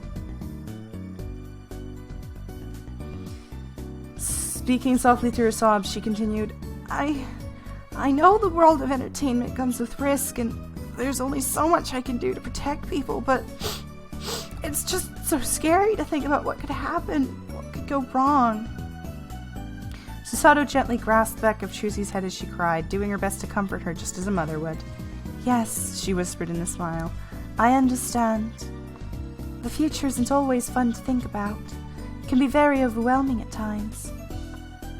Trucy's sobs slowly became quieter as Susato's words calmed her. They gave each other one more tight embrace before Susato gently pulled herself away, leaving her hand on Trucy's shoulder. Wiping the mess of tears from her face, Trucy gulped and let out a quiet, "Thanks." Of course. Susato now directed her eyes and voice toward Trucy, who was still struggling to regain her composure. Now then, she began in a somewhat stronger tone of voice, I have some good news and some bad news for you. Which one would you prefer to hear first? Trucy paused for a moment, then gave a small shrug. I'd start with the bad news, Ryunosuke suggested with a smirk. That's usually the best way to go, from my experience. Very well. The bad news is that no human being can predict the future, even a child of magic. It can be altered in certain ways, of course, but some things are simply out of your hands. But there is good news. There's only one who can ultimately decide what sort of future you have. You know what I'm talking about, right? Me? Oh shit, the music ended. Sorry. As I started reading that line, my brain went, I am the one thing in life I can't control. I am inimitable, I am original. I'm not falling behind or running late. I'm not standing still, I am lying in wait. Hamilton faces an endless uphill climb. He has something to prove, he has nothing to lose. Hamilton's pace is relentless, he wastes no time. What is it like in his shoes? Sorry, I'm trying to find another good music.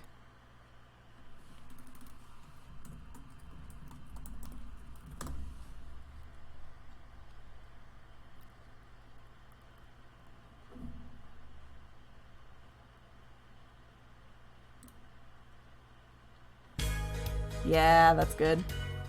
That's perfect. Precisely. You cannot determine your family's journey.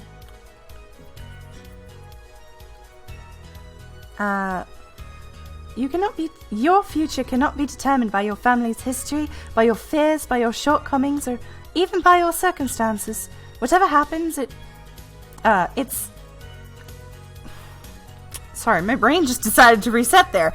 Whatever happens, it's the decisions you make during your life that determine your fate and nothing more.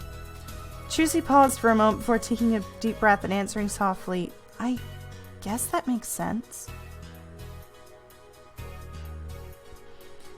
Susato gently removed her hand and clasped her other hand, holding it gently in front of her. Finally at ease, Trucy looked up and saw her, head tilted, eyes squinting, giving the sweetest smile she'd ever seen. I'm glad to hear it. She smiled back, then looked down sadly. But how do I know if I'm making the right decisions? I want to use my performing talents to make people smile, but what if that means putting the people I love in danger? And even if it doesn't, what if it doesn't work out for me? She closed her eyes and sighed. It's just so much harder than when I was just imagining my dream, you know? I know what you mean, Ryunosuke replied. Trucy looked up attentively as she began reminiscing. I dealt with that sort of confusion too when I was making my own career decisions. Really? Really? Fuck. Yes, although things were actually quite different in my case. I lived in a collective society where I was expected to fill whatever role needed filling. At the time, young men like myself were expected to fill the role of hard-working man that supported his family and placed food on the table. Working in law was just one way of filling that role. I ended up becoming a defense lawyer, as you know, but not for conventional reasons, shall we say. So, why did you become one? Suddenly, Ryunosuke looked at Trucy with a confident smile, placing a hand on his hip. I can answer that in one word. Resolve. Resolve? That's right. Instead of focusing on the line of work I was expected to pursue, I instead began to focus on what was needed for me in the moment. Trucy gulped again, and finally the last of her tears started to dry. What was needed from you? Right. I didn't know at the time, but my destiny had been carefully constructed behind the scenes, only to become clear to me when I realized what a crooked state of affairs my home country was in. As well, the state of affairs of British Empire. He gazed into the distance, a sudden heroic look in his eyes as he continued. When Susato and I first arrived there, it looked to us the most stunning, beautiful, majestic place on earth. 'Twas a paradise as far as we could tell, but underneath its shining surface we were soon to discover a deep darkness, so sinister and pervading that one could walk right into it without ever... Susato cut him off. Perhaps we can skip to the end, Ryunosuke? Of course, sorry. He gave the back of his head a scratch before looking at Trucy again, smiling. The point is, I didn't have to go looking for the right path. I just held my resolve to see justice done and change the world I lived in for the better. And, well, it led me down the path that was meant for me. Trucy looked down, deep in thought, trying to process what she was saying. Does that make sense? He asked. I think so, but I wasn't really planning to become a lawyer. It wasn't one of my first choices anyway. Well, that may be true, but you did say you had a mission statement, didn't you? A mission statement? Yes. You said you wanted to use your talents to make people smile. That's a very noble goal to have, if you ask me. Thank you! Trucy gave him a sweet smile, now starting to get her personality back. And I'm sure you'll know, the world around you has become a lot sadder than it used to be. People seeing less meaning in life, losing hope quicker, and finding ways that will never satisfy them. Trying to find it in ways that will never satisfy them. In fact, you're one of the luckier ones in that regard. Trucy thought on that for a moment before replying, I guess so. Clenching his fist in front of him, Ryunosuke suddenly began speaking in a louder and clearer voice. So if nothing else, that should give you all the resolve you need to follow the path meant for you. Whether it's as a magician, a lawyer, or something completely different. Your resolve to give people a reason to smile should be what motivates you and your magic troupe to do your best. As long as you do that, well, There's nothing to be worried about. Trucy paused for another moment before repeating, the path meant for me? That's right.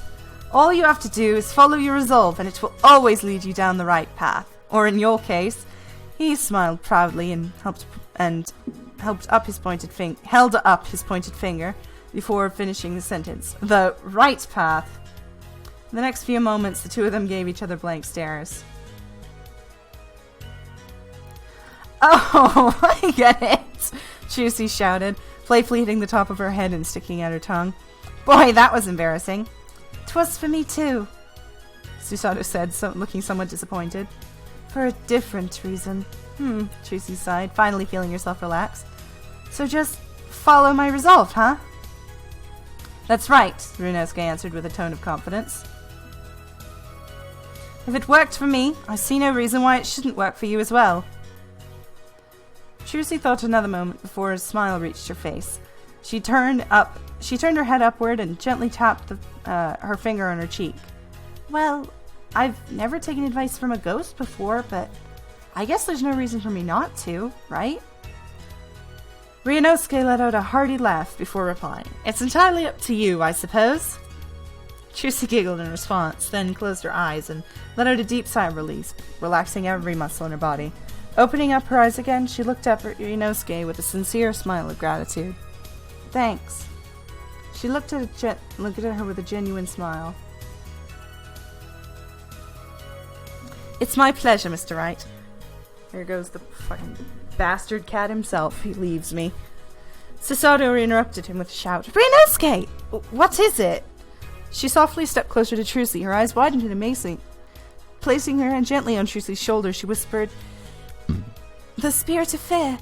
I can no longer sense it. It's gone. Trucy gazed at her in joy and amazement. It is? Really? Yes. Susato pulled her hand back and clenched it into a gentle fist, pressing her to her chest in a relieved look of joy. It's been soundly defeated. The two of them stared at one another for a few seconds before bursting into a series of joyful shouts and celebratory dances. Woo! We did it! Trucy shouted. Congratulations, Miss Wright, Miss Susato shouted back before offering a deep bow and blessing. And may you be blessed from now on with the spirit of love, power, and a sound mind. Thanks! Ryunosuke chuckled to himself. That's the first time I've seen a victory dance after an evil spirit's defeat. Susato gave him a stern side-eye. It's not as if it happens all the time, Ryunosuke. She turned back to Trucy with a tender smile. Not in the eyes of the living, at least. Little biblical reference. I wouldn't have gotten that, because I've never, ever read the Bible. Trucy sighed again. I feel so much more at ease now. She glanced at each of her new friends, beaming with gratitude. Thank you so much, both of you. You're very welcome, Miss Wright, Susato replied, bowing again. 'Tis as Mr. Naruhodo said, it's our pleasure. Suddenly a deep yawn escaped from Trucy. She rubbed her eyes and announced, Well, I think my resolve is telling me to get some sleep now, so I'm gonna hit the hay if that's alright. Oh, absolutely, Ryunosuke replied, turning to Susato with a smile. I guess that's our cue to leave, Susato. Nah, stay as long as you want. You can even play a prank on Polly if you want to. Perhaps another time, Susato giggled. As if they were reading each other's minds, Trucy and Susato gently walked up to one another and clasped hands.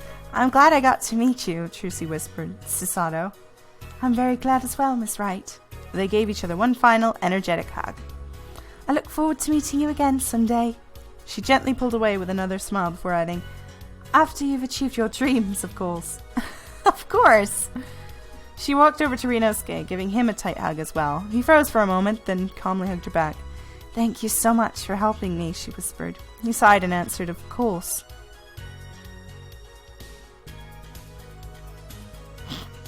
She pulled away and placed her hands on her back, changing back to her usual peppy, entertaining voice. I'm glad I got to meet you, Mr. Ryu... She looked away for a moment, trying to recall his name. Ryusnuki?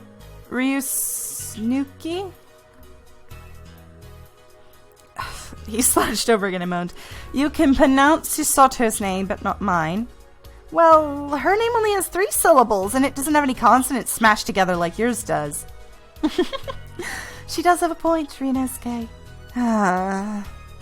Truce yawned again, this time louder. Well, I guess I better get to sleep now. Tomorrow's gonna be a big day for me. Ryunosuke stood up and straight and smiled. Ryo Snooky. Well, alright. I won't keep you any longer. Hey, wait a second. I just had an idea, Miss Wright. Would you like us to stick around until you fell asleep? Stick around? You know, just in case any more evil spirits decide to show up. Oh! Sure, that'd be wonderful, thanks! Alright then. With that, Trucy crawled back into her bed and slipped under the covers, letting her muscles relax as the warm milk had started to take effect. Shit, I can't believe someone put PCP in the milk. She's seeing ghosts. She rested her head on the exact center of a pillow and let her breathing begin to slow down. Noticing a dull glow come from her right, she turned and saw the head of a ghostly pair standing next to her bed.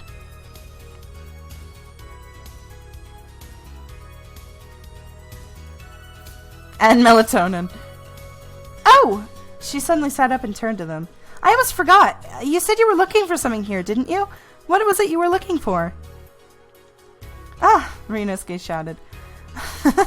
I'd completely forgotten about that. Do you want to tell us, Sasato, or should I? Sasato gave an excited smile and answered, We're looking for Karama. Karama? Chusi repeated. Yes, it's an illustrious sword that once belonged to a close friend of ours. We believe it's been your father's possession today. My father? Daddy has a sword? And he never told me? Well, Ryunosuke mused. That's what our sources say, at least. We checked his room thoroughly, though, and saw no sign of it anywhere.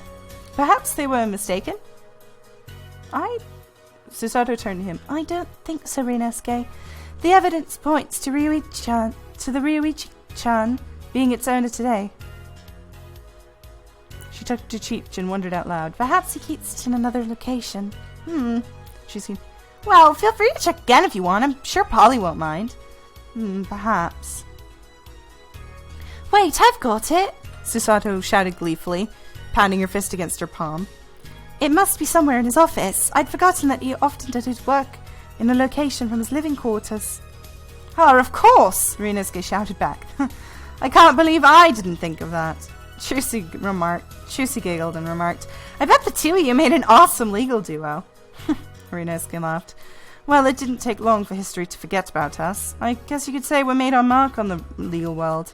Susato frowned at him. A simple thank you would suffice, Ryunosuke. Ryunosuke slouched over for the 3rd time. Right. Melatonin doesn't work like that. Take it to someone who takes it for sleep issues. So do I. And yeah, no, melatonin acts so much faster than that. And also does not give you hallucinations. Right. Thank you, Miss Wright. Trucy giggled again. Well, good luck finding it. And with that, she finally laid herself down and let her mind and body be at rest. Finding a comfortable position, she smiled at Ryunosuke once more and whispered, I'll do my best to remember what you told me. About resolve, I mean. Ryunosuke smiled back. I can leave a reminder for you, if you'd like. Trucy nodded. Sure. Her mind began to drift as sleep overtook her. The moonlight from her window and the glow of her ghostly companions began to blend with darkness, and she could feel the cold, faint sounds of their voices as they whispered to one another.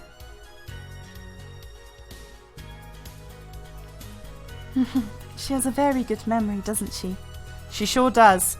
She may be from a different bloodline, but if you ask me, she's a right. Through and through.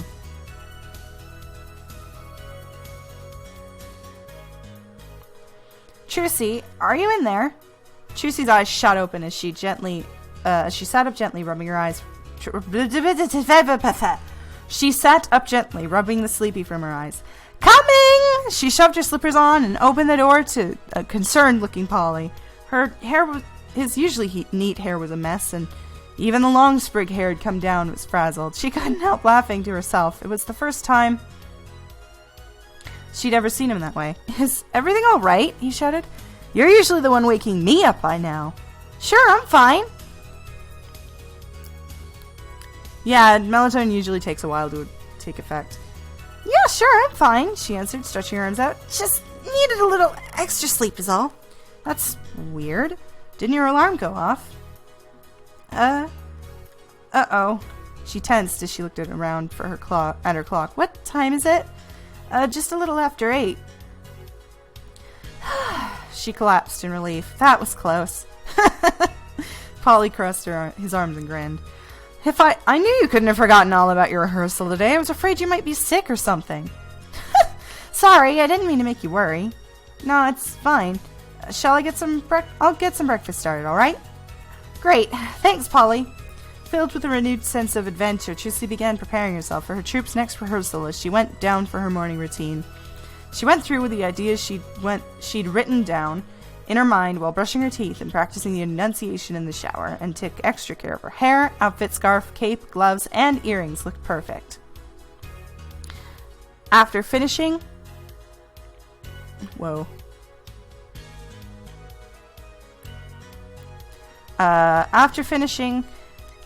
the ensemble and delicately placing her signature bright blue top hat on her head, she gave her reflection a sassy smile and announced, "Hope you're ready, world, because Troupe Grammire has more up its sleeve.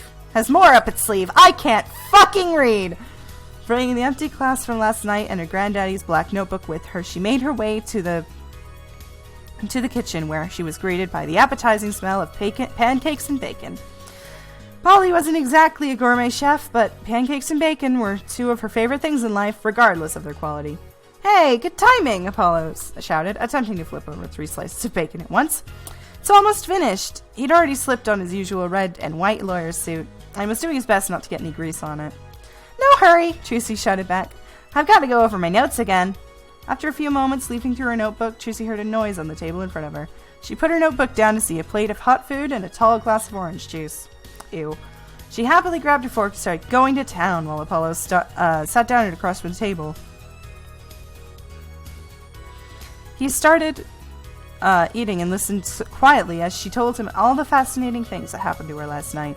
Not surprisingly, he looked less convinced that her story was true, but even so, he seemed to be fascinated by it.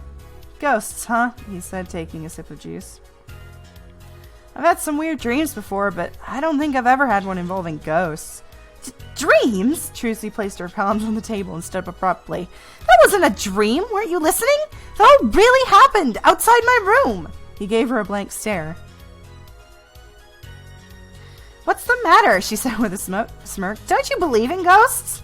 Polly grimaced. "I never said that. I just find it hard to believe that 2 of them decided to come to this apartment looking for a sword. I don't even think that swords could have a name, let alone one with called Karma with a U. I already explained it. They said that it belongs to Daddy today." "Okay, sure, but why would he keep something like that a secret from us? Besides, how do you know it? How do they even know where he lives?" Ugh! She looked away in disgust. "You're such a spoilsport sometimes, you know." He slouched over and muttered, "I'm trying to apply some logic here. Sue me." Tracy rolled her eyes and shrugged off his words before taking a napkin and wiping her mouth. "Alrighty then," she announced at the tip of her hat. "I'll be ready to leave at 9:30 sharp. Don't be late." With that, she pranced back to her room, repeating the words speed and ferocity to herself, leaving Polly completely dumbfounded. "Sheesh," he moaned. "That's one heck of a child you're raising, Mr. Wright. Puppets, magic panties, ghosts. What's next with her?" He started to pick up his empty plate until he heard the sound of a door being unlocked. Oh, speak of the devil.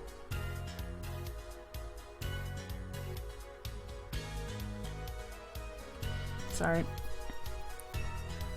Sure enough, the door opened up, and in came a tired-looking Phoenix Wright in his classy blue suit, which today looked a little worse for wear.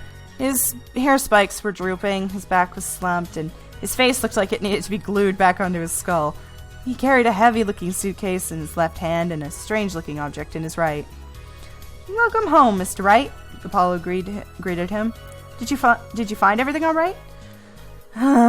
Phoenix sighed. He set the suitcase on an empty spot on the table and looked at Apollo with a tired smile and muttered, "I really wish you'd told me you owned half the things in our office." Apollo laughed. "Sorry about that. Kinda became my home away from home, you know."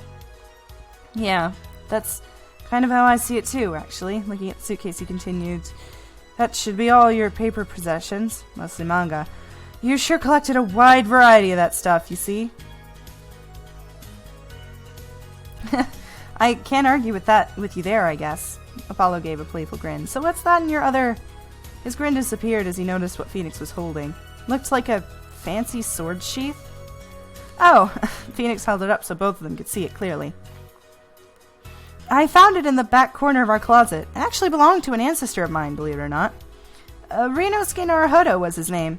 Apollo sat completely still, gazing in disbelief at the ancient weapon. He never actually used it as far as I know, but it was given to him by a close friend. Apparently it played a huge role in a court case where he acted as the defense, and his friend was the prosecutor. That's how my granddad told it to me, at least. Apollo slowly stood up and continuing to stare. It's been passed down through several generations of the Wright family now. I guess I'd better find a wife sooner. I may have to pass it down to Trucy. Apollo asked in a low voice, does it have a name by any chance? It does, actually. Its name is Karuma, spelled with a U and between the R and the M. I can't say I know what it means, but... He turned to Apollo with a smile. It has a nice ring to it, don't you think? Apollo suddenly jumped and turned around, suddenly realizing he'd backed into a corner without noticing it. Phoenix gave him a concerned stare as he struggled to find his bearings. He began scratching the back of his head nervously. I'd better go check on something. Yeah. With that, he made an awkward way back to the guest room, leaving Phoenix bewildered. What's gotten into him?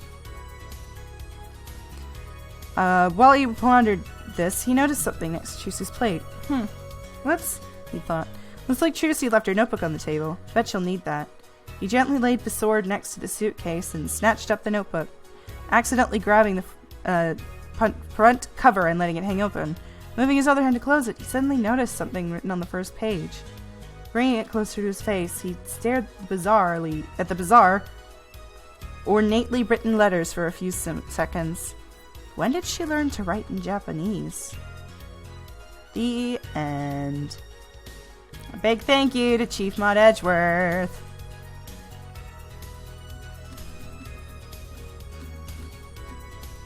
That was great. I enjoyed that. I liked all the references, by the way. That was fun. Fiction.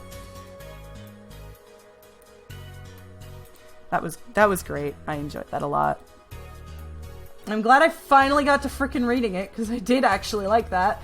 I don't usually read other people's stories, but that one was good.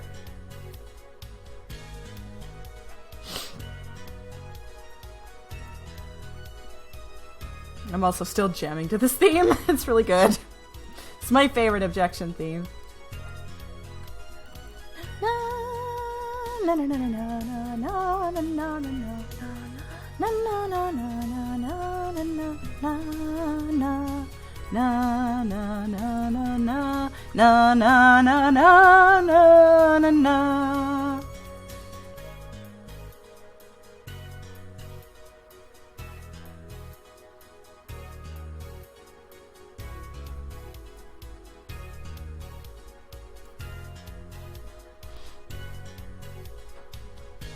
Oh, I'm still sharing my screen. Shoot. No.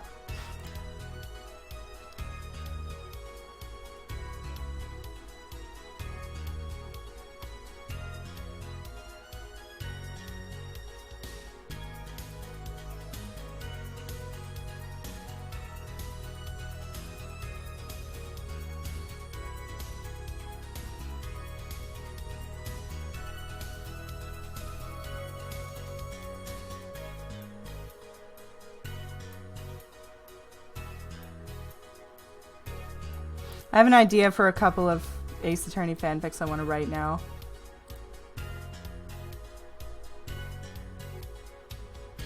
Oh yeah, actually, I forgot. I have this downloaded. I guess I should show this off. Hang on. Ah, no, wrong thing. I want that. Thank you.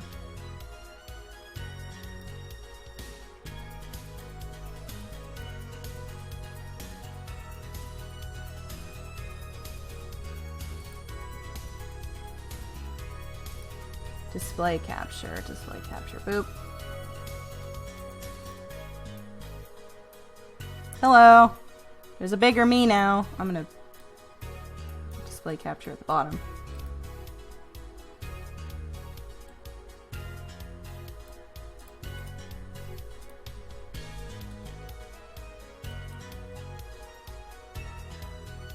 Hang on. Ba-da-da-da-da.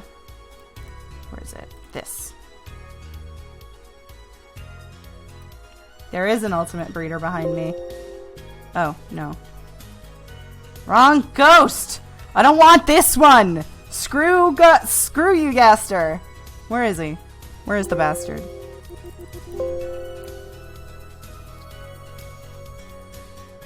She gained her title from... Jesus, you had like 5 fucking...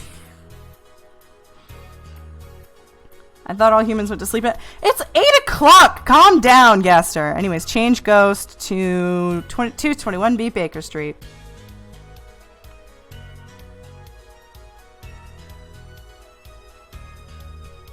There he is. Gundam Tanaka! Also, yeah, I have an interactable Sholmes. Wait, can I update you actually? Config menu.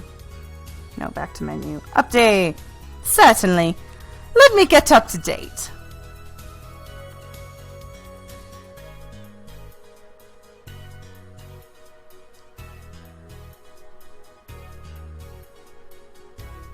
Sure, Sholmes is a desktop buddy now? Yeah, he's a Yukigaka! Which means I can vibe with him now. And I like that. That's cool. I have 2 desktop buddies that I really like, and he's one of them. Actually, I have 3 that I really like. The other one is this one. Oh, wait, I can't do that while he's... I can't actually open another one. Yukigaka. That's what it's technically... The program is called. Ukagaka.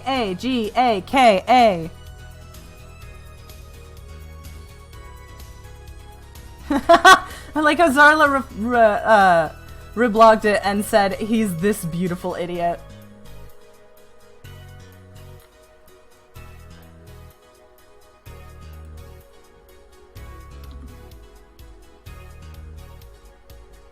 Come on, finish updating, you dick. There we go. I am wholly up to date. Good.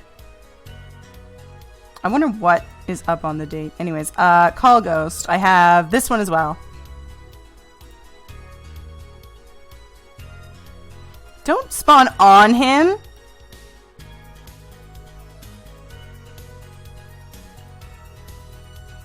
Is there one for Kazuma? I'd like to have one on my desktop. No, but I'm sure I could find someone who could make one. Or, you know, gotta go to dinner, but I'm wondering what the plan is now that AA is done. That is the question. I want to do another story-based game, so I might do another episode, the Ultra Despair Girls. I don't know. That's the problem. I don't know what I'm gonna do now.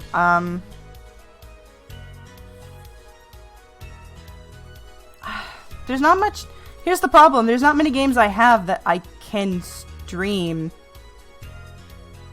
Like, that's not boring to watch. And I have a 2-hour minimum quota kind of thing that I like doing. If I could get Psychonauts 2, I'd love to play that on stream. A new version was released. Sure, download it.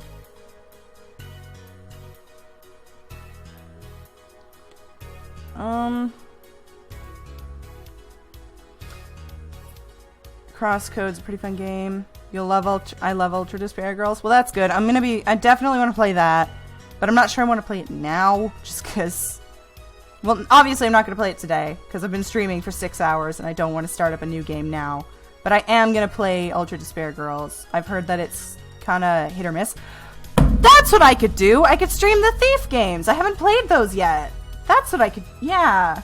Sure, I can do that.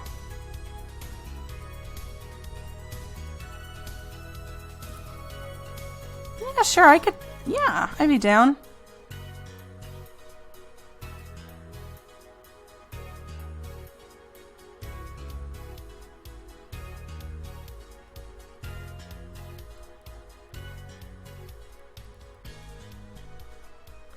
Meanwhile, I'm sitting here wishing I had the time to stream anything. I have been rejected from like 4 jobs. I want to not be able to stream things. I want a job.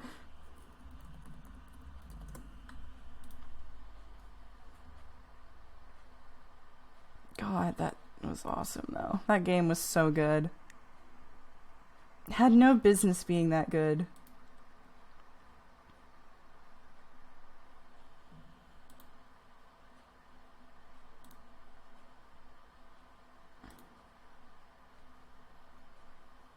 Apparently it's National Cheese Day. Good to know.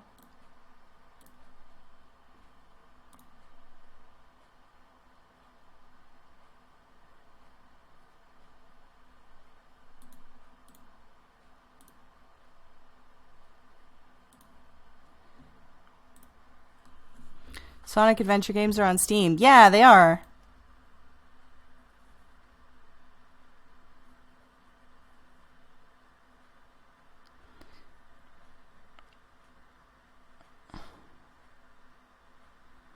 Sonic Adventure 2, which is my favorite of the two, Sonic Generations. Those are the 3 Sonic games I have on Steam, and then I have Sonic Mania on the Switch, and I have Shadow the Hedgehog on my frickin' GameCube. Oh, it's so good.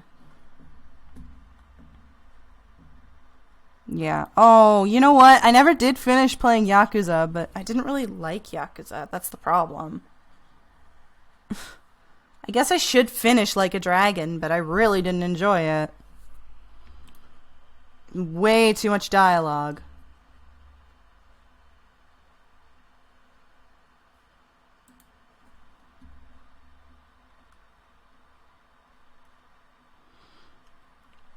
I don't know if I want to stop streaming. I still have a lot of energy. I might go make food and then decide on what to do.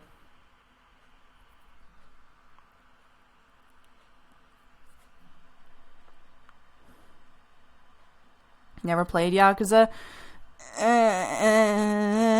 It's at best.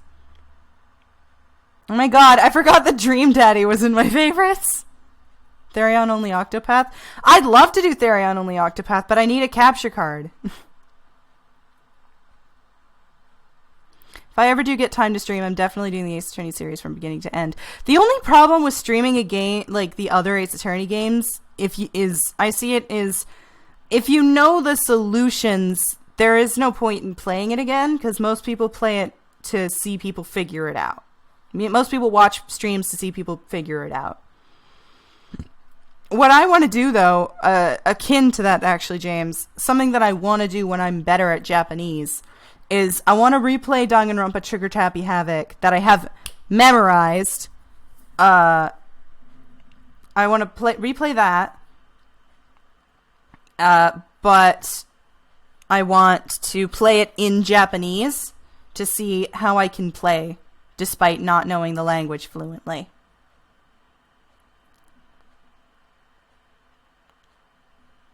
Hello?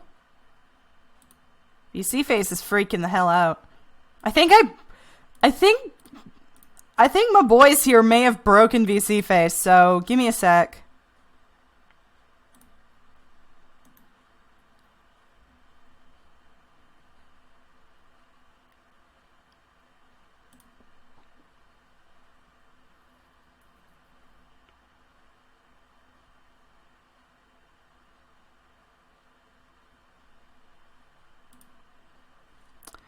Alright, that should help the problem a little bit.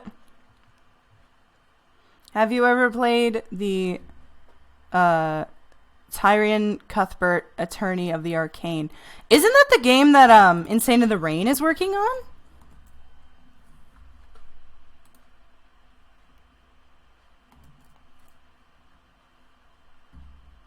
You hate Danganronpa with a vengeance?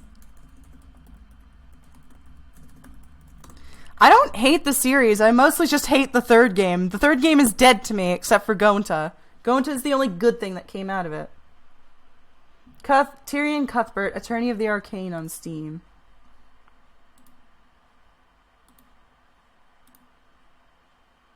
Oh my god, the game's is expected to release in like 6 months. Wow. VC Face, are you good? VC Face is having a damn stroke over here.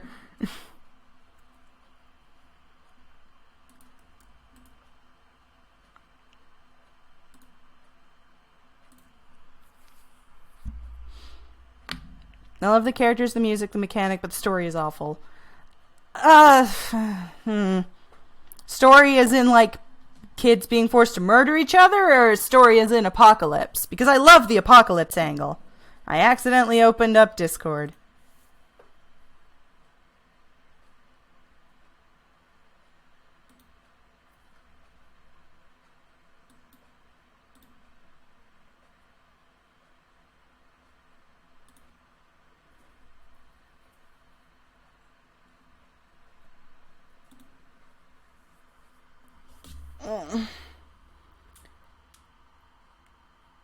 I can't decide what my VTuber is trying to do right now. It feels like she's trying to follow me and she's failing. It's hard to imagine it even working. Which one? The apocalypse? Again, the apocalypse or the fact that everyone's killing each other? Because both seem very realistic to me.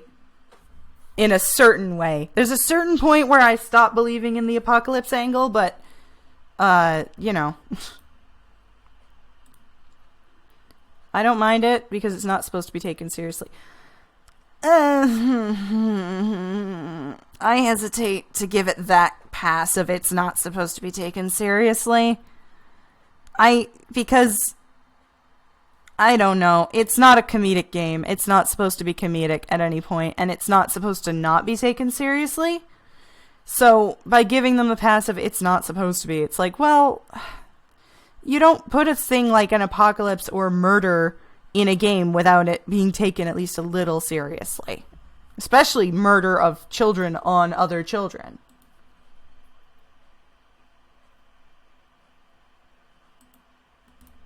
By the way, what's the name of that Pursuit theme that has that awesome violin part? Da da da da da da da da.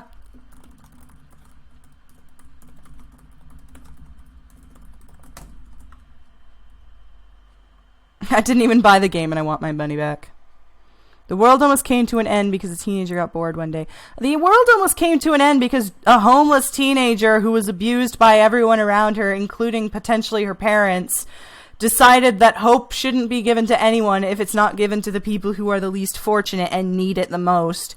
So she played upon everybody's mental weaknesses to bring about the end of the world, to prove that hope is not enough to bring people from the brink of despair, because hope is a worthless, fake thing in her eyes. Like, I get what you're coming from, but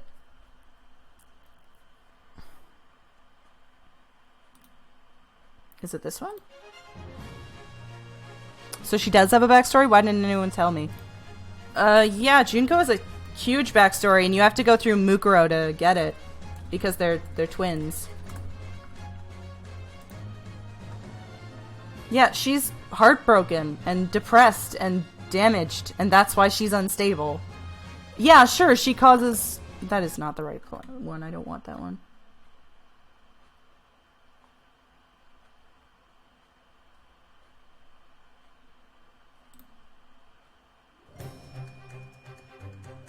Might be this one.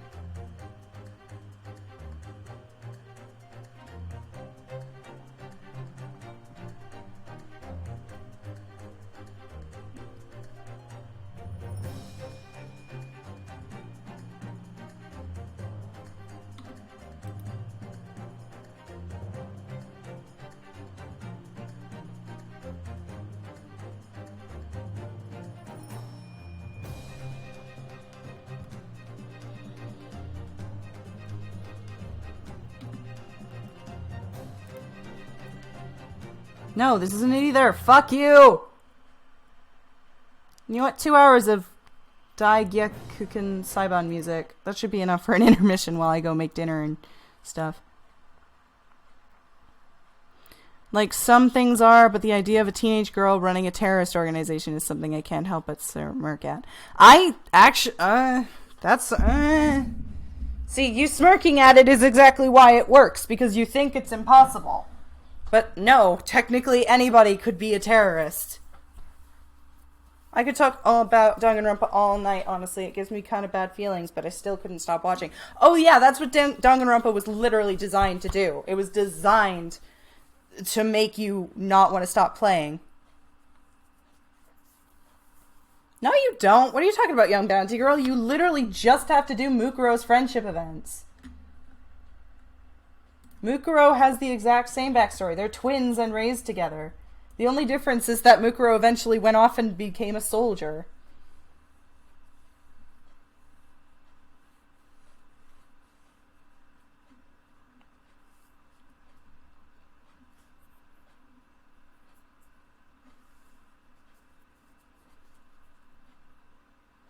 Yeah, Mukuro was born as the older fraternal twin of Junko.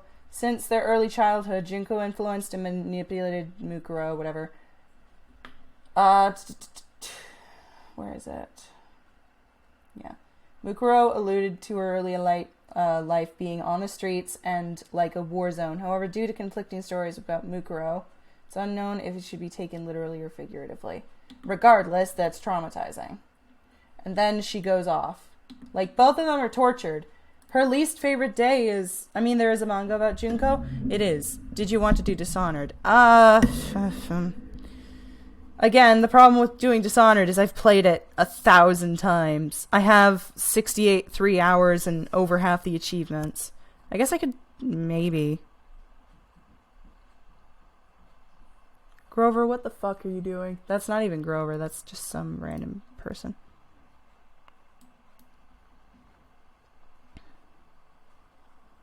There is a manga about Junko. I know which one you're talking about. You're talking about the one where she's like a redhead, right? She murders her beloved in that one, and it's great. No, this one isn't either. Ah! I can't open my Spotify to find it. I have to find it slowly.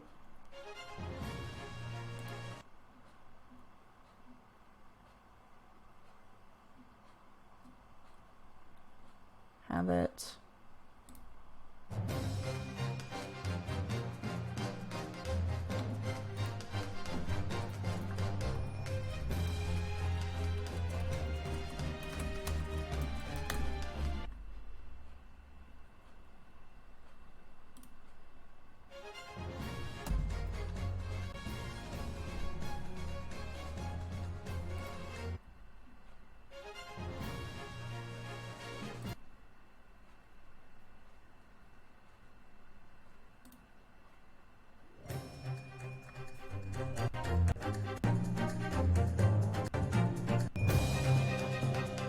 Ah, it is this one. Okay, cool. Pop Tropica is what?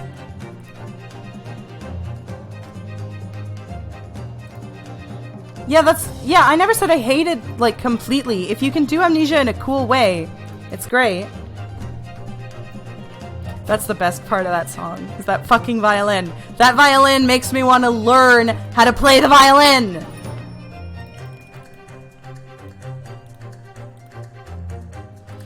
And yeah, I agree. Using amnesia trope with a twist is that they were intentionally keeping her amnesia at bay.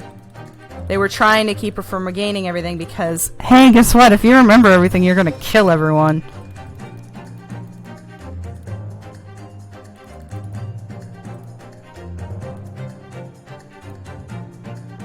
You're joking. It cannot be $22 on Steam. You're joking. Oh my god!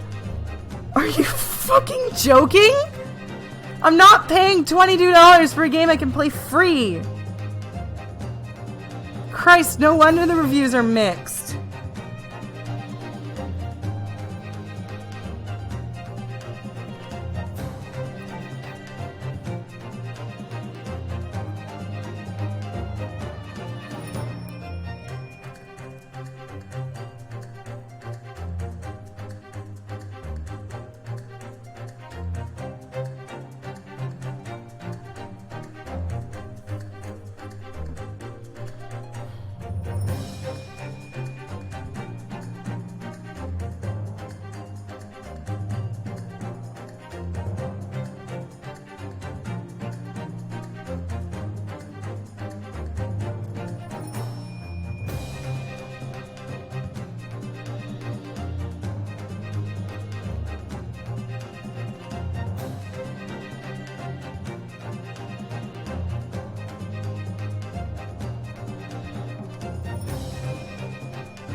I cannot believe they're actually... That's so dumb.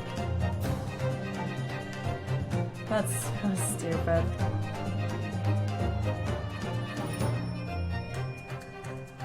Well, I'm not buying any new games. Sorry, I'm not spending money. I don't have any money to spend. Oh my god. Look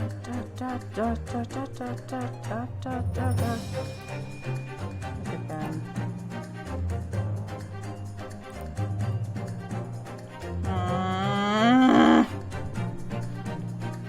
Alright, you know what? I'm gonna play some music. I'm gonna go get my pajamas on. I'm gonna... First, actually, before I do anything else. I gotta hear this.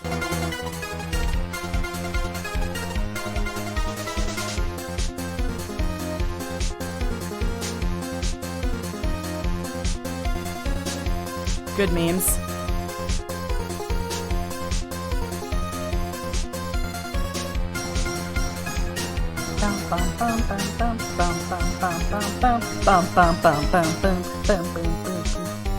Actually, okay, I've been streaming for 6 hours, and I'm not entirely sure what I want to do, so I'm actually just gonna end the stream. But thank y'all for watching. That was so much fun. I love this. I love that game. I'm gonna have to find something else to play. I think, unless I can think of something better to play by Tuesday, the next thing I'm gonna get. Animal Shelter Simulator, nice. V3 is not worth it. I'm gonna be real, V3 sucks. You should just watch it online. You should just watch an LP of it. I hate V3. It's the only game in the series I refuse to acknowledge as canon. And I finally get why, oh, who's the mod that, the person in that server? The dude with the Foxy mask. I finally get why that dude, hates that game so much. I agree. I can't stand that game. It sucks.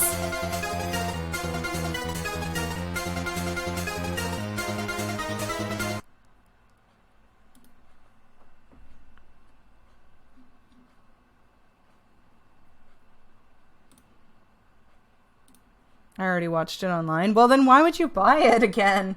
It's a bad game. Don't own a bad game. Anyways, I'm gonna go to bed now. I'm not gonna go to bed, but I'm gonna make dinner and just shoot the shit. Bye!